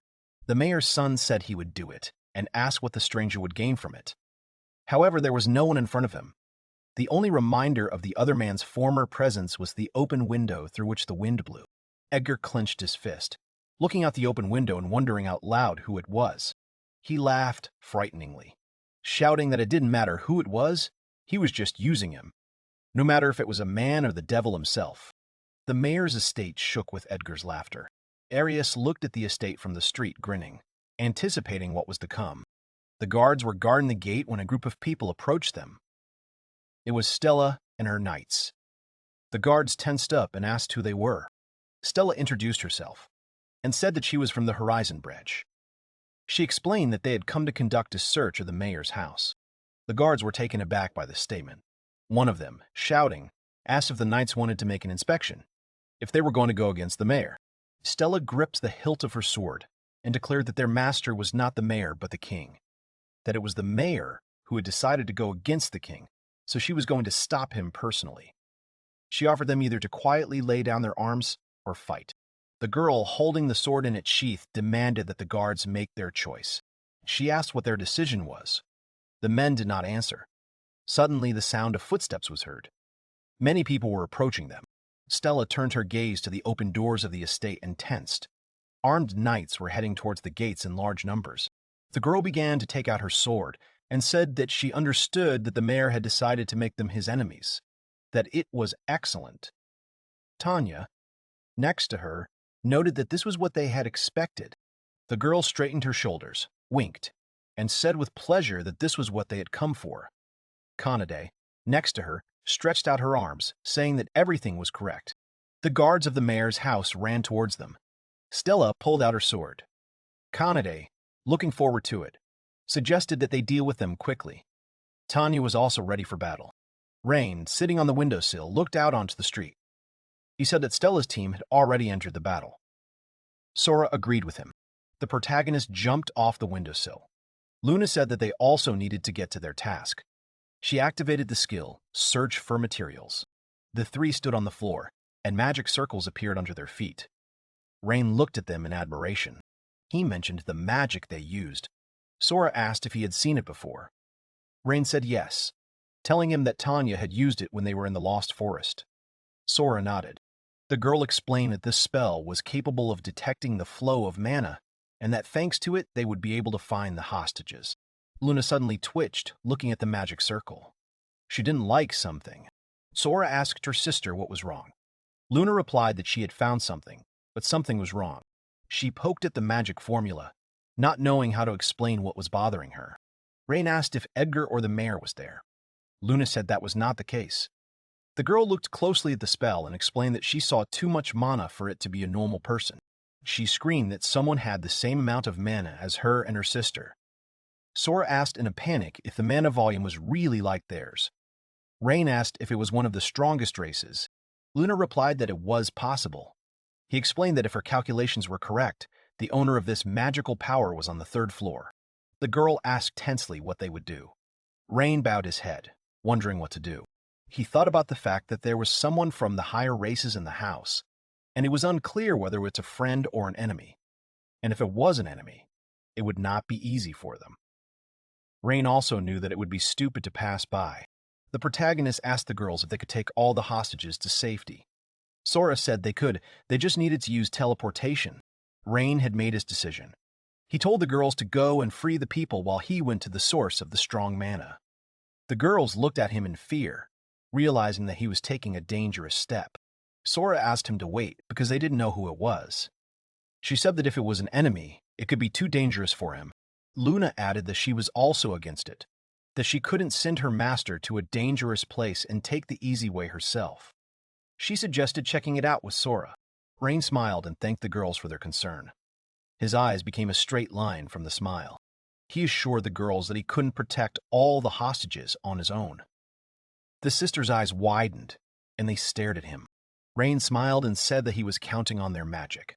The girls were touched by his words. The young man added that they did not need to worry, because thanks to the contract with them, he became stronger, and he would not do anything rash. He promised them with shining eyes that he would not do anything dangerous. The girls looked at him silently. The words he said shocked them. Sora thought about it and said that they had no choice, that at times like these, no one could change Rain's mind, that she knew it very well. Luna agreed and added that the boy was a very stubborn person. She pointed her finger at him and covered her eyes in embarrassment, saying that if he broke his promise, they would make him pay. She took his hand and asked him for one last thing. Squeezing his fingers, she told him to be careful, otherwise they would not forgive him. The girls looked at him sadly. It was very hard for them to let him go. Rain smiled and said he understood. Luna waved her hand at him one last time, and they parted ways. The protagonist climbed to the 3rd floor of the mayor's house. There was complete darkness all around. He thought about the place Luna had shown him. Rain wondered out loud that she had told him to go in a certain direction. He walked up to the door, pulled the handle, and opened it. Rain was very puzzled by what he saw. Iron bars stretched across the entire width of the wall. It was a cage. Rain asked himself what kind of place this was. A female voice asked who was there. Feeling the alien presence, the girl on the other side of the bars trembled in fear. Rain saw her clutching her arms and legs and looking at him with fear. His eyes widened. The young man asked if she was of the divine race. Tears welled up in the girl's eyes. Rain thought that this girl's race was somewhat similar to that of a cat. He remembered that it was said that they received their power from the gods themselves, and that was why they were called the divine race. He was sure of it. He looked at the girl trembling behind bars and wondered why someone from the divine race was in the mayor's house. Rain came closer and touched the bars, freezing. He suddenly thought that this could be a trap of Edgar's. The young man clenched his teeth and came to the conclusion that he had to stop. There was no time to think. He kicked the bars. The great door fell down, and the girl hiccuped, tucking her tail between her legs. Rain peered inside and apologized with a peaceful smile for scaring her. He knelt down in front of her and assured her that everything was fine, that he was not her enemy. The girl raised her head. Rain smiled brightly, saying that he was on her side. She, pressing her hands to her chest, asked if it was true. She was touched by such an attitude. The protagonist suggested to take her out of this place first. He examined her from head to toe and noticed many wounds all over her body. There were many wounds on her arms and legs. He was puzzled as to why she was in such a position. Rain took her hand and the girl looked at him fearfully. He asked her not to be afraid and said that he just wanted to heal her wounds. His fingers slid over her palm with a gentle touch. He used the healing skill with a smile on his face. The girl could only look at him with wide eyes. Rain closed his eyes, casting a spell. The girl looked at him with embarrassment, having forgotten about the feeling of danger. In a moment, all the wounds on her hand disappeared. Rain said that everything was ready and smiled brightly at her. The girl looked at her hand in amazement, not believing her own eyes. She asked him with a trembling voice why he was doing this. He explained that he had come to help her, as he had said earlier. Rain introduced himself and asked her name. The girl was confused. She said her name shyly. Her name was Nina. Rain beamed, saying he had figured out her name. He asked if she was of the divine race and what she was doing in this place. She looked at the floor and admitted that she had been captured. The protagonist asked if it was true that she had been captured and asked her to tell him about it. The girl said that it was. She began to tell him about her past with a tremor in her voice. Nina said that she lived deep in the mountains in a small village, that its inhabitants worshipped her. The girl remembered her native places and landscapes. She shared that someone once told her that the divine race were sacred beings. Nina remembered how the villagers thanked her for food and worshipped her as their deity. The girl recalled sharing fruits with the villagers and having fun with the human children. Nina said that the villagers were very kind to her and they all lived happily. She recalled how they were playing with a ball when an unknown person came to them. Nina said that her life and the villager's life was quiet and peaceful until Edgar appeared. She still understood his evil and domineering smile. The girl said that he shared with her that he had been looking for someone from the strongest races for a long time and demanded that she go with him if she did not want to suffer, but she did not want to agree. Nina said that when she wanted to fight back, something terrible happened. She recalled how she shuddered when she saw the guards threatening the people of her village. The girl remembered the tears of the children with whom she had just recently played happily. She voiced to Rain Edgar's words that she should not have dared to go against him, that if he used magic, his people would harm the villagers. Nina told how anxious and scared she was, how she thought about what she should do to save the residents. But in the end, she couldn't think of anything and decided to do as he told her. With her hands clasped across her chest, her voice shaking, she finished her story by saying that she was locked in this house and was kicked every day, that it lasted for a very long time. Rain wasn't prepared to hear such a hard story. He gritted his teeth and cursed Edgar in his head. He thought he knew how bad a man he was, but he didn't know the mayor's son could go to such extremes. The hand on his knee clenched. He mentally asked himself to calm down. He shouldn't show her his anger, because it could frighten Nina even more. He looked at the fragile and frightened girl and tried to come to his senses. He told the girl that she really was incredible. Nina looked up in surprise. Rain smiled and said that not everyone could do such a thing to protect the villagers. The girl's cheeks turned red. She was imbued with his sincerity and listened silently, raising her ears. The main character stroked her head, saying that she was a very kind and strong girl. The girl closed her eyes. He smiled at her and caressed the top of her head when she opened her mouth, trying to say something. Finally, she lowered her eyes, accepting his tenderness. Nina was very touched by his attitude towards her and blushed. She admitted that when Rain said he wanted to save her, it made her very happy. She folded her hands and hid her face. Nina firmly stated that he would not be able to do this. Rain asked what she was talking about. The girl tried to explain to him. She pointed to the collar around her neck and spoke of it. Rain's eyes widened as he noticed it. He recognized what kind of collar it was. He wondered in his mind if it was used for bad things. She slowly removed the magical collar from her neck and showed it to him so that he could see how it shimmered and shimmered strangely in the light. This artifact looked mysterious and dangerous. As it turns out, people who wear such a collar are unable to harm their owner, as if the spell blocks any aggression against him, which makes the collar a powerful amulet and a restriction at the same time. After Nina was captured, a magical collar was put on her. Now it is impossible to remove it. The collar is securely attached and acts as a chain that holds the girl, not giving her freedom. For this reason, Nina found herself in a hopeless situation.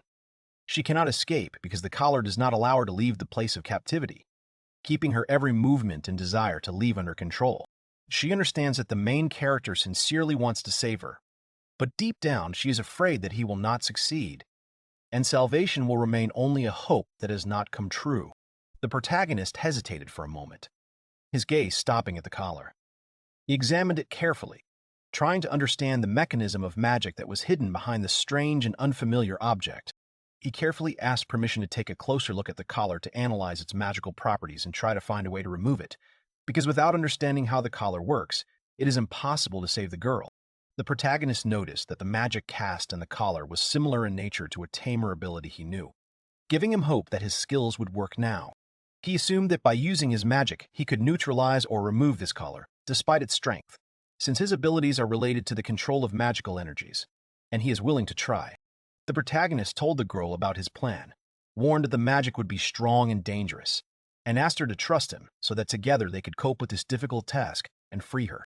She listened attentively and, despite her fear, decided to agree with the plan, because there was no other way out, and the hope of salvation became for her the reason to move forward and not lose faith. The girl said that she believed him, was ready to trust his strength and experience, despite the risk, because only he could help her free herself and regain her freedom from this damned collar. The protagonist gathered his courage, took a deep breath, and was ready to begin the magical ritual to pour his energy into the collar and break the spell, despite the possible difficulties and dangers. Rain took the collar in his hands, felt the cold metal and the magical power that emanated from it, concentrated on his energy and prepared for the difficult process of removing the spell. He believed that everything would work out. He just needed to concentrate on the magic and not get distracted in order to correctly direct the energy and destroy the magical protection of the collar without harm to himself and Nina. The plan was for him to pour his magical power into the collar to break the spell, as if awakening hidden energy and breaking the chains that bound the girl to captivity. Suddenly, a current rushed through the hero's body. He was confused and could not understand what was happening because sparks appeared on his hands. The magic turned out to be more complex than he expected. The resistance of the collar was powerful. The girl was frightened by the hero's confused and tense appearance. She felt anxious, realizing that the process of liberation could be not only difficult, but also dangerous for him. The hero did not understand the nature of the sparks that danced on his hands, but intuitively realized that he had encountered strong magical resistance that prevented him from removing the collar in the usual ways. However, he concluded that the resistance was too great, which explained why the collar was so difficult to destroy. It was as if the magic held it tightly, preventing it from breaking through the protection. The hero felt pain from the reverse effect of the collar's magic. The energy seemed to shock him, causing discomfort and pain. But he did not give up, trying to endure and continue trying to remove the curse. Rain struggled to stay on his feet, fighting the pain and tension to keep from falling and losing control of the magical process that could save Nina. Through the pain and stress, he said that everything was fine, trying to calm the girl down and support her so that she would not worry and lose hope at the most difficult moment. Tears welled up in Nina's eyes. She was afraid for the hero, but he assured her that he would endure and that their plan would definitely work, despite all the difficulties and dangers. The girl asked him to stop, seeing that he was suffering and could be seriously hurt. Her voice trembled with excitement and concern for his health.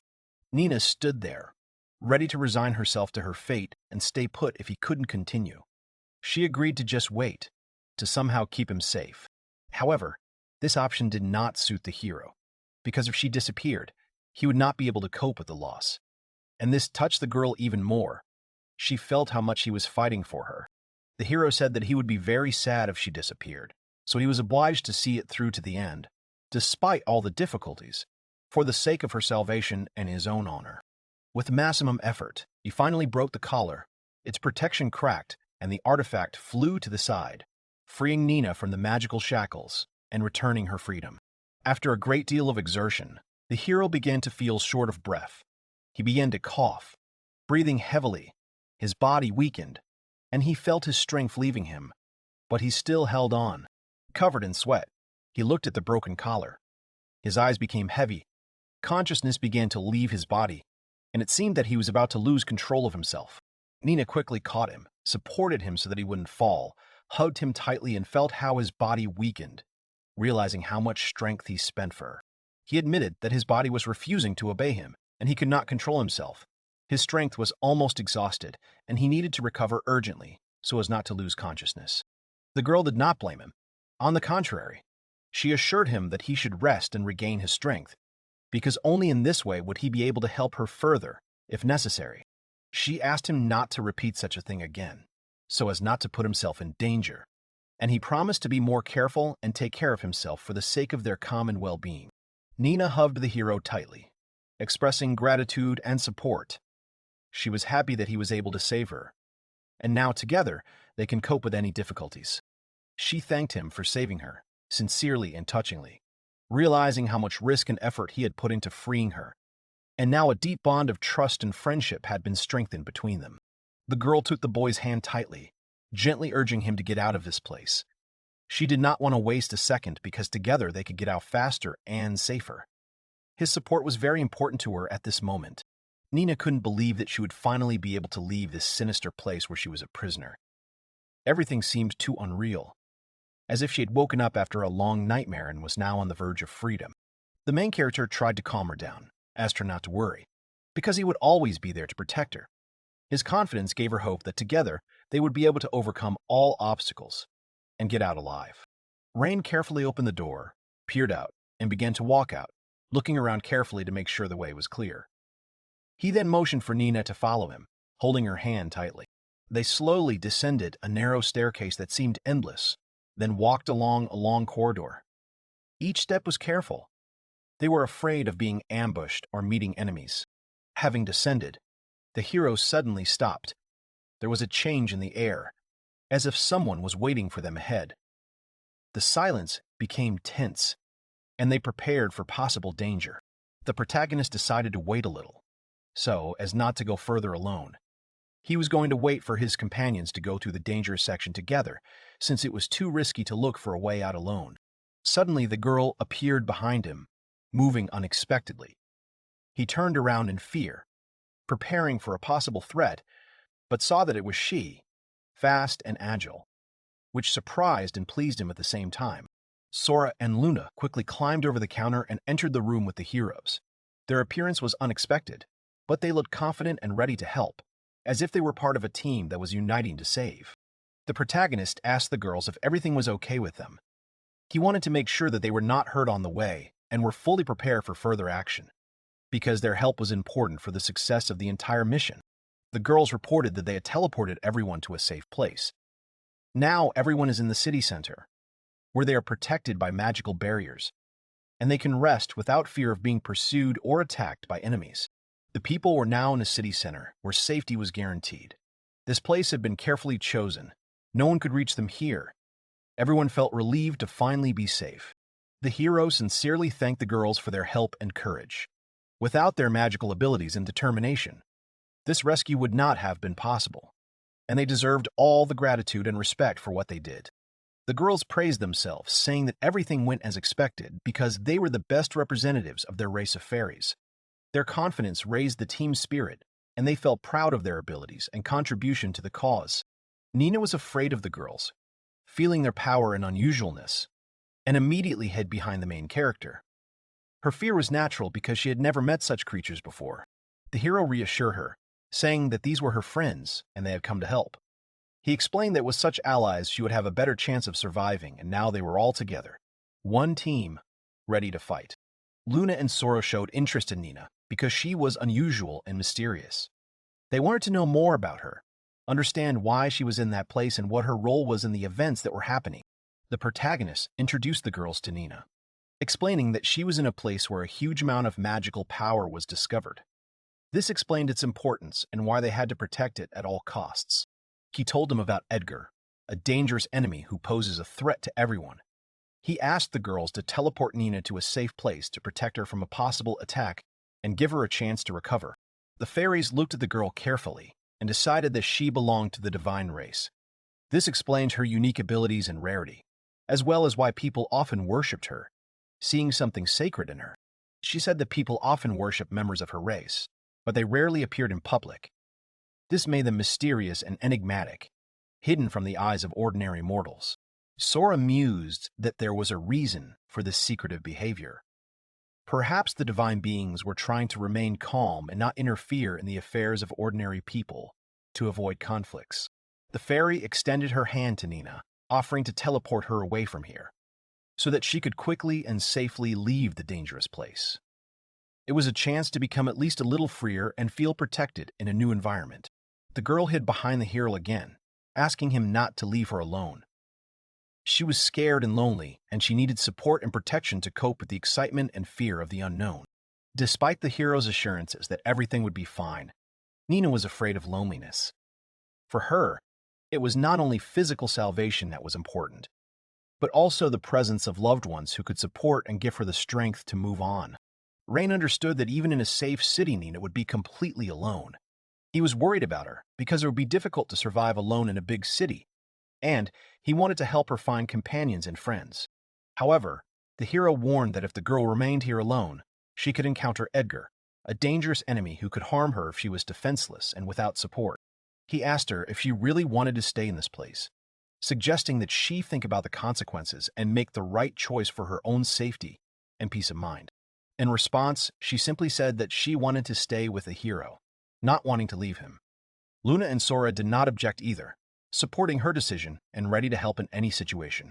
The girls understood the girl's feelings and showed empathy. They supported her choice, were ready to help the girl adapt and not leave her alone, so that she felt protected and needed. The fairy suggested hurrying because there was little time left. and it was necessary to quickly come to the aid of those who remained in danger so as not to give the enemies a chance to strike. Luna said with a smile that Kanade and the others were probably already having a good time, which made the team relax a bit and take their mind off the tense situation. Therefore, the team must hurry and help their comrades to deal with the enemy together. The unification of efforts and the speed of action could change the course of events and lead to victory. Stella wasted no time in charging at the soldiers, showing strength and determination that inspired and instilled confidence in the others to continue fighting for the common goal. Strict orders were given to the soldiers. Do not allow anyone to approach the mansion and kill anyone who dared to approach. They stood guard, ready to fight to the last to protect this important place from enemies. Stella fought fiercely, assessing her soldiers in battle. There were only 6 left. Initially many, now only a handful of stalwarts, ready to give their lives to do their duty and protect the mansion. Dozens more soldiers suddenly ran up to her, reinforcements arriving in time to strengthen the defense. The enemy's forces were growing, and Stella knew the battle would become even more intense and dangerous. She had expected a lot of people to come out against them, but she hadn't expected this many. It was a surprise to her, and she had to quickly rethink her tactics to give them a proper fight. At that moment, Kanade ran up and with a powerful kick knocked down the guard who was trying to get closer. His precision and power amazed everyone, and this moment inspired confidence in the hearts of the allies. The guard fell to the ground right before the other soldiers' eyes, causing a wave of confusion and fear among the enemy. The sight of such a powerful blow showed that the enemy had encountered a worthy opponent. The girl looked at Kanade and her decisive blow with admiration, glad that they had such a strong ally.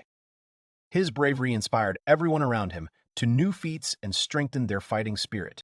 Tanya also showed her power, causing a ring of fire to spin around her, blazing with bright light. Her magic was destructive and beautiful at the same time, astonishing spectators and enemies with its power and control. A moment after her strike, all that was left was smoke and fallen enemies. No one left to continue the fight. Tanya's fire destroyed everything in its path, leaving only silence and peace. Kanade watched the girl's actions in awe, not believing that 2 could defeat so many knights. This strength and skill seemed incredible to her. Suddenly Stella was called from behind. The main character teleported there with the girls. Their sudden appearance caused surprise, but also hope that together they could change the course of the battle and save the prisoners. She approached them and immediately began asking questions about the kidnapped people, wanting to get full information. Her interest was sincere. She understood how important every detail was in their fight. Kanade was at the hero's side in an instant, which frightened Nina. The active and fast creatures seemed frightening and unfamiliar to her. She hid behind Rain, trying to find protection from such a stormy environment. Even though the girl knew that everything would be fine with them, anxiety still did not leave her heart. She was afraid for herself and for her new friends, wanting only safety and peace. Kanade noticed Nina behind the main character. Her gaze lingered on her, causing the girl to have mixed feelings, fear and interest at the same time, because she had never encountered such creatures. The protagonist did not immediately tell Nina's story so as not to reveal too much, but only asked Kanade to look after her and take care of her while they continue their fight, trusting the strong warrior. The girl was enchanted by Nina's sweet face, her innocence and tenderness, which contrasted with the surrounding cruelty. This made her want to protect this fragile soul from all dangers. Tanya took a step forward, demonstrating her readiness to join the fight. Her determination and confidence filled the team with strength and hope. She was ready to fight to the last drop of magic. She noticed that Rain was late and said it out loud with a smile. He apologized and immediately joined the fight, showing that he was ready to correct his mistake and help the team. The hero planned to gather everyone together in one place to give Sora and Luna the opportunity to use their abilities as effectively as possible, organizing a powerful and coordinated attack on the enemies. Tanya understood his plan and began to retreat so as not to interfere with the magical influence of the fairies, freeing up space for their actions and helping to create a strategic advantage in the battle. She gave a powerful push to the soldiers who fell to the ground, and Rain signaled the fairies to take action. Their coordinated actions were the key to a successful conclusion to the battle. The fairies heard the signal and immediately began to use their powers, preparing to show the full power of magic that could turn the tide of the battle in their favor and clear the way for the team. Luna was ready to demonstrate her powers, focusing and raising energy that shone around her in waves, promising destruction to her enemies, and protection to her enemies, and protection to her allies. A powerful beam of magic swept through the ranks of soldiers, throwing them all back and causing chaos and panic among the enemies, who did not have time to react to the sudden and destructive blow. Dozens of soldiers lay on the ground, immobilized by the fairy magic. They were conscious but unable to continue the fight, allowing the team to gain a serious advantage and prepare for the next stage. The fairies explained that they had held back their power so as not to kill the soldiers, but only to disable them. For this, Rain sincerely thanked them, appreciating their mercy and wisdom in battle. The team looked ahead, seeing the path cleared, preparing to move on. The road to the goal was now clearer, but they understood that there were still many trials and dangers ahead. But the work is not over yet, because they have to go through many obstacles. Everyone was determined and ready for new battles to achieve their goal and free the captives. Stella was ready to overcome any difficulties and move forward, because her goal was to reach the mansion where the main enemy was hiding. Her determination was unwavering. Despite her fatigue and wounds, their next target is a mansion where Edgar, the main antagonist, is located. They will have to face a strong enemy and his army, but they were ready to risk everything to save their friends. Edgar turns around in a rage and stomps hard on the expensive vase, shattering it into many pieces. His anger overwhelms him and he cannot hide his irritation at the interference that has jeopardized his plans. He tries to understand how Rain dares to interfere with him, indignantly asking how this young man dared to disrupt his affairs and challenge his authority. In Edgar's hands is a ring with a shiny stone that shimmers with a mysterious light. This artifact represents his power over the strongest races and is a symbol of strength. He states that if the ring is destroyed, all the powerful races will lose their masters, and the order of the world will collapse. This ring is the key to the balance of power, and its preservation is essential to maintaining Edgar's power. Edgar begins to loudly scold the protagonist, accusing him of recklessness and impudence. He does not intend to give up his goals and promises to continue to fight, despite the obstacles that Rain puts before him. He claims that he is not going to give up and retreat, because his strength and determination are unshakable. The hero is confident in his victory and is ready to defend his place, not allowing the young hero to stop him. Suddenly, a hoarse laugh is heard from a hooded man standing outside the mansion. He watches the action through the windows and says with satisfaction that he played his part in this performance perfectly. The man had doubted at first that Rain's pride would allow him to do anything, but now he was convinced that the young man had actually used the ring with the stone. This proved that the plans had begun to come true. He believes that the use of the ring has become a key moment, and now the consequences of this game will be unpredictable for all parties to the conflict, which can change the balance of power in the world. The ring is also known as the Death Scythe, a magical artifact that can kill the opponent of its wearer. This terrible power makes it an object of fear and desire for rivals because it can even the odds in a fight. Death Scythe is another name for this ring, which emphasizes its destructive nature and ability to instantly destroy enemies who dare to challenge its owner.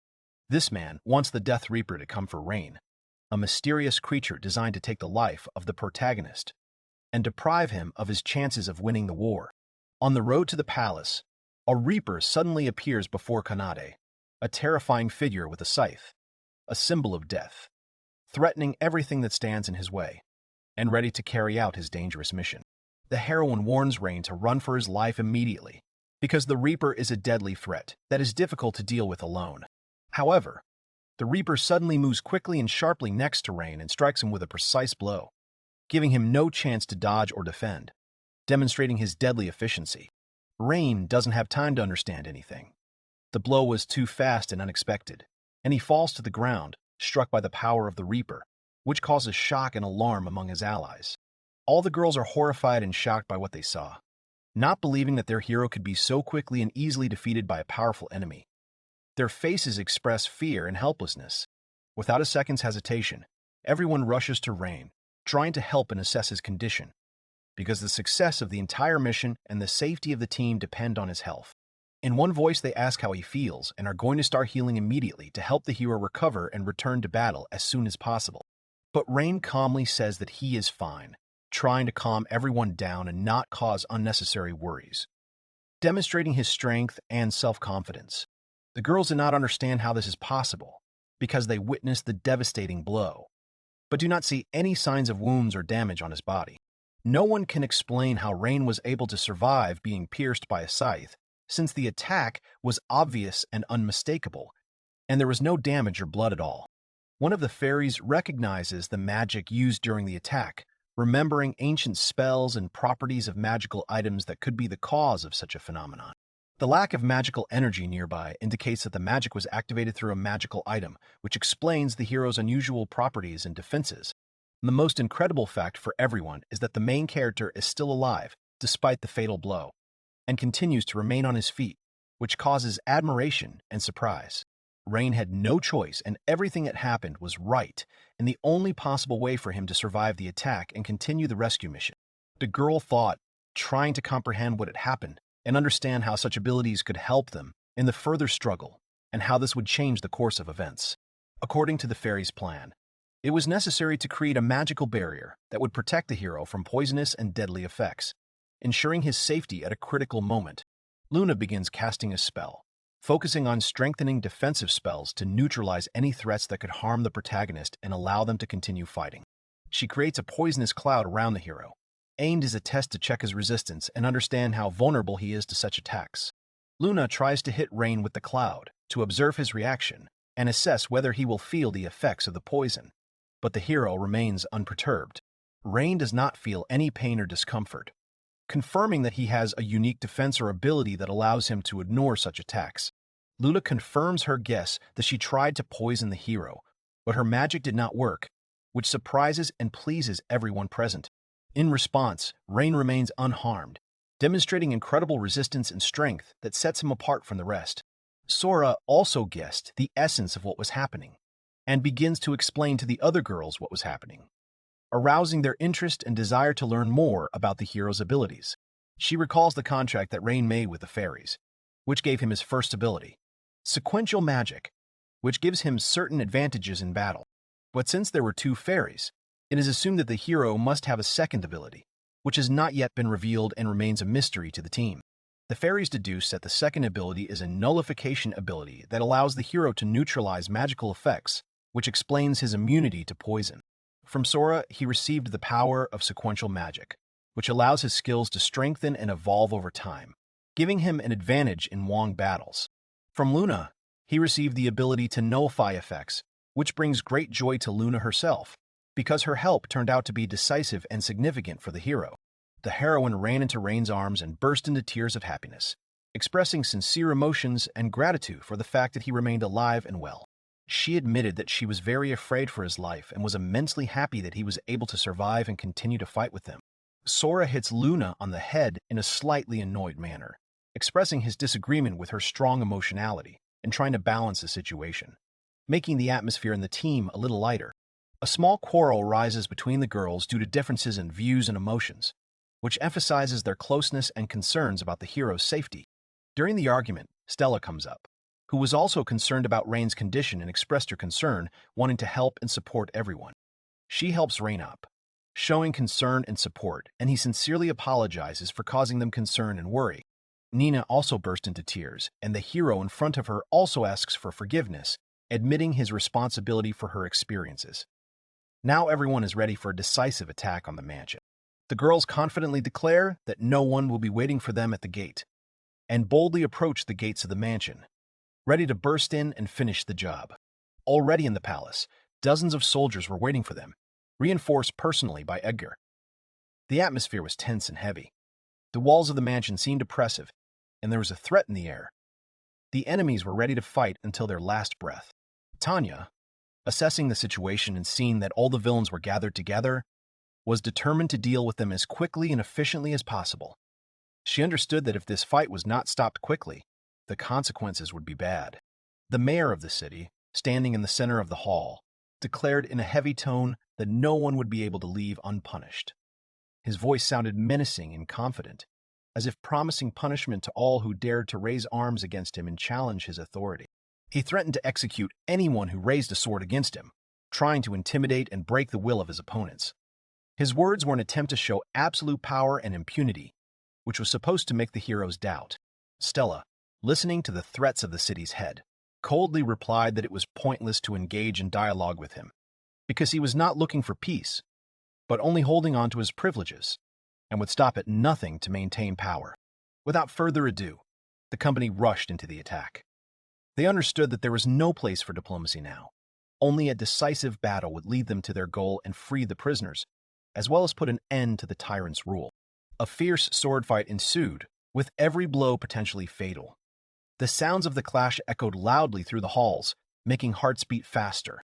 Stella quickly made her way through the ranks of soldiers, confidently fighting and overcoming resistance.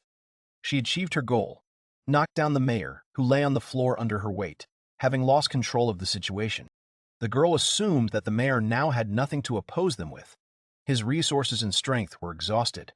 He would no longer be able to resist and fight, which meant the imminent collapse of his power and hopes. Stella declared that the mayor would be arrested by the knightly order and given a fair trial. This became a symbol of the end of the era of tyranny and the beginning of a new era where justice would triumph over evil. Edgar stood behind Stella, watching invisibly and frustrated by what was happening. He didn't like how quickly his plan was falling apart, and he knew he had to intervene to save the situation. Edgar quickly climbed to the top floor, rushing up the stairs, as if trying to escape from the impending disaster and find a way to turn events to his advantage, using his remaining strength and secret trump cards. Rain followed him without delay, determined and purposeful, ready to not let the enemy escape and to meet him face to face in a decisive battle, realizing that the fate of many depended on it. Meanwhile, Stella and the girls stayed downstairs to deal with the remaining soldiers and secure the area. They had to prevent the enemy from breaking through so that the others could do their jobs. Rand called Tanya and Khanid to help in the battle on the upper floors. Their strength and skills should be a real support in the fight with Edgar, combining their efforts for maximum results. Luna, Sora, and Nina stayed with Stella, guarding the girl and maintaining the defense. They were ready to protect her from any surprises, to give Rain and his companions time to deal with the antagonist. The fairy sensed that there was something similar to the Reaper, the mortal enemy from the previous battle, in Rain's aura. This sign made her anxious and forced her to be extremely careful. The heroines followed the young man, and the girls remained on the lower floors, carefully guarding Nina. Their task was not only defensive, but also supportive, because the girl's safety was a priority. On the upper floors, Edgar moved quickly, trying to use all his abilities to stop the heroes and maintain his influence. His face expressed a mixture of anger and despair. They shouted at him to stop and surrender, but he ignored their words, driven by pride and the confidence that he could turn the tide of the battle and emerge victorious. He ran to his desk, where he kept a magical artifact that could change the situation dramatically. He was preparing to use it to awaken a power that would give him an advantage. Opening the box, he carefully took out a ring with a mysterious stone, the light of which shimmered with an enigmatic glow. This artifact was his last hope for salvation and restoration of power.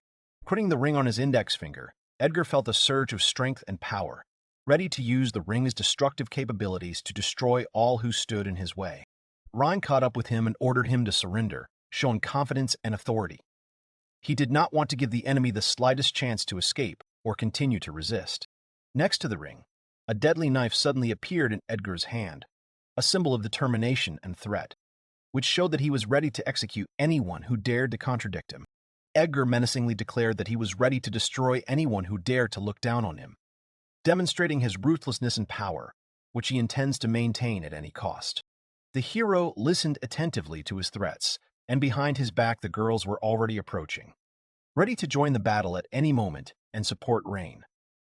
They thought that Edgar had not yet realized the full power of their union.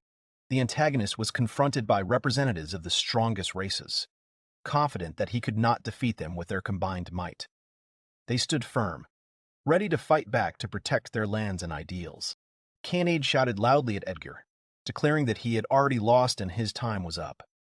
She urged him to give up and stop fighting pointlessly to avoid further suffering. However, Edgar did not give up and argued, claiming that it was impossible to corner him, and he would always find a way to regain control and strike back. He could not believe in his own defeat, considering what was happening to be an illusion or a deception. His pride and faith in power prevented him from accepting reality. The ring lay in his palm, and despite his doubts, he finally accepted that he had lost this battle, although he had no intention of giving up completely. The antagonist decided to use the full power of the ring to destroy everyone around him and regain control. Hoping that this would be the decisive blow in the fight, Edgar activated the power of the ring. This moment was a surprise for everyone. No one was ready for such power and powerful magic that suddenly revealed itself. As he activated the magic, Rain felt a sensation similar to what he felt when he was attacked by the Reaper. But now the sensation was much stronger and more terrifying. The power of the ring literally shocked the hero, and he could barely stand on his feet, realizing that he was faced with the danger of an even higher level. Suddenly, Edgar turned into a strange egg, a form that no one could explain or understand, causing confusion and alarm in everyone. Everyone present was shocked and surprised by what had happened, not knowing what to do with this mysterious phenomenon and what threat it posed. No one understood what it was or how to deal with it. There was anxiety in the air, pushing everyone to react quickly. Tanya was in doubt, but she clearly felt that they were in mortal danger and they needed to take action immediately. Otherwise, the consequences would be catastrophic. Rain attempted to cast a fireball spell, sending a powerful fiery blast towards the egg, hoping to destroy it and neutralize the threat. Everyone was surprised and stunned when they saw that the fireball did not cause the slightest harm to the egg, demonstrating its incredible protection. The heroic magic caster put all his strength into the magic, but the surface of the mysterious egg remained intact, showing terrible power and resilience. Within seconds, the egg began to crack, causing alarm. Something unknown and possibly extremely dangerous was about to hatch from inside. A strange and terrible silhouette emerged from the cracks, causing fear and horror that no one could have predicted, and which everyone understood as a terrible threat. Rain, filled with fear, felt like he was facing a creature that was clearly not of this world, whose abilities and powers surpassed anything he had encountered before. He saw a demon before him, a dark, powerful entity whose shadow hung over them, promising new trials and struggles, even more terrible and dangerous than before. History tells us that when a demon lord gives his blood to ordinary demons, they become unconditionally loyal and are willing to give their lives for him. To them, humans are just cattle, insignificant creatures. The hero remembers with bitterness the first minutes of the destruction of his village. The flashes of fire, the cries of people, and the destruction were forever imprinted in his memory, becoming the beginning of a long journey of fighting against evil. The demon that appeared now looked exactly like the one who had wiped his homeland off the face of the earth on that terrible day. This sight once again awakened pain and a desire for revenge in the hero. The creature suddenly wakes up, its eyes open, and it begins to become aware of the world around it, assessing the situation and preparing for action. Its awakening is a signal of fate for everyone nearby. For the demon, everything starts to become interesting. New faces, unusual smells, and an atmosphere of tension around. He feels that an exciting game awaits him ahead, which he is ready to dive into with pleasure. The demon asks the heroes to accept his gratitude, a sacrifice in the form of the destruction of everyone in this place. This is his unique gift, a manifestation of the strength and power that he is going to demonstrate. Suddenly, he notices a busy city with many people through the window. His attention switches to them and he gives preference to this place, deciding that this is where he will show his destructive power. The demon laughs ominously, but the hero does not want him to kill all the innocents on the street. He feels a responsibility and determination to stop this evil at any cost, to protect those who cannot protect themselves. The demon flaps his powerful wings, preparing to leave the heroes in the house to continue his destruction outside. His behavior demonstrates confidence in his own strength and readiness for further action. He smashes the window with his body, sending shards flying in all directions, and he flies out like a dark storm, ready to sweep away everything in its path, leaving the heroes in danger and confusion. The heroes remain in the room, stunned by what happened, trying to collect their thoughts and understand how to proceed in this difficult and dangerous situation. Tanya tries to bring Rain out of his stupor, supporting and encouraging him so that he does not lose his composure and can focus on the upcoming battle with a dangerous demon. Everyone rushes to the stairs, ready to climb up and face a new challenge. The tension is in the air, and each of them knows that the final battle is ahead of them. The protagonist tells everyone about the demon that has appeared, its power, and the threat that looms over the city. He shares information to prepare the team for the upcoming battle. He explains the demon's goals: destruction and annihilation of all living things, indifference to the life and suffering of people, which makes him an especially dangerous and ruthless opponent. Stella is tasked with evacuating people from the streets to save as many lives as possible. She has already contacted her subordinates and is ready to begin organizing rescue operations. Rain sets out to find the demon, destroy it, and stop the destruction. It is a dangerous and responsible task that requires courage and determination. Stella is shocked by Rain's determination to go on such a mission alone, realizing the danger that awaits the hero and worrying about his fate. The protagonist is left with deep resentment and pain for the destroyed village, and this makes him ready to fight even alone, despite the risk and fear. But the girls do not let him go alone, begging him to join them to face danger together and support the hero in difficult times. Because there is strength in unity, they are confident that Rain should not go alone. Together, they are stronger and can deal with the demon, sharing responsibility and easing each other's burden. All the girls sincerely support the hero in his decisions and actions, showing their faith in him and willingness to help in the fight against darkness. They ask Rain to rely on them, and not to forget that they are a team, and only together can they defeat this threat and protect the city. The hero remembers his promise to believe in his friends and realizes that the power of unity is exactly what he needs to defeat the enemy. He invites them to fight together, shoulder to shoulder, so that their combined forces become an invincible barrier to the demon and his destruction. The girls unanimously agree to this proposal, expressing support and determination to go together to the end. No matter what, they are ready to go out into the city and stand together against danger, protecting those who are unable to stand up for themselves. Nina, with tears in her eyes, is also ready to fight, feeling the strength and desire to help. But she is told that it is better to evacuate with the others. She is asked to wait in safety so as not to expose her life to unnecessary risk and to save it for future battles. The girl is handed over to Stella's care, while the rest of the group goes out into the city to fight back the demon and save the residents. The city descends into chaos as fire devours homes, destroying streets and leaving ashes behind. Residents flee in terror, trying to escape the impending disaster. The demon enjoys what is happening, enjoying the chaos and suffering that his presence causes, taking glee in the destruction of human lives. He takes pleasure in simply thinking about people turning to ashes and feeling his power over their fates and fears. He threatens them with death, mercilessly and coldly, showing that no one can escape his fury and destructive power. The protagonist is already there and directs a powerful fireball at the demon, concentrating all his magical power to inflict significant damage. The girls warn the demon that they have not come to play but to defeat him, put an end to his destruction, and protect the city. The demon looks at them with mockery and does not believe in their powers, considering them to be just minor obstacles in his path. For him, it's just a game, and he's ready to continue it, enjoying every moment of the fight and confident in his victory. The demon took the first step forward, his dark figure filling the space, a dark sense of impending danger hanging around. His presence filled the air with fear. He summoned demonic dogs, terrifying creatures with fiery eyes and sharp claws, ready to fight tirelessly. The dogs growled and prepared to attack, releasing flames and smoke from their mouths, causing panic. The demon ordered them to attack, and the demon dogs rushed forward, their movements swift and coordinated.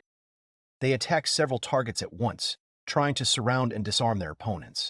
Kenna didn't lose her composure, and with one powerful kick, she knocked all 3 dogs off their feet, demonstrating her strength and skill in battle, making it clear that it would not be so easy for the enemy to defeat their team. Rain used a spell to bind one of the demon dogs, restricting its movements with magical chains. This temporarily took the pet out of the fight and allowed the heroes to focus on the rest of the threat. Kenny encouraged everyone to move forward, charging the team with energy and courage. She understood that it was necessary not only to defend, but also to go on the offensive in order to win while the enemy had strength and opportunity. After several minutes of fierce fighting, the demonic dogs began to surround the hero, getting closer and closer and trying to drive him into a corner. The situation was becoming critical, and every step required concentration. Sora and Luna used the dragon roar magic, releasing powerful sound waves designed to stun and weaken their opponents. Their magic filled the air with a roar, trying to break the demon's advance. However, the heroes forgot that the demon could also attack and take the initiative. They were vulnerable due to their excessive focus on the enemies and did not expect that the antagonist would prepare a surprise attack. The demon cast a sharp glance at Khanid, as if choosing a victim, and was preparing to strike at her. His eyes were burning with anger and determination to destroy everything around him. Rain noticed the threat and shouted at the girl to dodge, warning her of the approaching danger and trying to save her from the imminent attack. But there was too little time to react. Despite the warning, the girl did not have time to dodge and was struck in the back, receiving a strong blow from the demon, which knocked her off her feet and caused sharp pain. She fell to the ground, and the hero tried to use a healing spell, trying to quickly help her regain consciousness and restore her strength. Realizing how important her support was in battle, Kana did not expect the demon to display such strength and cruelty. She was amazed by his power and realized that she was about to face a truly dangerous enemy. At that moment, Tanya stood up for her friend, outraged that her ally was injured. Her gaze was full of anger and determination to protect the team at any cost. Tanya was going to destroy the demon with her flames. A powerful fire attack was aimed directly at the enemy to prevent him from continuing to put pressure on the team. However, the demon only smirked, showing that he was not afraid of the fiery attack and was ready to withstand any efforts of the heroes, remaining confident and unwavering. After the attack, Tanya noticed that her hands were torn. The demon reflected her flame, demonstrating his resilience and strength, which made the heroes think about the need to change their strategy. The heroes decided that they needed to combine their forces to win, but first they needed to destroy all of the demon's monsters to protect themselves and make the battle more manageable. The demon continued to summon more and more demons, his accomplices, who arrived on the battlefield and strengthened his army, creating an even greater threat to the heroes. The sky turned black and white, and black lightning rained down from it, striking the heroes and soldiers, causing devastating damage and increasing chaos on the battlefield. Lightning struck everyone indiscriminately, causing terrible burns and paralyzing them on the spot, which made the battle increasingly desperate and dangerous for the protagonist's team. The protagonist could not understand how a demon could cause such destructive phenomena and get out of them alive, because it seemed impossible and supernatural. In the crowd, one of the residents shouted that her mother was lying unconscious, and this news shocked the hero, reminding him of his own losses. The woman's screams trying to call her mother brought back memories to Rain of the past, when he too had heard similar moans and was unable to help his loved ones. He was lost in his memories, as if temporarily disconnected from what was happening, and his companions tried to bring him back to reality, fearing for his condition.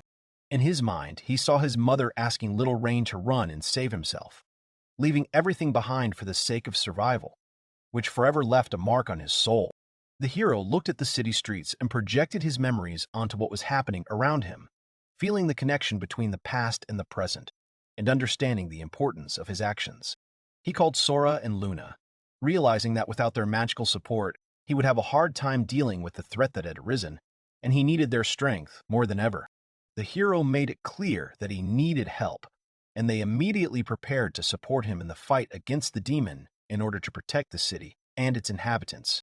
Rain asked Sora and Luna for help, which surprised the girls. They did not expect that the hero would dare to ask them for such support at the most crucial moment, but they listened to him attentively. The hero explained that they needed to use their powers to teleport all the people to a safe place where the monsters couldn't get them. It was an important and very risky task. The girls were dumbfounded and opened their mouths in surprise when they heard the request. Rain added that they needed to create a powerful barrier to protect the evacuees so that no enemy could get close. He indicated that this barrier should be similar to the one in the Lost Forest, reliable and impenetrable, to ensure the safety of civilians while the heroes fought the enemies. The fairies said that such a thing was possible, but admitted that it was very reckless of them. They looked at Rain with surprise, not expecting such a bold decision from him. The girls began to object, shouting that if they left, their strength might not be enough to win. Rain listened to them attentively, replied that he understood all the risks, and was ready to take responsibility. He looked at the girls with a pitiful look in his eyes and asked them to carry out his plan. The fairies looked at him with wide eyes, thinking, feeling the seriousness of the moment. Tanya shouted loudly that she supported Rain, which surprised the girls because they did not expect to hear this from her. Everyone turned to look at Tanya in amazement. Tanya explained that because of the common people, they have to both fight and protect civilians at the same time, which complicates their tasks and weakens the team's strength. Kanade ran up to the group and firmly stated that all civilians needed to be evacuated immediately to save them from danger and make the battle easier for the heroes. She assured everyone that the team would cope with the defense and evacuation, and asked them to believe in their strength and abilities, instilling hope and confidence in their hearts. Sora and Luna stood with their mouths open, silently listening to their comrades' words, realizing the seriousness and scale of the task ahead. Rain said with confidence that the girls would cope with the task. He trusts them and believes in their ability to protect people and create a barrier. The girls frowned, taking the responsibility seriously, and promised to do everything possible to complete the task and protect the city. Rain instructed Stella to gather all civilians to begin the evacuation. Stella readily agreed and immediately began organizing the people. The people, not understanding what was happening, listened with fear to the words of the new character, who stepped forward and asked them to calm down and maintain order. Sora and Luna explained that they would transport the people to safety and began coordinating efforts to direct the evacuation and provide magical protection. The townspeople were surprised that fairies, a magical race that was viewed with suspicion, were approaching them and asked if the girls really wanted to help them.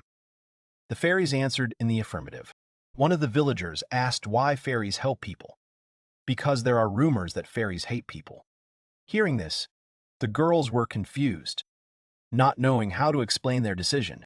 The heroines began to explain that everything changed thanks to one person, Rain, who taught them to see the good in people and believe in them. They said they realized that there were kind and trustworthy people among people, and so they decided to help, despite their previous prejudices. The moon began to glow with a bright light. The magic of its radiance blinded the people, and they closed their eyes, feeling the warmth and protection emanating from the fairies. The crowd of people began to teleport into the forest, a safe place where they arrived instantly and felt relieved to be saved. All those saved expressed words of gratitude to the two fairies, who modestly lowered their eyes, embarrassed by such sincere gratitude. The girl began to remember her allies, and both fairies realized that they had great faith and hope in these guys, which gave them strength and inspiration. Kanade and Tanya now stood together, feeling a surge of strength and confidence. They knew that they could fight with all their might against the monster, using all their experience and abilities to protect the city and their comrades. The heroine firmly declared that they would no longer hold back, especially when looking at the demon that had brought so much destruction. Their determination was unwavering. They were ready to give everything to end the threat and protect the innocent. Tanya screamed a battle cry and rushed forward, attacking the demon. Her steps were quick and decisive, and every action she took brought her victory over the enemy closer. Suddenly, a huge explosion rumbled through the city, causing a deafening roar and sending up columns of smoke. This explosion added to the chaos and danger that had engulfed the battle, putting everyone on guard. The demon turned to the tired heroine, reminding her that he was not alone here, and new demonic creatures appeared behind her, increasing the threat and surrounding the team from all sides. She turned around to face more enemies, but at the most tense moment, she was saved by a protective fireball, blocking the attack and giving her a chance to survive and continue the fight. Everything around was shrouded in thick smoke, and among it the heroine saw the determined gaze of Rain, who was approaching, instilling hope and confidence in his allies. The young man stated that he would deal with the demonic creatures, and the girls should focus on the main enemy, dividing the responsibilities to increase the chances of success in saving the city. Rain used a multi-boost, a magical enhancement that greatly increased the allies' strength. The girls were stunned by this power, and felt a surge of energy and confidence in the fight.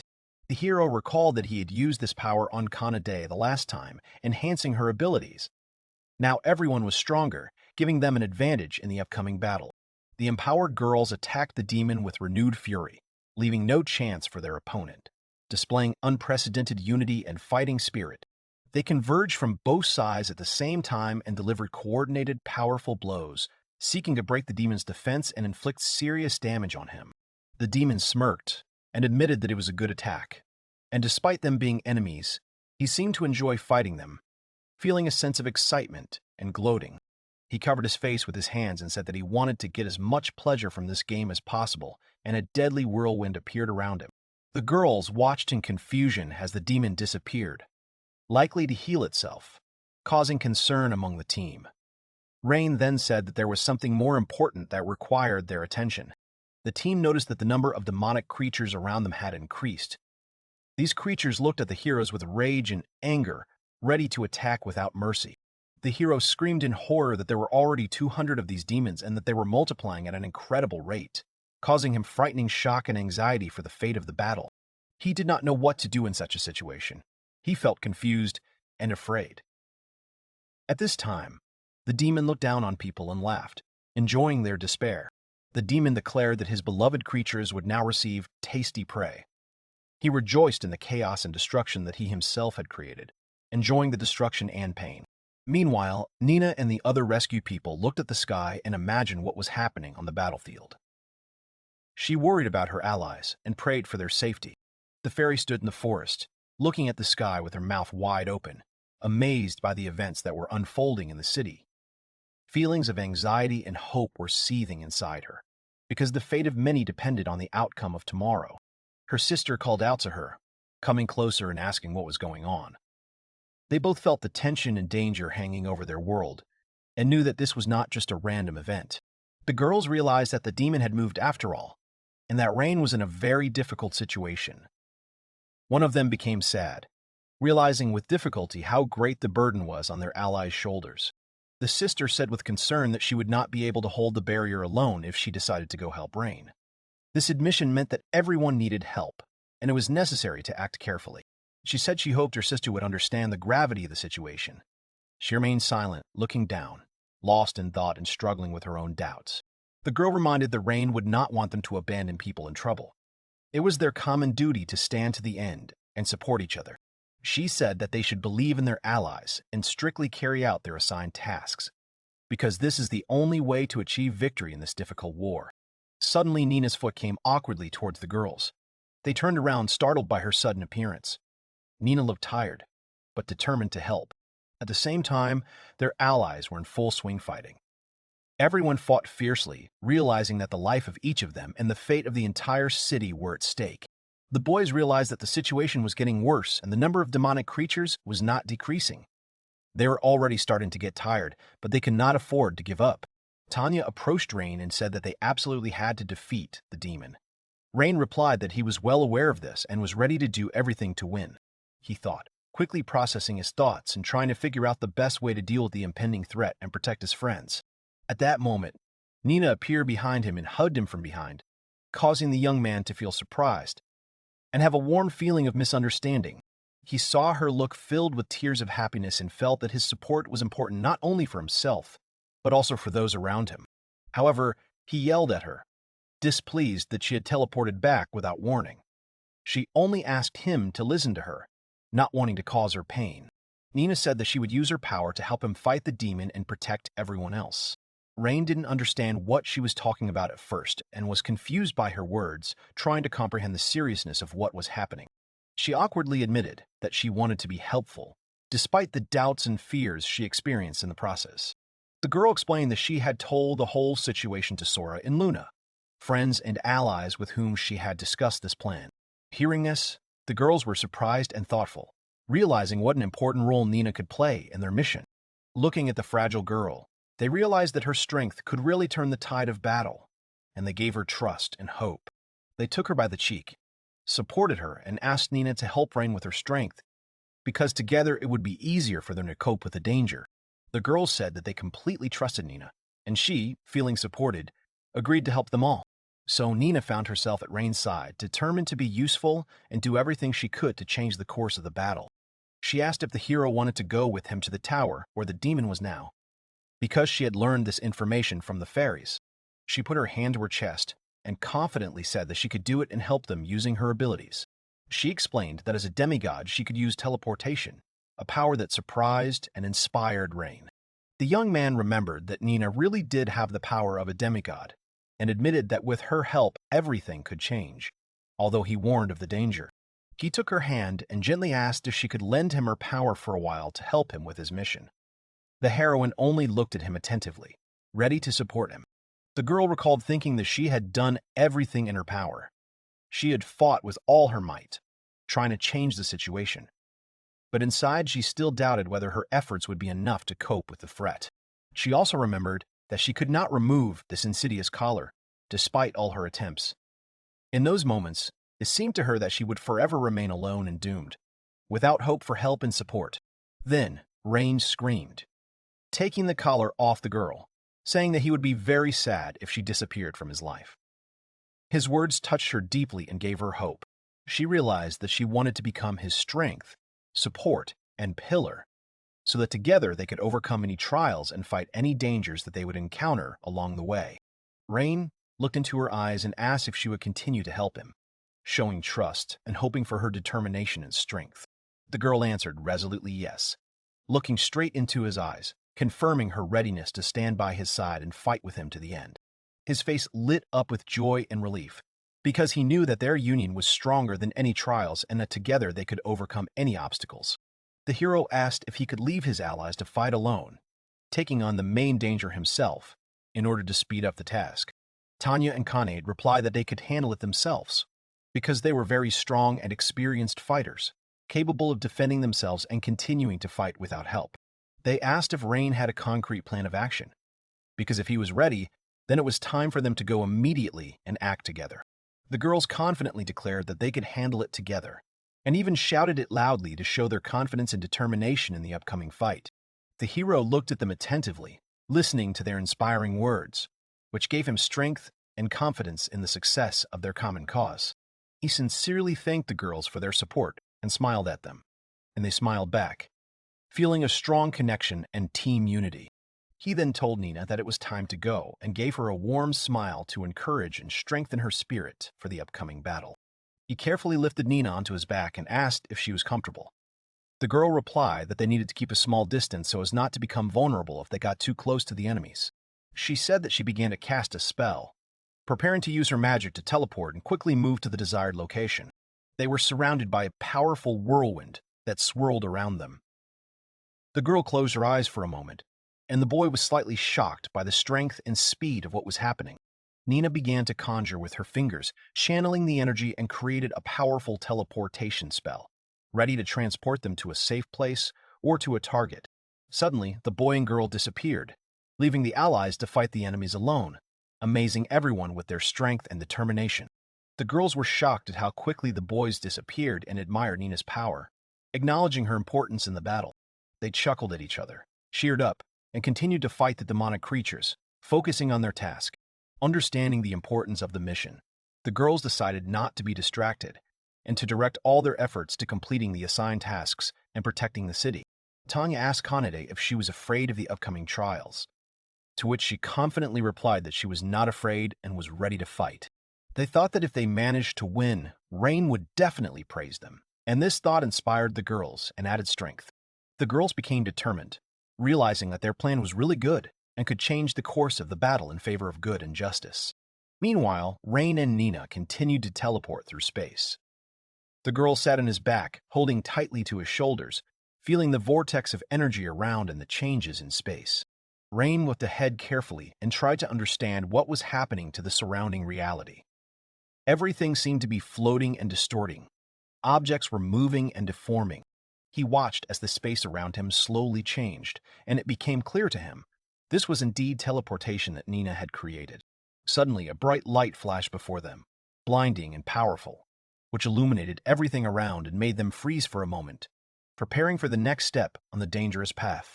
Rain closed his eyes, trying to protect them from the bright glow that was so strong that it seemed as if the light itself was filling the space with energy and power, ready for action. The half-destroyed city was still filled with many demonic creatures that filled the streets, growling and threatening anyone who tried to resist them, showing aggression and readiness to fight. At that moment, the guys suddenly pounced on the main demon. Their attack was swift and unexpected, which caught the enemy off guard and caused him instant surprise. The demon looked up and saw two people flying towards him from the sky.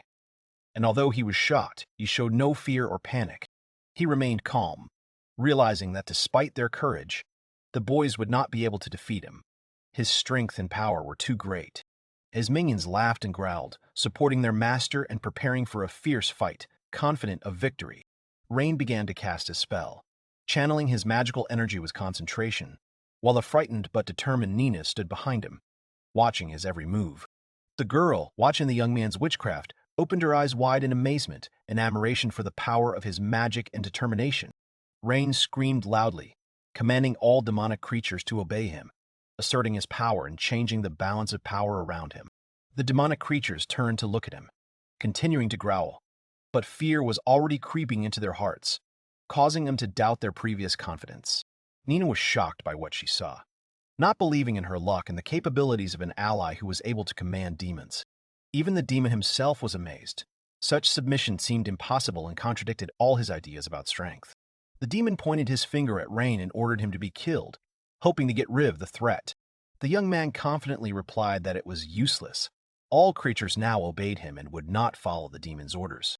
He added that he had used the enhancement on himself, which had raised his magic to a new level, exceeding expectations. The demon looked at him with despair, claiming that this was impossible, and did not believe what was happening. Rain spread his fingers and confidently declared that this was the end. The demon's time had passed. He ordered the creatures to move forward, and they attacked the demon with wild fury, leaving him no chance. Demonic creatures began to cut him from all sides, gradually depriving him of power and strength. The demon admitted that he was losing and foresaw an unexpected and humiliating end. He turned to Rain and asked if he was willing to give his name, trying to figure out who he was up against. The hero, with a serious face, refused to reveal the name, maintaining the secret and determination.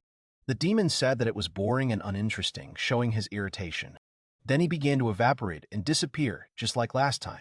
Rain covered one eye with his hand, feeling a strong gust of wind caused by the whirlwind of the demon's disappearance. At that moment, all the monsters that the allies were fighting suddenly disappeared, which caused surprise and relief among the girls. Kaned and Tanya thought that victory had been achieved and exhaled joyfully, releasing the accumulated tension. They leaned their backs against each other, feeling relief and satisfaction after the hard struggle.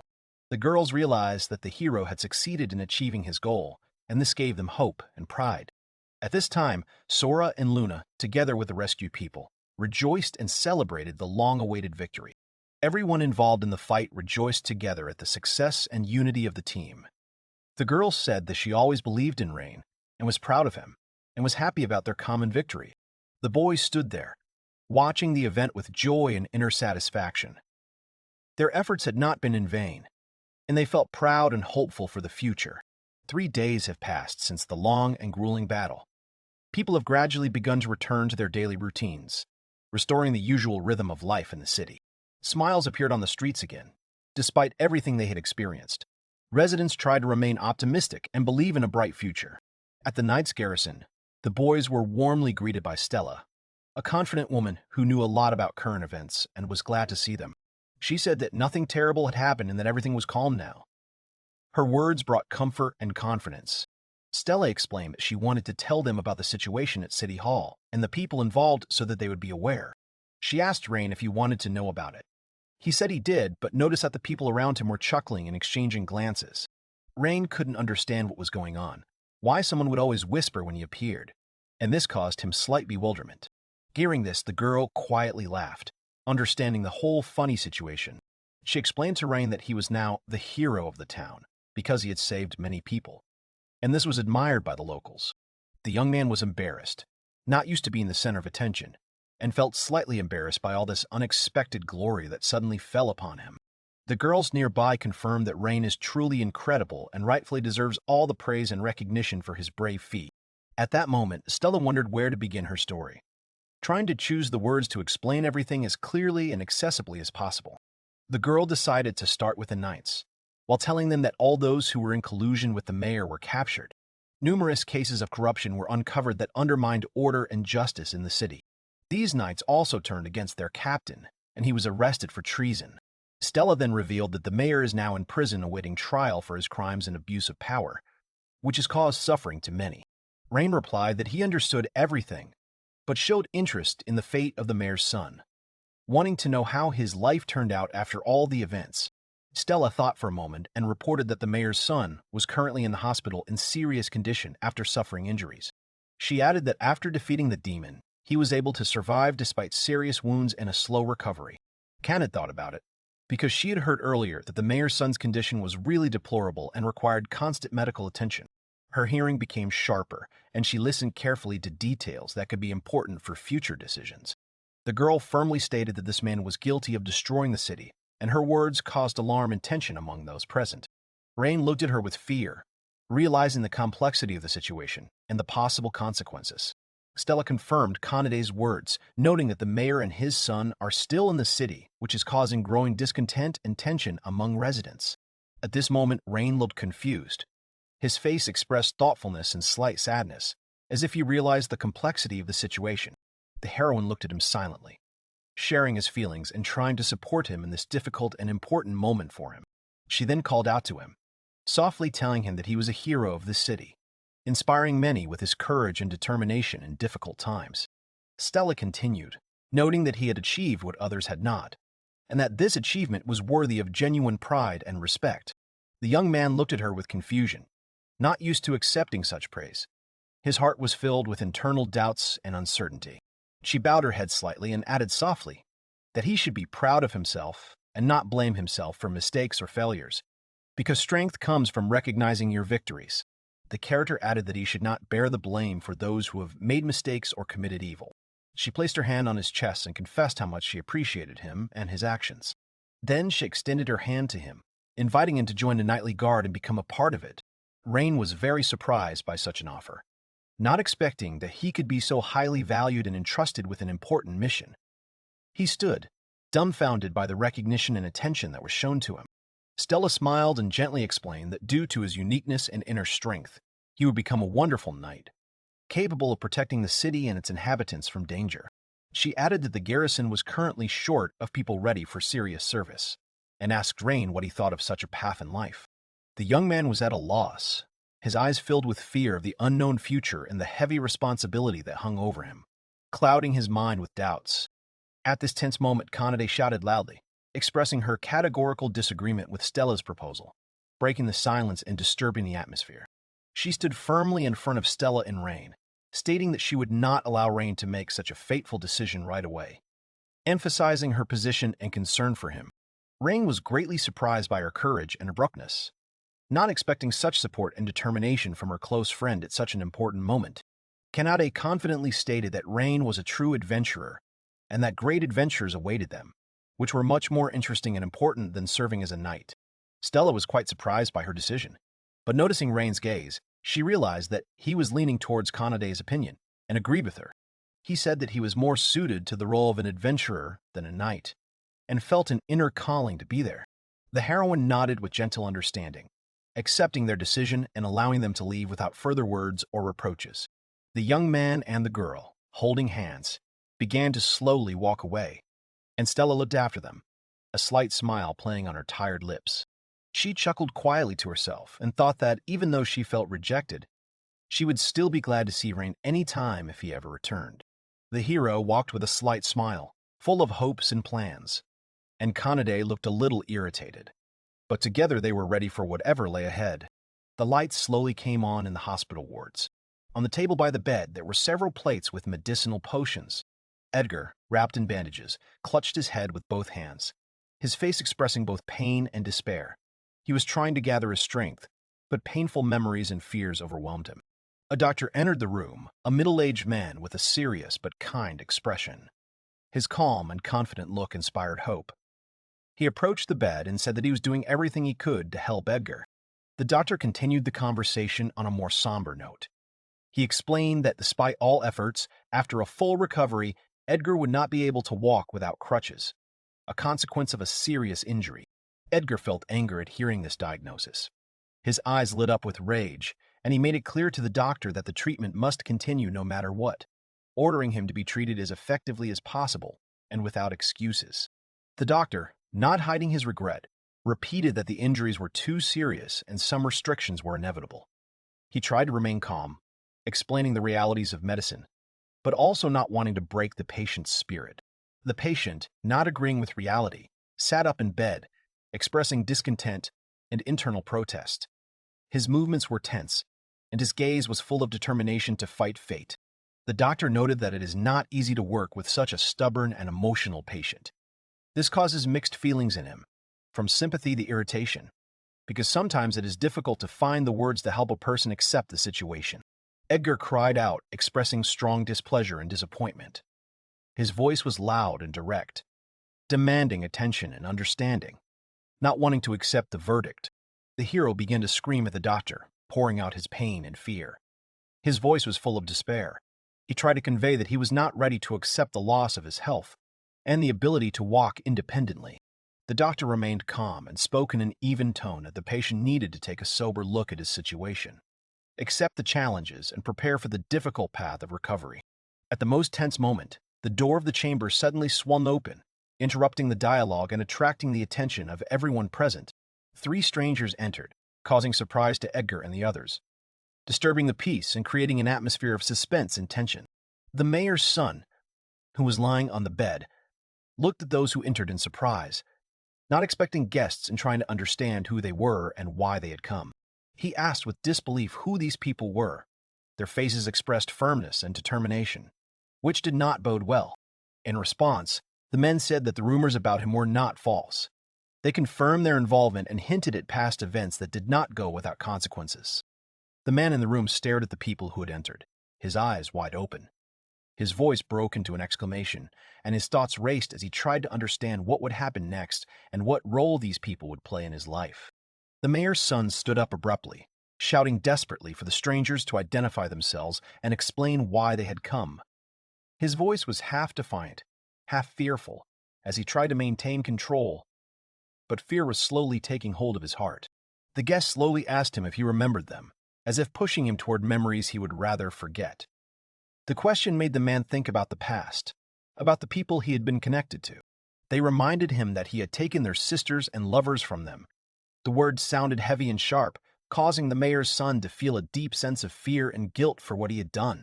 They then said that after the fall of the city they returned, but the wounds in their hearts still had not healed. Pain and loss continued to torment their souls, and now they thirst for justice at any cost. One of the young men slowly began to warm up his fists. His gaze became determined. He was going to enter into a conflict in order to achieve recognition of his truth and punish the offender. With tears shining in his eyes, he said that he would make the mayor's son regret his actions, and these words filled the sick man with fear, causing a deep panic in his soul, which was squeezed with premonition. At this point, a fight broke out. The tension turned into a furious and brutal conflict that could change a lot. The mayor's son was very scared. Each blow caused him great pain. He felt his strength leaving him, his body becoming weaker, his eyes filled with fear and helplessness, in the face of the cruelty of the attackers. Suddenly, he noticed an approaching fist flying straight towards his face, but the attempt to dodge was too late. His movement slowed down from fear, and his heart pounded in anticipation of the inevitable pain. The fist hit the face with all its force, causing sharp pain and shock. The head was thrown back sharply. The body collapsed onto the bed without strength, and the consciousness barely stayed afloat. He fell onto the bed, feeling a burning pain throughout his body, his fingers instinctively clenching the sheets, trying to stay in place. Weakness and fatigue reflected on his pale, exhausted face. His face expressed deep fatigue, pain, and despair. Every breath was difficult, and his eyes were full of longing and fear. He seemed broken not only in body, but also in spirit. In a weak voice, he begged the attackers to stop their actions. The words were full of pleading and desire to stop this cruelty. But fear and pain still squeezed his heart, not allowing him to find peace. Blood started to flow from his nose, increasing the feeling of pain and hopelessness. Every drop seemed like a symbol of suffering and a hard fate. He continued to fight despite his physical and moral weakness. Slowly, he began to fall head down, losing control of his body. His consciousness struggled, but his strength was depleted. Bringing the abyss closer, and the faces of his attackers flashed before his eyes, causing fear and pain. The young men watched with surprise such a fall and weakness. For them, it was a symbol of complete degradation and humiliation. They considered this behavior extremely low and shameful. They called the mayor's son pathetic, treating him with contempt. It sounded cold and cruel, emphasizing his powerlessness, and these words further broke the morale of the victim.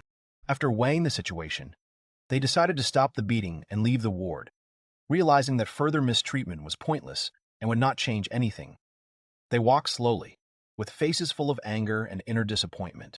Turning around, they looked at the mayor's son with contempt for the last time.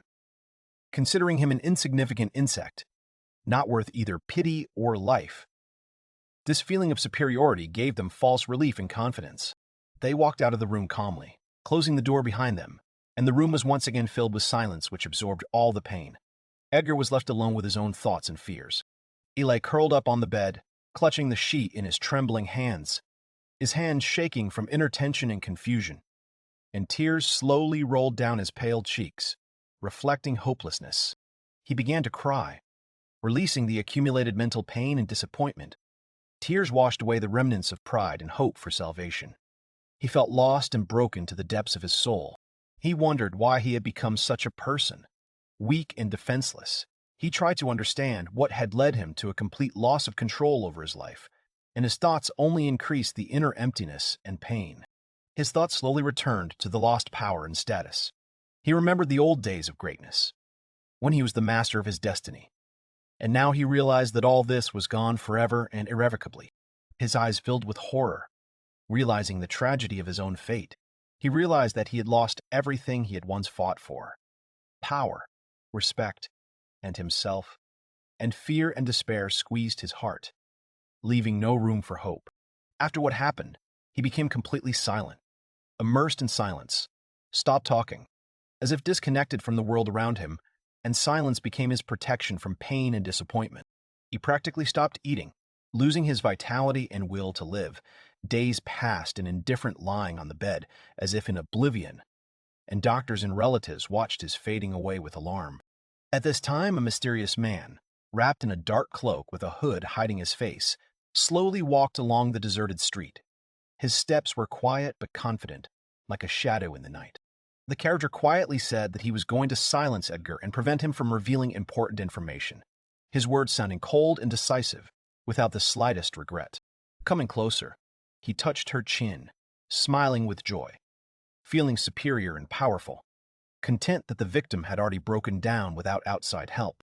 A sinister laugh echoed down the street as he pointed his finger at the hospital, a laugh filled with malice and confidence in his victory, anticipating the dark events that were about to happen. The character then turned, wrapped himself in his cloak, and quickly disappeared into the darkness of the street, his laughter echoing for a long time, instilling fear and anxiety, leaving an atmosphere of threat and mystery. Arios was returning to his team in the dead of night. Lost in his thoughts, he didn't notice how he was almost at home. An unexpected cry pulled him out of his thoughts. Rin sighed and indignantly scolded the hero for being late. Mina silently greeted him. The entire team waited for Arios to arrive outside. He merely shrugged, explaining that something had happened. The hero was curious to know what his companions had talked about before his arrival. The priestess paused before speaking. The hero's team was talking about the demon. Arios was horrified and clearly did not expect that this was the topic of their conversation. Still tense, the hero tried to pull himself together and not show his anxiety. He asked Mina again, to which he received an affirmative answer. The girl, awkwardly and a little sadly, began to reason that strong demons had not appeared in the city for many years. Mina, imagining all the horrors, continued to speak on behalf of the team. They already think that this may be a sign of the Demon King awakening. After her words, Arios laughed. The hero tried to look as casual as possible, and only asked if there was anything else that was bothering them. Indulging in memories, he reminded his fellow travelers that the mayor had many strange objects. To calm his team, Arios continued to reason that one of their items could have sealed a demon, and after some time, it was finally able to get out. Mina only clarified whether their leader really thought so. With feigned calm, the hero tried to convince them of the truth of his words. Trying to close the topic, he reminded them that they would never know the truth because the demon had already disappeared. But August was still worried about the situation. During the conversation, the warrior drew attention to himself for the first time. He was worried that they might simply forget about the demon. August looked at Arios with a cold challenge and waited for an answer. The hero mentally cursed the warrior's disobedience and did not understand why he was getting into this topic again. Arios recalled how the commotion began. That night, the entire crew sensed the appearance of a demon. After the demon came, August and Mina wanted to fight him, but Arios stopped them, saying that the hero did not need help. Everything was going perfectly according to his plan. There was no point in defeating the demon he had summoned with Edgar's help. But the hero's plan failed, and he remembers it with sadness. Only after much thought did Arios decide to answer the war that he understood what he meant. The hero stated that since Rain's team was able to win without their help, it meant that the demon was too weak for them. Arios also inspiringly noted that their destiny is to defeat the Demon King, and the hero, like his companions, has no reason to be distracted by weak enemies. August awkwardly agreed with the captain, not finding anything to object to. Arios did not want to raise the issue any further, so he decided to close the subject coldly and clearly, which caused confusion in the warrior. Arios, throwing all thoughts aside, hurried to find out if there were any other topics to discuss. Mina assured him clearly that this was all they wanted to know. Ren unceremoniously expressed her desire to go on an adventure, based on her unwillingness to remain in the city where they currently resided. The hero thought about the magician's offer for a while, but he still hesitated before giving an answer. Arias remembered that Rain was still here, and he still hadn't repaid him for his loss. The hero thought about what to do, because if he told them that they needed to stay here a little longer, they would start to suspect something. The captain decided to leave the magic caster alone for a while, to continue later. In the end, he approved the proposals to go to another city. Rin noticed the captain's long thoughts. Rin is already imagining visiting some beautiful city in her dreams. Mina awkwardly tries to call her, but the mage is in the clouds. A dialogue begins between the priest and the mage. Mina tries to explain to Rin that they have a holy mission, to defeat the Demon King, but the mage still insists on the rest that they need. August, meanwhile, is silently thinking about his own. In the end, the priest gives in and agrees with the mage. But first, they need to go get supplies. Rin fully supports the proposal. It's already late evening outside, and the grocery store owners are getting ready for the next working day. Suddenly, a man approaches the shop. He politely attracts the attention of the merchant. He was going to find out what the stranger wants from him, but suddenly he was confused when he saw who was standing in front of her. Stutters, but still pronounces Arios' title. He awkwardly asks if the man has any business with him. The hero is in a hurry, so he tries to say everything as quickly as possible. Getting straight to the point, Arios explains that they are going on a new adventure, so they need food for a week. The merchant is shocked by this request and asks for the period and whether it is needed right now. The hero begins to lose patience and tries to find out what the problem is. Rin, in turn, draws the attention of the embarrassed man to herself. The mage cheekily tries to find out why the merchant is thinking for so long, because he should be happy that the hero's team gave them the opportunity to help them. Rin spoke of the prospects that awaited the merchants if they helped him, but her words did not have the desired effect. The old man tries to chase the team away. Arios clearly didn't expect this and wasn't sure he understood the old man correctly. The merchant asks the team to leave, but more decisively, which causes bewilderment among them. The hero is clearly confused by such an action. Arios shouts in rage that the merchant does not dare to speak to him like that, because he is a hero. The old man is outraged by his words and tries to find out what the hero was doing when the demons attacked the people. The city turned into a living hell. After defeating the enemy, the townspeople had problems with food. The people of the city were able to overcome everything thanks to each other's solidarity. The merchant reproaches the hero and his team because they did nothing during the attack. The man raises his voice for the last time and insistently asks them to leave the city. This behavior shocks the four. The townspeople came out to the shop to hear the shouts, and one of them confidently told the team of heroes that no one would sell them anything in the city. People heard the conversation with the merchant and do not believe a single word of the hero. Arias was offended by the man's words. One of the residents angrily asked where the hero was when the people needed him so much. The city doesn't need a defender like Arios. The boy is much better than the hero's entire team. Hearing this from a townsman, Arios was outraged. He realized that they were talking about Reina. The guy was furious.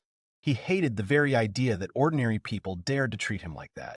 Calling out to his companions, Arios wanted to leave the settlement as quickly as possible, explaining that they had no time to deal with the locals. Mina tried to stop the hero because they still needed provisions. Arios did not want to hear anything. He only shouted that he could get food on the road. He could not stay in this city any longer. The priest called out to the hero one last time before running after him. A confused Rin asked him to wait for her while the entire team ran away under the disgruntled looks of the townspeople. Rain and Kanade returned home. The magic caster thanked the fairies for watching over the room. The girl was happy to be back. The girls were happy to see their friends back and welcomed them warmly. Sora didn't want to give her sister the hot dog, claiming it as her own. Luna argued that Sora didn't want to eat, so she should have the hot dog. Luna was determined to eat everything for her sister. This picture made Rain feel awkward, and he asked the twins not to quarrel. The spellcaster pulled himself together and asked where the fairies got the hot dog from. At this time, Luna was already trying to bite off a piece. Sora tried to stop her sister, but still answered Rhine. The twins were walking around the city and saw the rubble, so they decided to clean it up.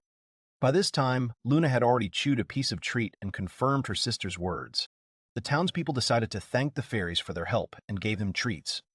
Kanade was amazed by this story. Sora changed the subject and decided to ask how everything went in the knightly order. The spellcaster began to think about where to start the story. The knights are on the right path.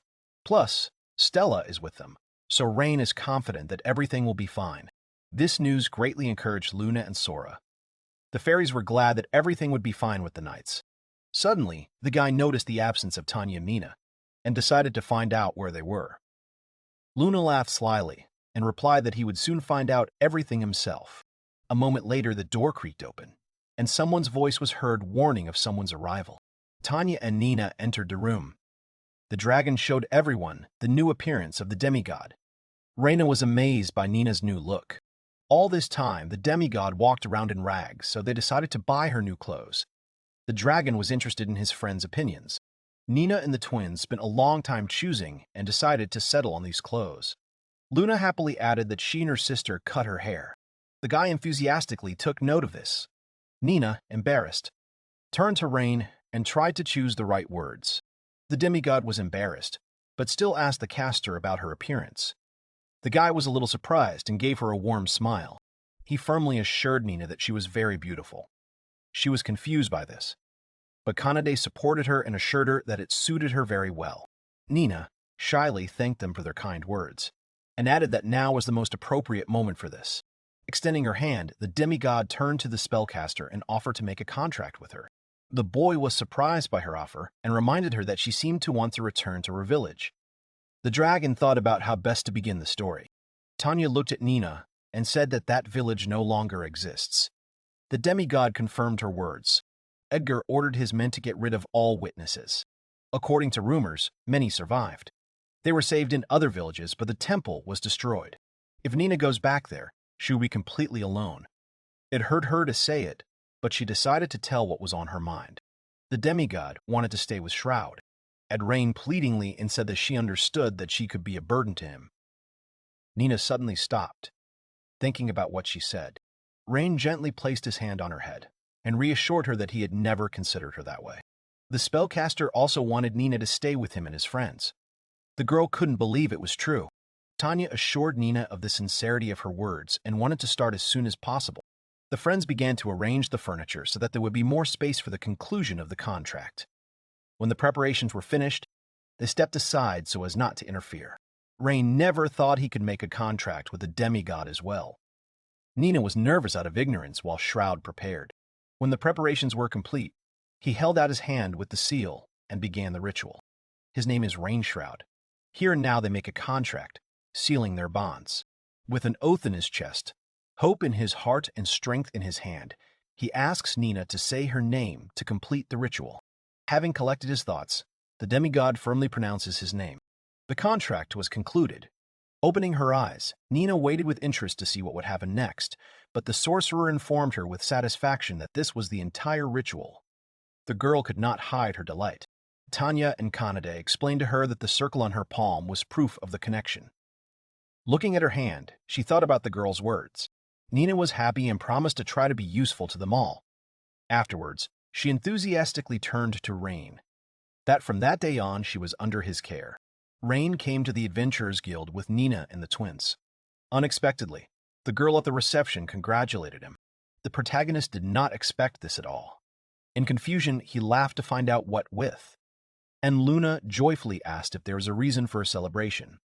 The girl confirmed that there was a reason for a celebration. Shroud helped arrest the mayor, defeat the demon, and clean up the streets. That's why the Adventurers Guild is very grateful to Rain. The guy awkwardly clarifies that he was not alone. Luna began to ask predatorily if they would receive a reward. Sora tried to bring her sister to her senses. After clearing her throat, the administrator decided to answer about the reward playfully and a little feignedly. She announced that Rain would receive 30 gold coins. This news delighted the entire group. The boy was shocked, thinking that it was a large sum. The magic caster wondered if that was why he was invited to the guild. The girl reinforced her agreement by saying that that was not all, taking the tablet with documents in her hands. The administrator noted that there was a main reason for his visit. Now, Shroud has officially been promoted to key rank. This news has completely shocked the protagonist. Still not believing the words, he wanted to know how that could be, since he was supposed to have gotten an E rank. Sora asked in confusion if he could jump several ranks at once. The girl answered that it was usually impossible, but they decided to make an exception for her. The management considered all of Rain's merits, so they decided to promote him straight to crank. Also, after the incident with the demon, the guild decided to strengthen the city's security, so the adventurer can rest easy. Such news calmed the guy down. Nina noticed that her friend looked happy, peeking out from behind the counter. The administrator was very surprised. Such attention and reaction scared the girl. The demigod, embarrassed, hid behind Rain. The girl hurried to find out about the appearance of another child. The spellcaster introduced Nina as his new companion. Rain asked the demigod not to be afraid. Having agreed, Nina introduced herself to the girl. The administrator was touched and called Nina a cutie. She stopped abruptly and realized that she had been talking to a demigod, then began to apologize for talking to Nina like a child. The girl said in surprise that there was nothing wrong with that, to which the sorcerer only laughed. The administrator was touched. Rain's team is getting bigger and bigger. The guy noticed that it was so. Kanade and Tanya are currently sleeping in the inn, and Sora, Luna, and Nina have come with the magic caster. There are 6 of them in the team in total. The girl was worried about the possibility that Rain might be uncomfortable living in a hotel. The spellcaster was annoyed to agree, because sometimes it was even difficult to find a free room. He was very worried about the situation. But the administrator did not lose her head and shot the adventurer with an offer to buy his own house. The whole team was discouraged by this idea. Although many teams of adventurers buy houses for their base, the girl asked him if he was interested at all. Shroud began to mutter under his breath that the house would probably cost a pretty penny. He decided to ask his friends about the house. But looking back, he already understood their thoughts. Sora couldn't quite believe in the appearance of their own home. Luna actively supported the idea, imagining the construction of a castle. And Nina was already dreaming about how everyone would live in one house. The spellcaster listened to the girl's delight with bewilderment. In the end, he took note of their opinion. Rain and his friends were returning to the hotel, and he noted that he should also ask Tanya and Kanade. Arriving at the room, the spellcaster voiced the idea to the girls, who reacted very violently to his desire to buy a house. Before buying, Shroud wanted to know their opinions too. Kanade immediately liked the idea. Tanya supported the idea, arguing that the house would be more comfortable to live in. In addition, Rain would no longer sleep on the floor. The girls really liked the idea. There was even an offer to buy pajamas. The adventurer only had time to agree approvingly with his team. Without waiting for the next day, the spellcaster suggested going in search of the house. The friends fully supported him. The team discussed everything and decided to find a house. So Rain asked Natalie to help him choose a house. The girl, knowing her business, asked if there were any preferences in choosing a house. Shroud thought hard about his preferences, but it was a difficult question for him. He remembered that after losing his home, he had lived in a tent in a hotel, and he was happy with it. The guy decided to ask his companions. The friends began to think about his question. Kanade was the first to understand what exactly she wanted. She wanted a spacious backyard to run around in. Tanya dreamed of a room with a large bed. Sora likes wooden rooms because it reminds her of her village. Luna already imagined herself in a spacious kitchen. The sorcerer was genuinely surprised. He didn't know that the fairy could cook. These words outraged her, because she cooked very well. Rain asked Nina what she wanted. The question caught the girl off guard. She thought it was unimportant. But the guy explained that this was their shared home, so of course her preferences were also important. Then she hurried to give an answer. Nina wants a bathroom because it is so nice to relax in. To sum it up, we needed a spacious backyard, a kitchen, a large bed, a bathroom, and a wooden room. The adventurer thought it was unlikely that such a house would be found, but Natalie stopped him. There was one option that met all the requirements, but there was one problem. In an attempt to evoke horror, the receptionist made a meaningful pause that made the team uneasy. The girl said that the house was haunted, thus frightening Kaned. Rain tried to understand the reason for his friend's fear. She interpreted her behavior by saying that she was afraid of ghosts. Tanya asked condescendingly if one of the strongest races was afraid of some ghosts. The girl explained that this was not entirely true. Kanade's attacks were useless against ghosts. It reminded the caster that she had said the same thing when they were destroying slimes. Unfortunately, this is the only house that meets all of the team's requirements. The fairies assured him that there was no need to be afraid, because they were experts in magic and would be able to clear the house of ghosts. Shroud was satisfied with this, because now they would be able to live in this house. Rain carefully approached Canada and began to reassure her that Sora and Luna were with them, and that he would protect her if there was any danger. The girl wanted to know if this was true, and the magic caster nodded encouragingly. Then Kanade asked the guy to take her hand. He was surprised, but extended his hand to her in response. The adventurer asked the girl if she was scared, and she laughed and replied that she was no longer scared. This pleased Strauss, and he suggested going to see the house. Under the loud exclamations of the twins, Tanya stopped and realized that she had a bad feeling, although she was not afraid of ghosts. On the road, everyone was thinking about their own things, and after a short walk, they finally approached the house. The main character looked at the house with a ghost with interest. This house is waiting for new guests. The inspired girls noticed that, although it is far from the city, the house is good, and there's a forest nearby. Rain suggested going inside. The boy called Natalie in fear.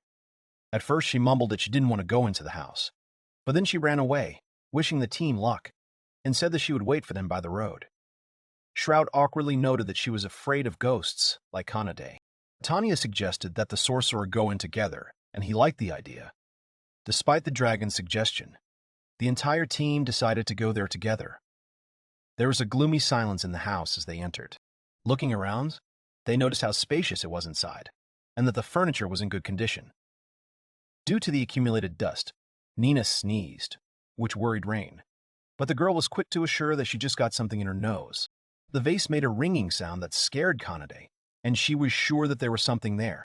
The guy tried to find out what had scared the girl. Kanade felt someone's presence. Tanya said confidently that there was nothing, but Kanade hysterically tried to assure everyone that there was definitely someone in this house. She was shaking all over.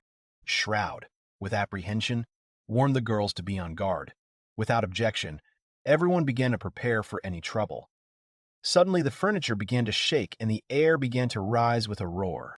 The levitating furniture left the friends stunned. Luna was delighted with the poltergeist. Sora angrily said that now was not the time to rejoice, and Kanade screamed with fear. The guy managed to hear something. The whole group was confused. A voice from nowhere wanted them to leave, and repeated it over and over, as if in an increasing manner. The ghost's nightmarish voice wanted them to get out of the house, and created a whirlwind that obscured their view. Suddenly, a ghost appeared in front of the main character, made a terrible face, and tried to scare him. In a half-fainting state, Kanade tried to pronounce the word ghost. Seeing this, Tanya was scared for her friend, but she had already lost consciousness. Rain asked the twins to deal with the intruder, and they agreed, activating the sacred circle magic. But before they could finish, the ghost and his magic dissolved, causing confusion among the fairies. The guy hoped that the twins had managed, but it was not so. They could not touch her because she had moved to the astral world. The spellcaster had never heard of such a thing. Their world has a physical and astral side. Ghosts can move freely between them, so they are difficult to defeat. The adventurer wanted to know if the fairy magic could harm the spirits. They could defeat her. The only problem was the sisters would have to use high-level magic, and if they did, they would destroy the house. Sora offered to use her magic, but Shroud refused, leaving the plan as a last resort. Rain asked Nina to look after Kanade. He didn't want to destroy the house, but he was worried that the ghost might try to attack the girls.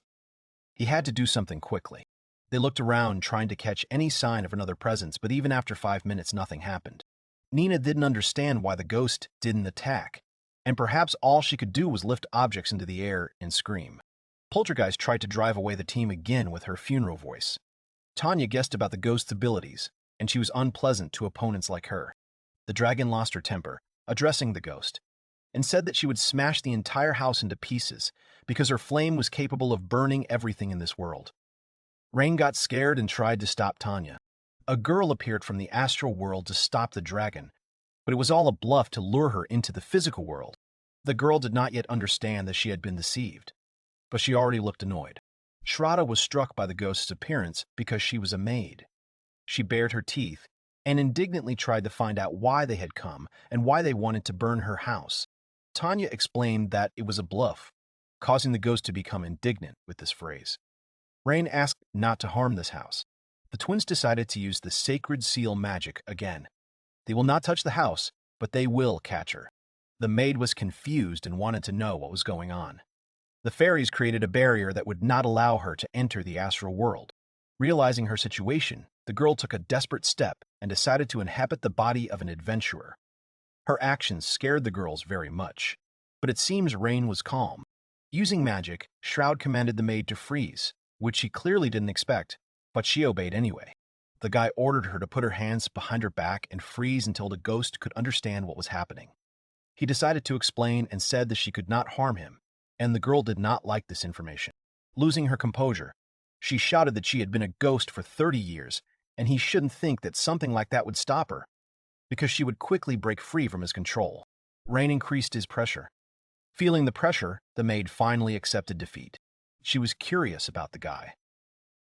The adventurer was surprised and said that he was an ordinary beast tamer and he wanted to talk to her. Ghost tamer is a very rare profession. In Shroud village, there was one person who possessed it. She trained him. That's why the guy can tame ghosts. And after losing his home, he no longer met people with this profession. The entire team sat down at the table across from the girl to talk. After Rain's explanation, she understood how he was able to stop her. But one question was bothering her. The maid had absolutely no idea who he was and how he could learn to tame ghosts. Tanya, in turn, scolded the guy for having unusual abilities. And Sora seemed to have resigned herself to this turn of events. The adventurer wanted to know a little about the girl. This puzzled her a little. The ghost decided to start from the beginning and introduce herself. Her name is Tina Holly, and as you can tell from her clothes, she is a maid. Tina used to work as a maid in another city, but something went wrong and she died about 30 years ago. This figure surprised her friends. After her death, Tina wandered around the area for several years until she finally found this wonderful house. Rain thought that her soul was somehow connected to this place, but it was not so. Then, the magic caster became curious about why the maid became a spirit. The guy's question touched the girl. Tina hesitated with her answer. Then, with terrifying calm, she said that it was not a very interesting story, and for now it would remain a secret. Holly's phrase made the spellcaster think. Tanya didn't care about the reason. She assumed that the girl could leave the house in that case. The maid, shocked by the dragon's words, agreed with the assumption, but wanted to know why she would leave. It's quite simple. Friends wanted to buy this house, but they were told that an evil ghost lives here. Stunned, Tina did not think that she was an evil ghost, but she was reminded that she had threatened and tried to harm the team. Tina argued that she thought they were thieves. Connie was very scared of the haunted house, and because of the ghost, Natalie had problems selling the house. These words made the maid feel guilty.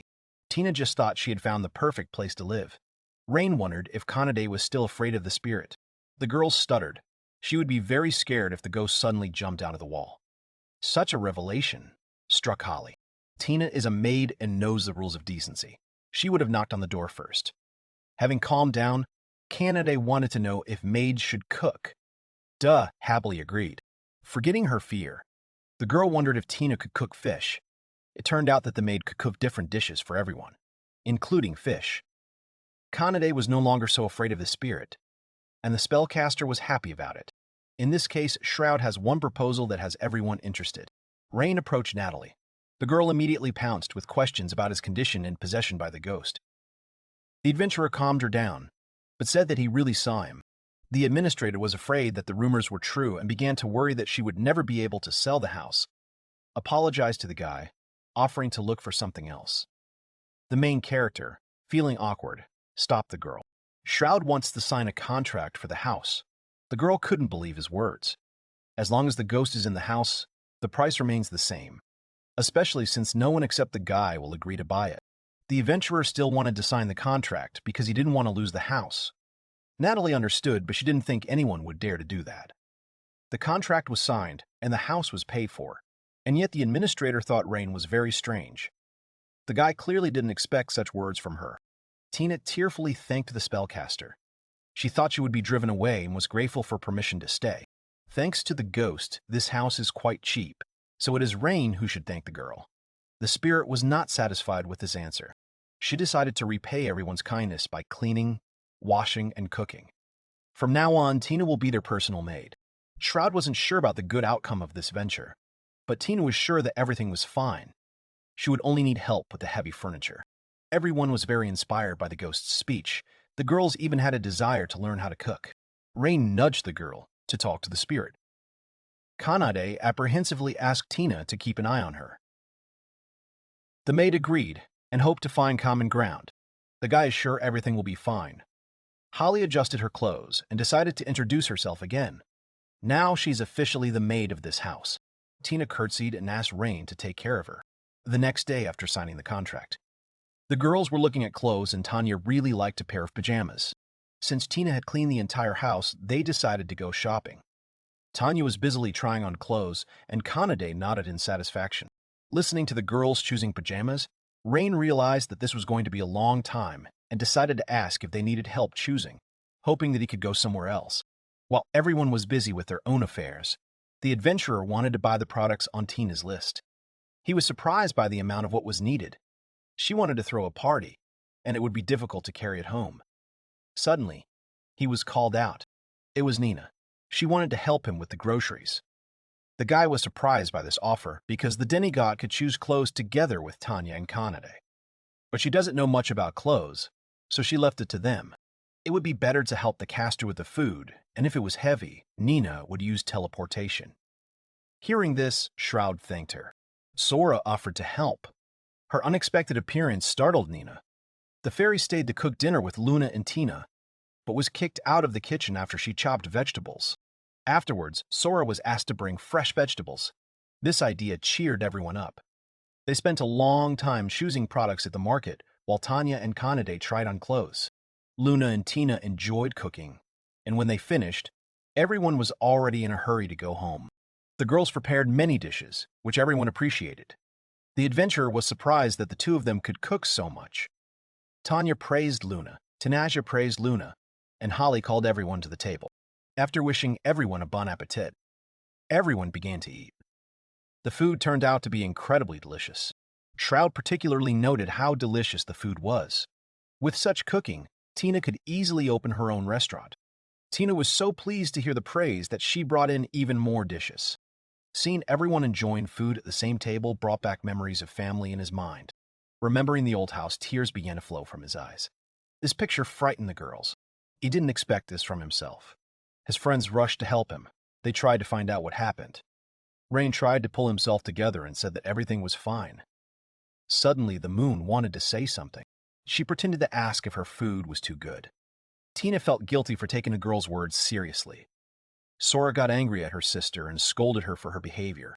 The sight made the magic caster smile. To avoid worrying, he said that Luna had noticed correctly.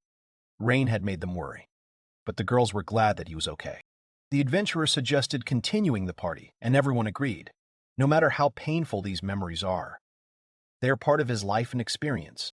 Everything Shroud has been through has led him to this very moment, and he is incredibly glad to be here now. Bright sunlight, unfamiliar ceiling. The guy remembered that they bought a house. Then he noticed something moving nearby.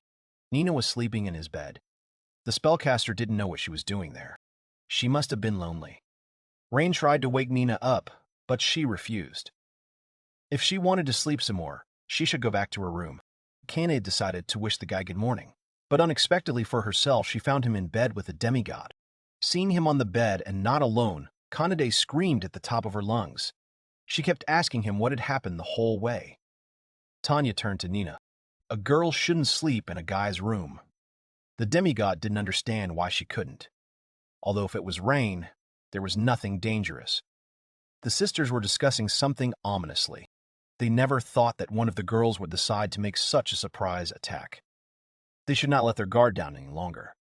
The sisters were thinking about sneaking into the adventurer's room. Their thoughts were interrupted by the guy who wanted to quickly get to the guild. Arriving at the Adventurers Guild, the team immediately went to the counter and exchanged greetings with Natalie. The girl was worried about the ghost, but was reassured by the fact that Tina did not come with them. Friends came to take on a new task. The administrator recommended exposing smugglers. Horned wolves have recently come under attack. Although they are protected by the country, smugglers continue to hunt these creatures due to the high prices for their horns.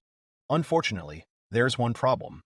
The knights cannot help, as they are still waiting for new leadership from the capital, and the city itself is not yet fully recovered. After listening to Natalie, Rain agreed to this task because tamers must help animals. The girl knew that he would say so.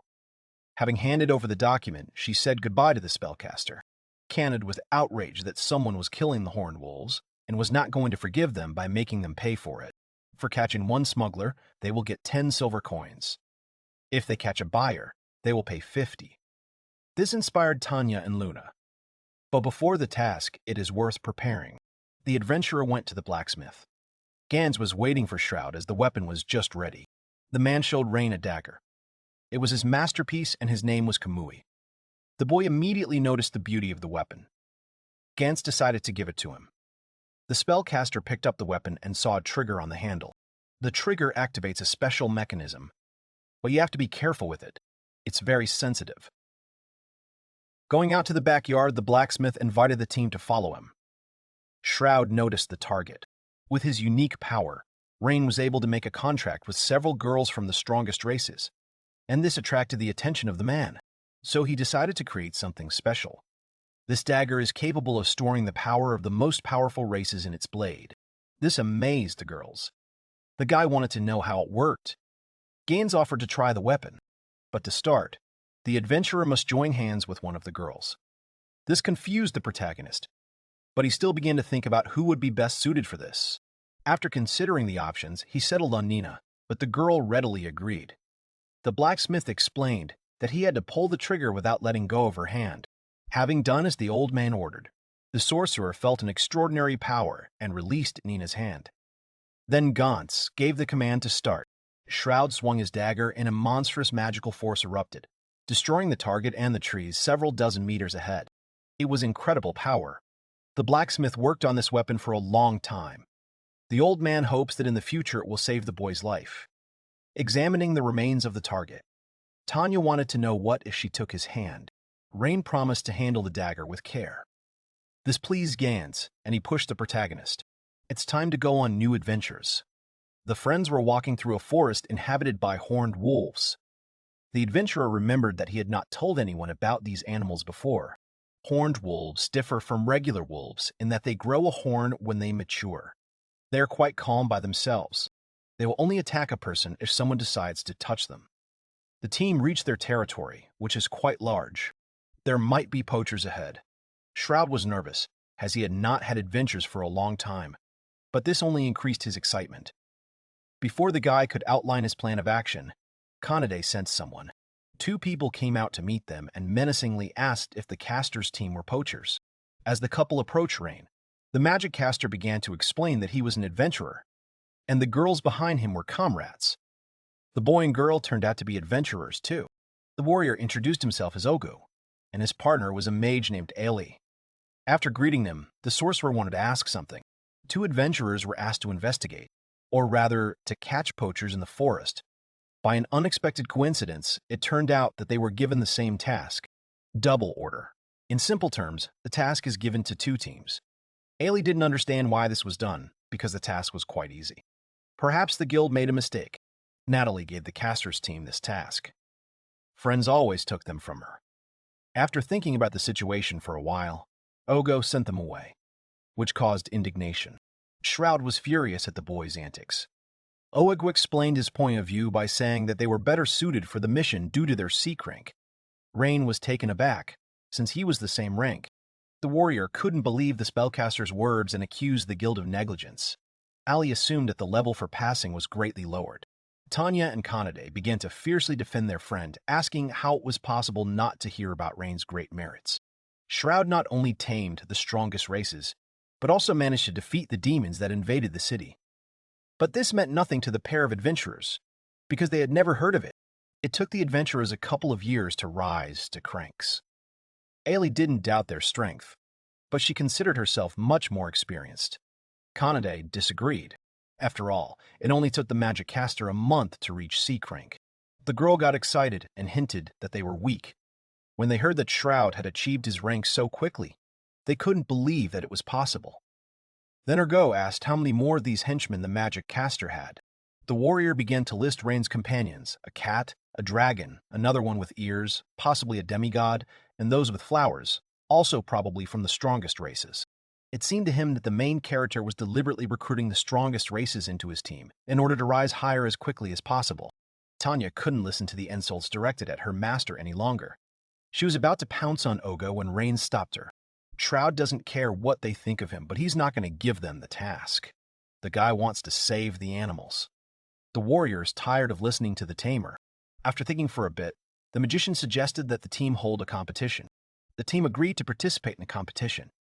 Taking advantage of the surprise effect, the warrior encouraged the spellcaster and, together with the magician, rushed off into the forest. The twins didn't like this pair of adventurers at all. They thought they were evil and arrogant. But right now, the most important thing was saving the horned wolves. They were strong, but even they could use some help. The girls remembered why they had originally come to this forest. Inspired, the team ran to meet a new adventure.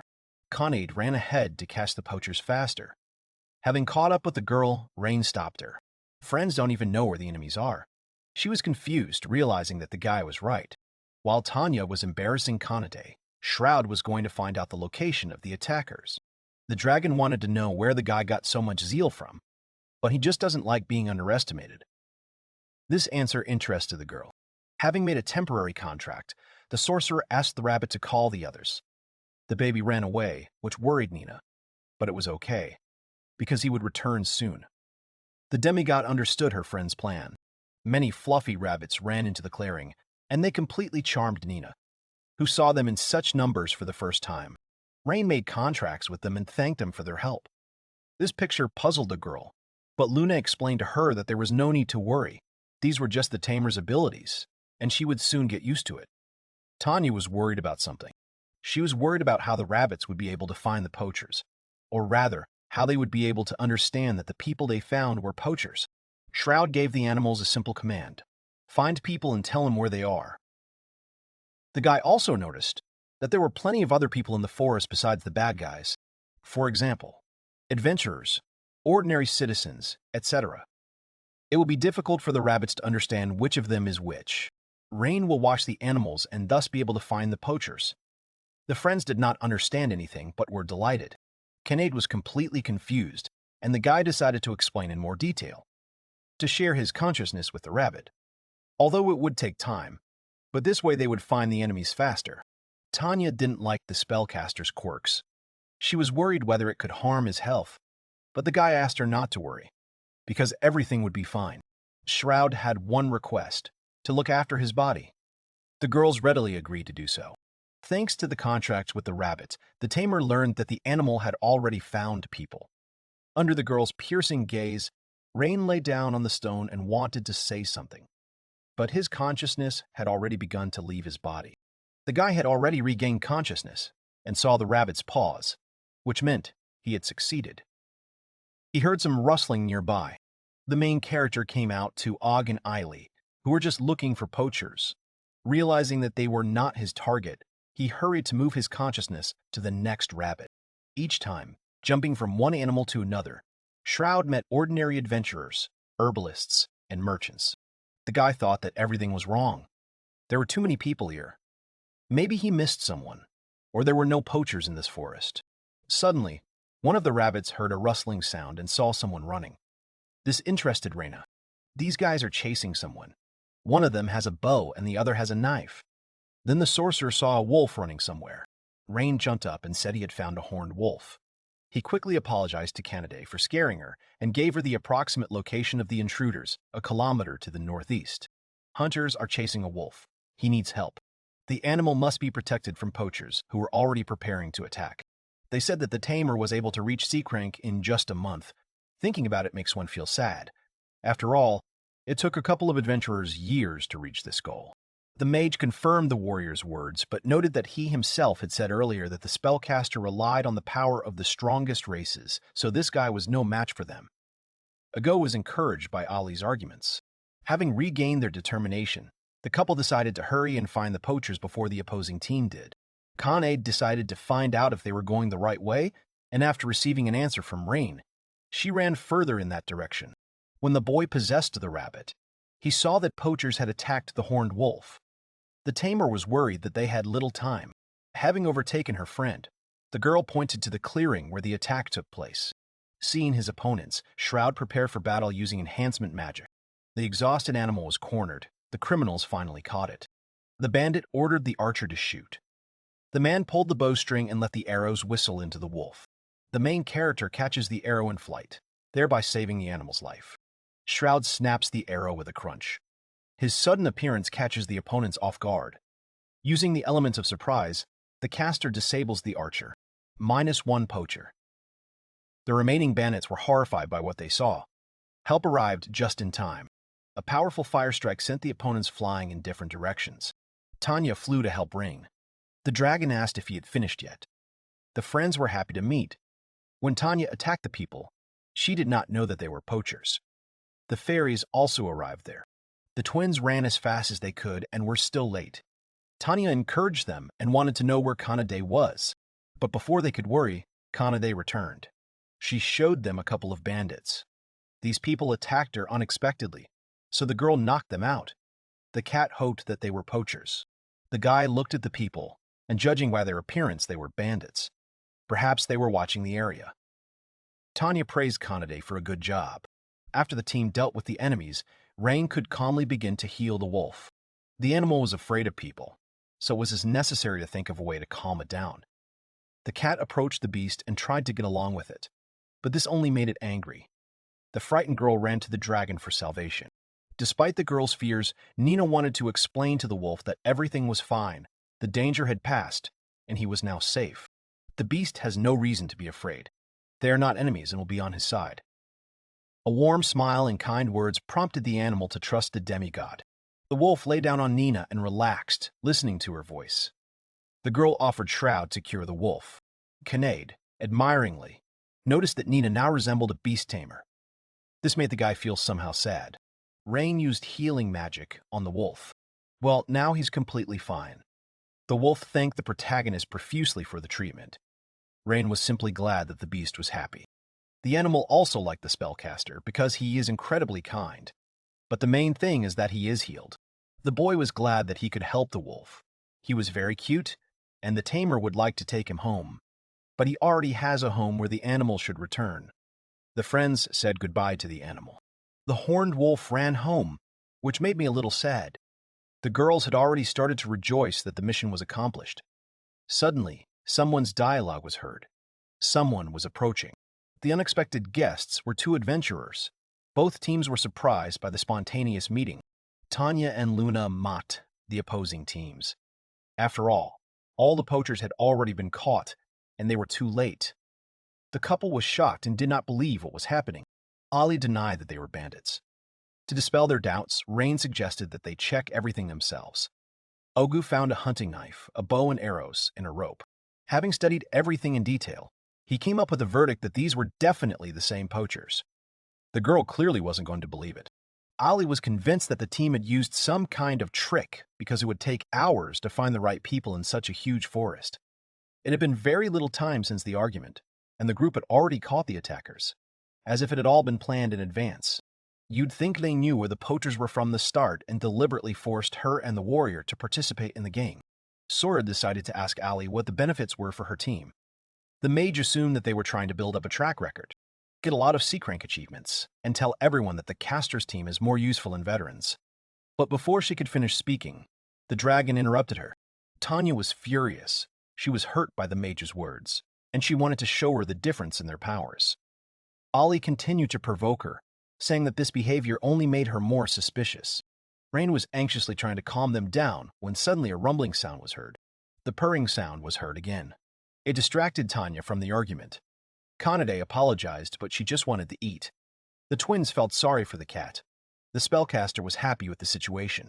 Shroud suggested that they talk about everything tomorrow, since it was already getting dark and it was better to leave the conversation for later. Ogo agreed with his proposal.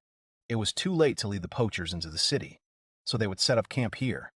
The warrior recommended another camp, one that would be better than the spellcasters.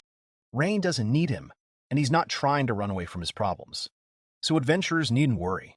Tomorrow morning, he'll explain everything to them from the beginning. Something was bothering Ailey, and for that reason, she wanted to take care of her camp. Ogu was confused by her actions and tried to catch up with his friend. The Tamer said that they still had a lot of work to do. They needed to set up tents and prepare food. The friends were happy with the camp and the food, but Tanya didn't like the idea of camping. The pair of adventurers had already gone quite far, and the warrior was still trying to reach his friend. Unable to bear it, the warrior turned the girl around by force. Oga wanted to find out what was happening to Ailey, but she did not let him finish. The magician believed that everything was set up, because if you think about it, isn't it strange that two teams had the same task? There was no way the green rookies could beat the veterans. The reasons may not be important, but the story of how they lost to newbies will definitely affect their reputation. It is even possible that their commission will be transferred to the caster's team. Ogo listened to the girl and concluded that it was bad. Fortunately, they did not complete the task, and Ailey has one idea. Late in the evening, Ryan ordered the bear to sit and guard the smugglers, and if the animal heard anything, be sure to report it. Sitting by the fire, the girls were just waiting for the tamer to appear. Dinner will be ready soon. All that remains is to add the finishing touch. Luna asked the demigod to give her some spices. Nina hurried to fulfill the request. The girl gave the spices to the fairy. She used the spatial storage to get them. When they fought the demons, they both moved to this space for a short time. It was a dark and mysterious place. Sora thought it was a great ability because you could store things in it. Tanya realized that all these products and kitchen utensils were stored by Nina. Kanade thanked the girl for her help. The demigod got nervous. She had not recovered enough, so she could store few things there. She didn't think it was very useful. The guy said she was wrong because the ability was just incredible. While the guy was trying to support his girlfriend, he started stroking her head. Realizing what he had done, he removed his hand and apologized. But Nina stopped him and asked him not to apologize. She was just surprised, not scared, so Shroud could continue petting her. The girl explained that it was very pleasant and also calming. The guy understood her and continued. Sora was angry, looking at the tamer. Luna decided to play a joke on her sister and asked if she could ask Rain too. By this time, the food was already ready. Having wished each other bon appetit, they began to eat.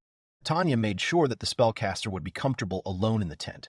In the current situation, it was better for him to be alone, especially since he would be guarded by animals.